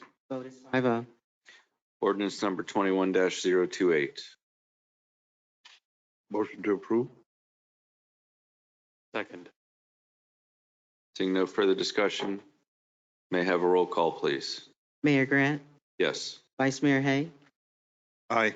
Commissioner Katz, Yes. Commissioner Romulus, Yes. Commissioner Pincirga. Yes. Vote is 5-0. Ordinance 21-029. Motion to approve. Second. And I did receive comment from one of the neighbors, Shelley Gare, of 423 Southeast 20th Court. And I'll read it into the record. I'm homeowner at 423 Southeast 20th Court, Boynton Beach. I'm in opposition to the zoning change from MEDR to HDR and additional multifamily residential northwest corner and Southeast 21st Avenue and Southeast 3rd Street. I do not believe changing the zoning from medium density to high density is improvement to the community. 20th Court is not as passable as a 2-lane road. Community in and around historic cottage district of Boynton Beach, 21st Avenue and 23rd Court, Southeast 3rd Street is now oversaturated with rental units, low-income families, sober homes, and halfway houses. Many 2 stories high family duplexes. Having guests, the visitors to these rental units park on the side of the road, making all the streets congested and 1-lane traffic. The traffic is very high. I know firsthand that 23rd Court is treated like a racetrack with cars driving 50 miles per hour or more. On several occasions, when asking the drivers to slow down, I met with threats and hostilities by the drivers. The residents have requested speed bumps and police patrol many times to no avail. All the homeowners have reported that 23rd Court is blocked by parked cars from attendees to the MCC 12-step meetings. Larry Mastropieri, owner of the low-income multifamily 2-story buildings at 2107 and 2109 Southeast 3rd Street, is negligent of upkeep, maintenance, and community concerns. In 2021, there has been a rash of violent crimes involving guns, battery against women, fugitives hiding, and multiple families living in one unit in his building. This year, I watched the tenant at 2107 Southeast 3rd Street and his friend return to the first floor unit after rounds of gunfire were shot at Federal Avenue. Upon complaining to Larry, he continued to allow the tenant to live there. This was their second offense complaint of recent involving a gun from this unit. All the homeowners are afraid and intimidated to call police because of retaliation and threats coming from his buildings. I propose that the owner and developers of the two-story low-income multi-residential buildings, improve and remodel the existing buildings, yield higher income tenants, below requesting changes to any zoning laws. He has not even ever proven to have the community in mind. So that was the one comment from the public. And I feel that the additional unit and the improving of the adjacent units is going to add to the community. The fact is that you're adding 13 parking spaces for those 8 units or Correct. 4 units. 4 more units. Yeah, so there'll be a total of 26 parking spaces for 12 units. Currently, there's 13 parking spaces out there for 8 units. So Okay. it's So it's a a massive. big improvement. Lighting that they just upgrading with landscape. And contrary to what the letter says, the tenants that were involved in the shooting incident were removed. And thank you. And there will be security cameras. Yes, Okay. there's one there now, and they'll add more as they do this development. All right. And that was, we have a motion and a second for the rezoning. May I have a roll call? Oh, Commissioner Katz. Just one final question. There will be security cameras. Is the owner willing to allow, I don't know the agreement, but where the police can have access to that, where businesses can grant access?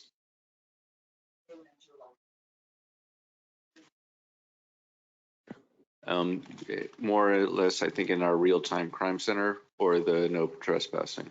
I was inquiring, I guess, about both the no trespassing and the access for police, but also the ability, and I'm not versed in the technology, but if there's cameras there and we can have access to them for policing purposes.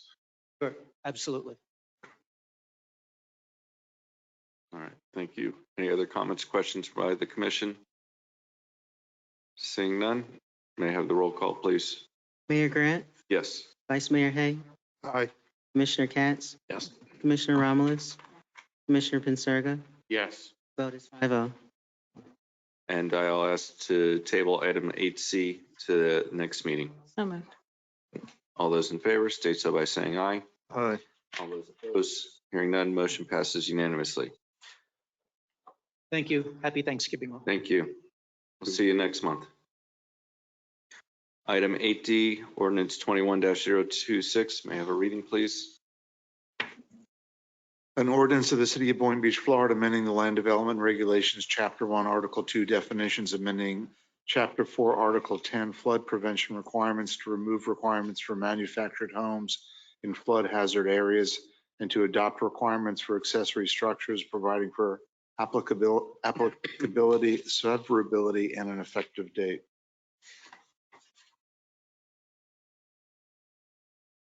So my quick question, has there been any changes since the first reading? Good evening, Adam Temple, Development Director. No, Mayor, there's no changes. That was my one question. Motion to approve. Second. Is there any other questions by the commission or any online? Seeing none, may I have a roll call, please? Mayor Grant, Yes. Vice Mayor Hay, Aye. Commissioner Katz, Yes. Commissioner Romulus, Yes. Commissioner Pincirga. Yes. Vote is 5-0. Okay.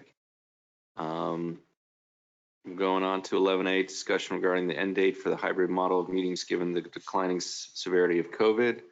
I feel that the city commission meetings, we can't talk about the CRA, but it is advantageous to have the hybrid meeting.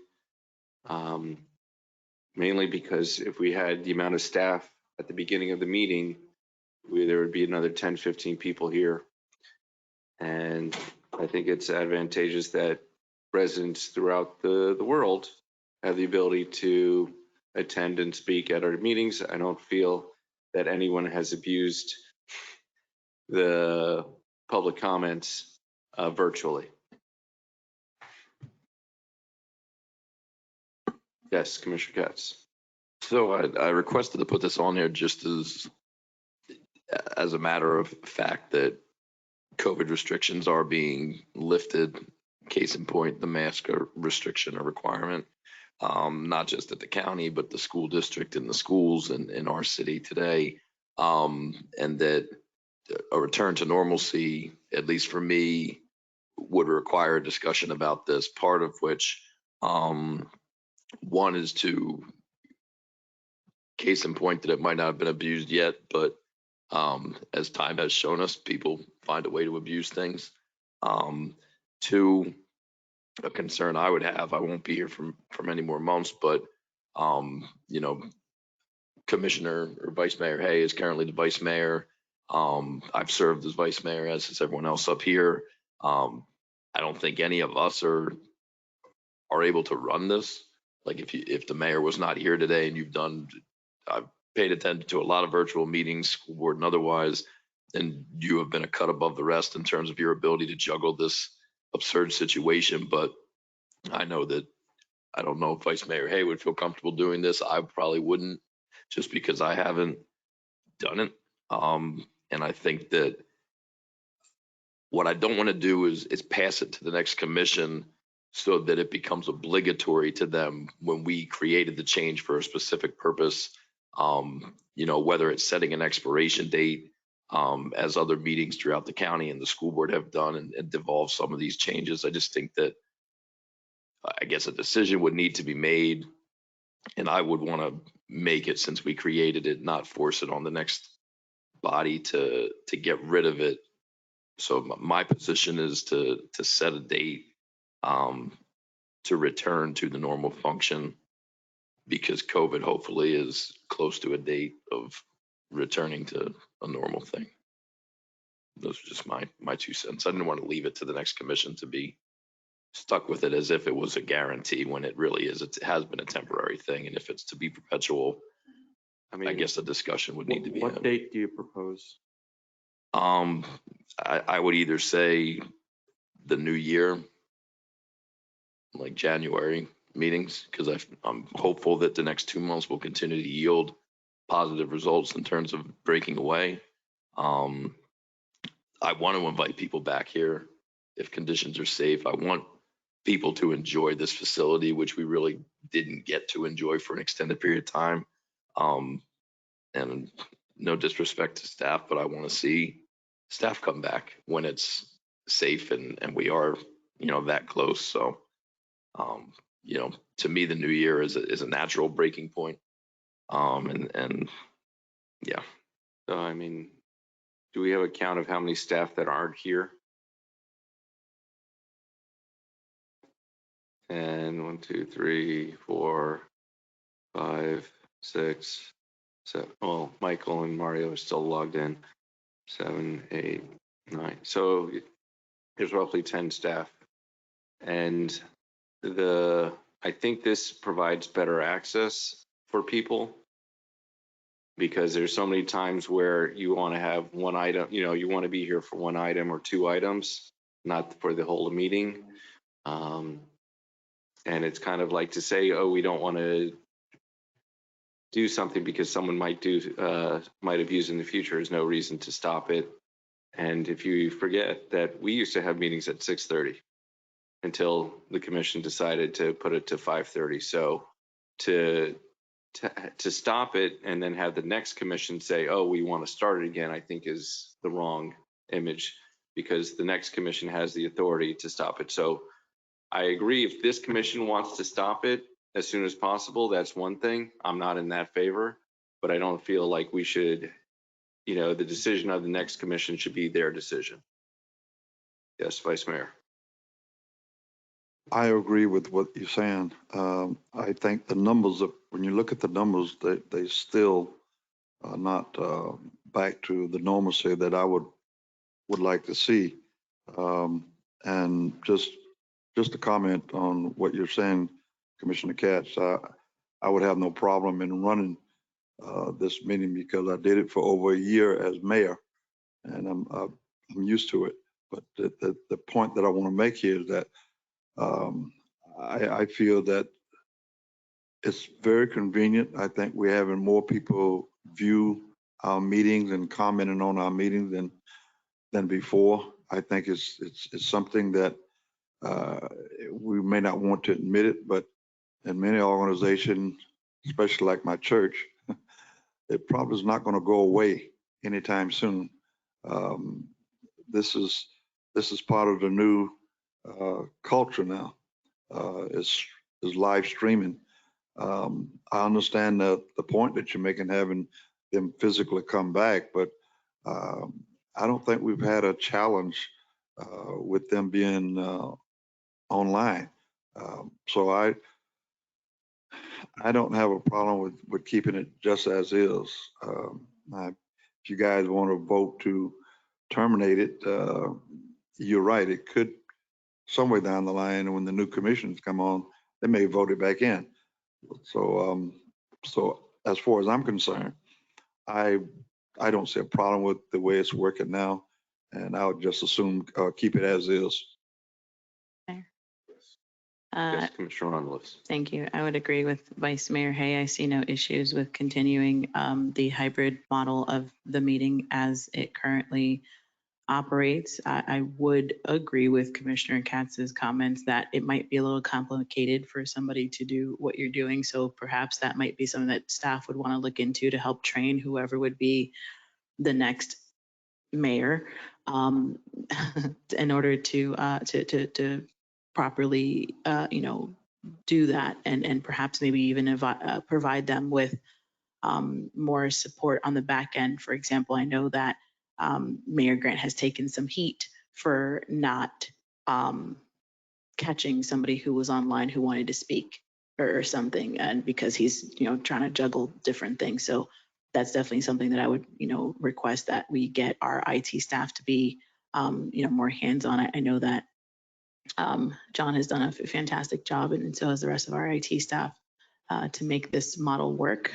And in all actuality, I was asking for this model way before we ever went to this model because of COVID. Since we were over at Intercoastal Park and prior to that, knowing that we were going to be building this new city hall, I requested the fact that we could live stream our meetings so that people who can't show up in person, people who don't have, the flexibility to be here on a random Tuesday night at 6 o'clock because maybe they have kids or they have work or, whatever that may be, they can still attend and still can have a voice and be a part of the civic process and even contribute their input online, as several of the members of our community have done. So I would ask that we continue meeting, and I'm in favor of keeping it in this hybrid format. Just to clarify, because no insult was intended, Vice Mayor Hay, I wasn't saying you couldn't run the meeting. I was saying that no one else has been trained in the virtual platform. And if it were dumped on our lap, we would have to defer to staff to run the entire virtual platform. Understood. I would agree with that, as we all struggled with just managing the minute timer thing. We're like, well, yeah, that thing. We were all struggling with that one last time. Yeah, they do a great job training. I'm not the only one that gets trained here by our IT staff. You have to realize Lori gets trained too. Yeah. So that's the aspect of it is that I don't feel that using the GoToWebinar platform is that complicated. I know that there are a lot of buttons and it may take about 30 minutes to an hour, but the next mayor should be able to use it, and that's kind of it. But I do want to know, are we still having our advisory boards as a hybrid? Advisory boards are meeting in person. Okay, and so that's what I was saying, is that I do feel that the advisory boards do not need to have the hybrid model. They are still recorded and put on YouTube though, right? They're recorded and accessible via our website. It's audio recording only. Oh, I see. Okay. So our planning and zoning board is not recorded video. It's just audio. Correct. Okay. And so then if someone wants a transcription of it, then they can get it, correct? We have our minutes for the meeting, and then if they want to listen to the meeting, they can do so online.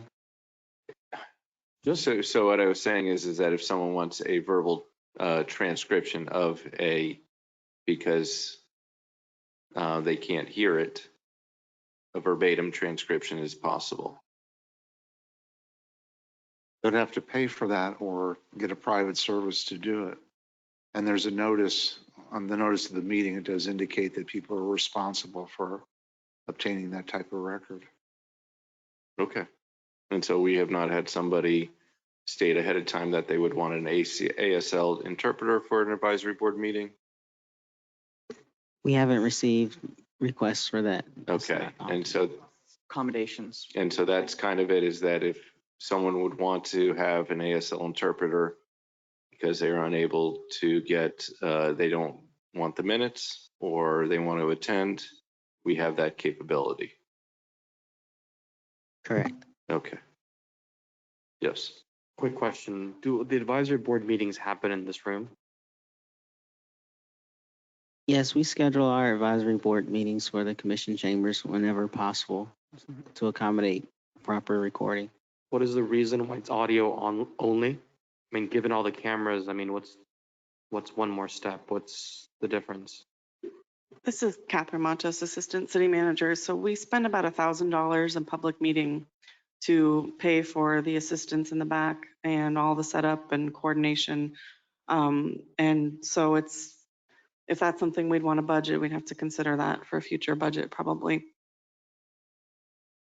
I don't understand the difference between audio and video. No. There's a big difference between the closed captioning that is happening now, the person in the back room, and having a video audio recorder like they've been doing for decades.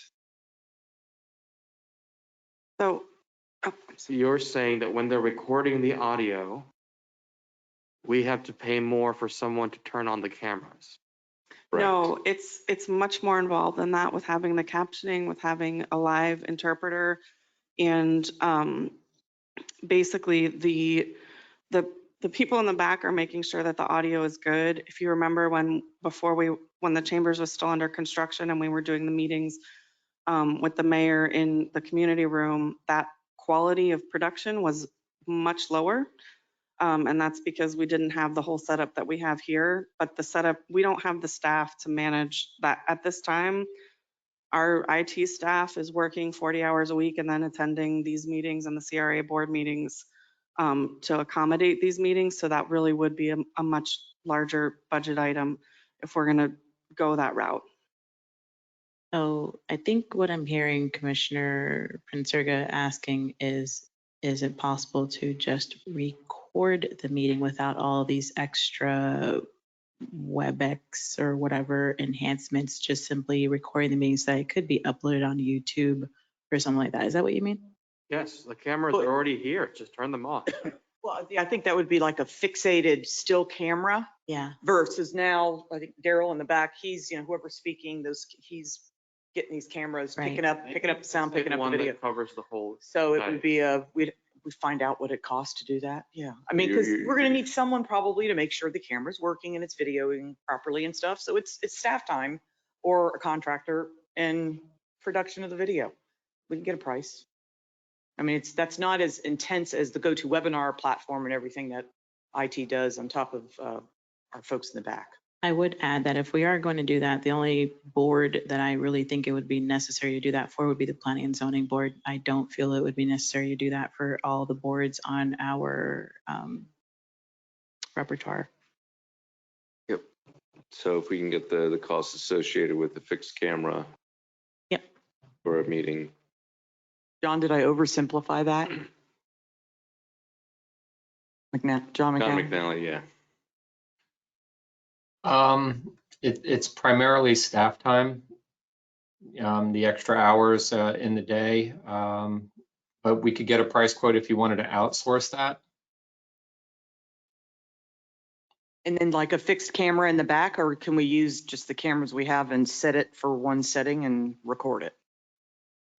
We could set it for one wide shot, and then unless you're gonna have the liaisons of your advisory boards do that for us, which is somewhat of a technical aspect, you would require somebody from IT to staff every one of your advisory board meetings. Yeah. Because there I would has to not be someone recommend that. controlling the camera P&D, we can get a price to do P&D. first, because it's, remember, at our old city commission meetings, we had someone also recording that one fixed camera that was there the entire time. So our clerk staff is able to use the audio recorders. Correct? Correct. I'm not going to belabor the point. No, we'll get a price. My common sense is telling me if somebody is here recording the audio, they can turn on the camera and record video at the same time. They're already here. They're already doing it. Teachers do this left and right at a much higher level. This should not be complicated. But again, I don't want to belabor the point. If there is some technical aspect of this I don't understand, that's fine. But if somebody's already here recording the audio, just turn on the camera that's facing the dais. It shouldn't be that complicated. So again, not to belabor it, but I think what it also involves is that once that video is recorded, it then has to be edited. The branding has to be added. It then has to be uploaded to YouTube or whatever database that we would be storing. There is a little bit more than just turn on the camera. So too, Mayor. Commissioner Pensurga, there's a cost associated with it, and so you want to know what the cost is. You're currently saying that it's something that it's not expensive, and I think could be an extra few $100s each meeting. I wasn't even thinking that. I didn't realize there would be a cost of turning on the camera. Yes. Oh, absolutely. Absolutely. You talk to any production company, they'll tell you it's very expensive to turn on the camera. Our cameras are already in this building. We've already paid the money for that. There's already people they're already going to be here taking care of the AV. So, Crystal, does all IT right, staff? That's fine. I'm not belaboring the point. I'm just curious, is on advisory boards, I'm does just IT saying staff it doesn't attend? make such my common sense. Speaking from a person who sits on an advisory board, no, it's really just city staff and the board. Like there's really not much production team and also our city clerks. Like there's no one here. It's an empty room and just the board that's talking. So it is a little bit more where you're gonna have to bring another staff member to sit in that back room, man the camera, even if it's just a still wide shot. You need to stop and start. Yeah, and if there's any IT issues or technical difficulties, then yeah, you got to bring that person in to fix it and whatever, blah, blah. So I hear you. I agree with you. That's why why I'm saying maybe it might also just be better to just do it for the most, not that any of our other boards aren't important, but the most pertinent board, which is the board that is a quasi judicial board that a lot of times, disagreements occur in that board that then come directly to us. So maybe that would be probably the best board to have this video recording capacity if you're asking for it. I support that. Yep, I think we'll get the cost associated with the planning and zoning advisory board and go from there. And we got a consensus for that? Yeah, okay, good. One more. 12A ordinance 21-030. An ordinance of the city of Boynton Beach, Florida, amending Chapter 2 Administration, Article 4, entitled Purchasing and Consultants, Section 2-56C is hereby deleted in its entirety and replaced with the new subsection 2-56C to amend the process to dispose of city-owned real property, providing for conflict, severability, codification, and an effective date. I'm not happy with item D when appraisals are needed, because I feel like saying anything under $500,000 in appraisal isn't needed is not right. I'm talking more of, anything under 100,000 an appraisal wouldn't be needed. Because, for example, the abandonment that we had tonight, that's still a property that we're getting rid of, so to speak. And so I know that there's issues that we've had in past times when people asked us to abandon property that we had them get an appraisal even though it was next to nothing. But, if there's a property that's worth $250,000, I'd like to know that it's worth $250,000. And so I would want to change the item, I guess, DC to $100,000. Or I try, B from 500 to $1 million, from 100,000 to $1 million, and C to $100,000.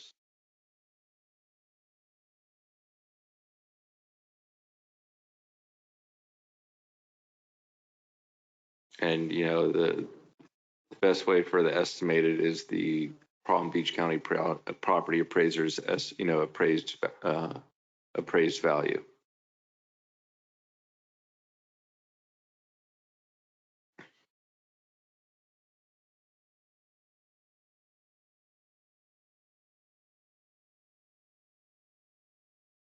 Okay.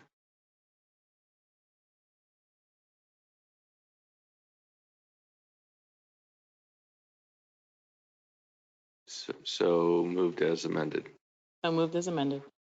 Could you clarify the amendment? Jim? Yes, in subsection B, on the last line, it's line 77. That would go from 100,000 to 1 million. And then on line 80, it would be 100,000. Sorry, restate those numbers, Jim? They don't, that doesn't make sense. Line 77 Uh-huh. would change from 500 to 100,000. Okay. That makes more sense. And Thank it you. would still remain 1 million. Yep. And on line 80, it would change from 500,000 to 100,000.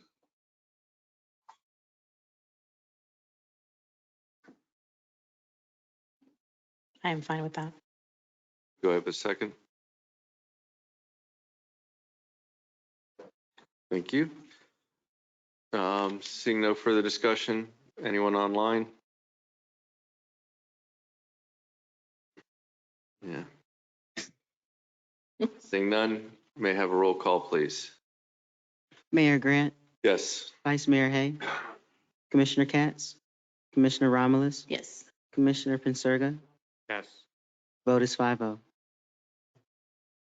And future agenda items, can we get an update on the cafe vendors for the Arts and Cultural Center and City Hall? Because I spoke with the CEO of the Ice Cream Club, which is a large business in Boynton Beach, and it's kind of like, I'd like to see ice cream at City Hall, especially during the So would summer. we. Yeah. I would support that. We've been talking to Feeding South Florida and exploring some possibilities, which we'll include in our update to you, is whether or not we want to consider that cafe space in an incubator format from a food cafe standpoint. I mean, So I'd some thoughts on that. be ecstatic because I know that the Community Caring Center took over our library cafe for a while. And so the fact that they have the Community Caring Center as part of their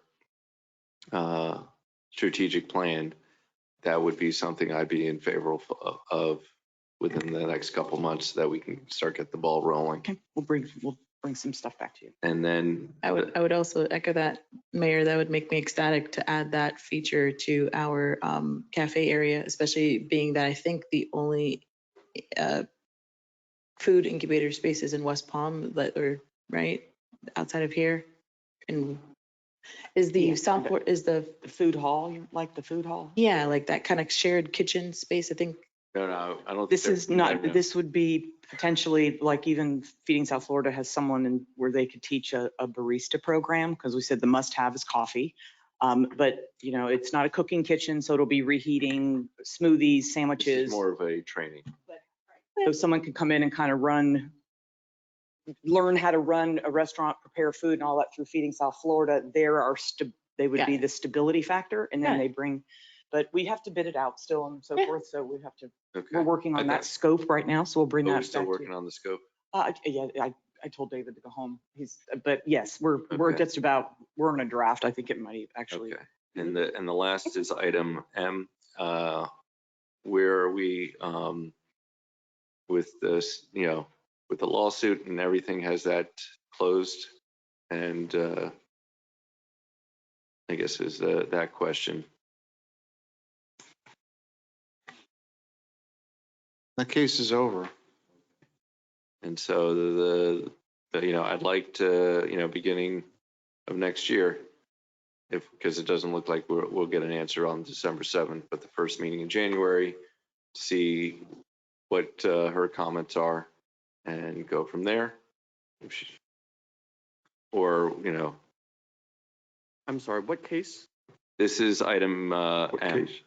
It's your agenda. Mayor Grant has requested discussion regarding naming the urban orchard as Sarah Sims Park Oh, yes. for Latasha Clemens. And so have that discussion. And so I'll reach out to Ms. Clemens and we'll go from there. I also understand that there are some members of the community that would prefer some other signs of, Yes, other facilities. yeah, so we've Proposal got to to share talk as about well. that as well. And so that's kind of it where for our December 7th meeting, having that discussion item on January 4th so that the community knows and can make comments if they so choose. Do I change M to January 3rd, January 4th date? Mayor, Yes. is that what, okay.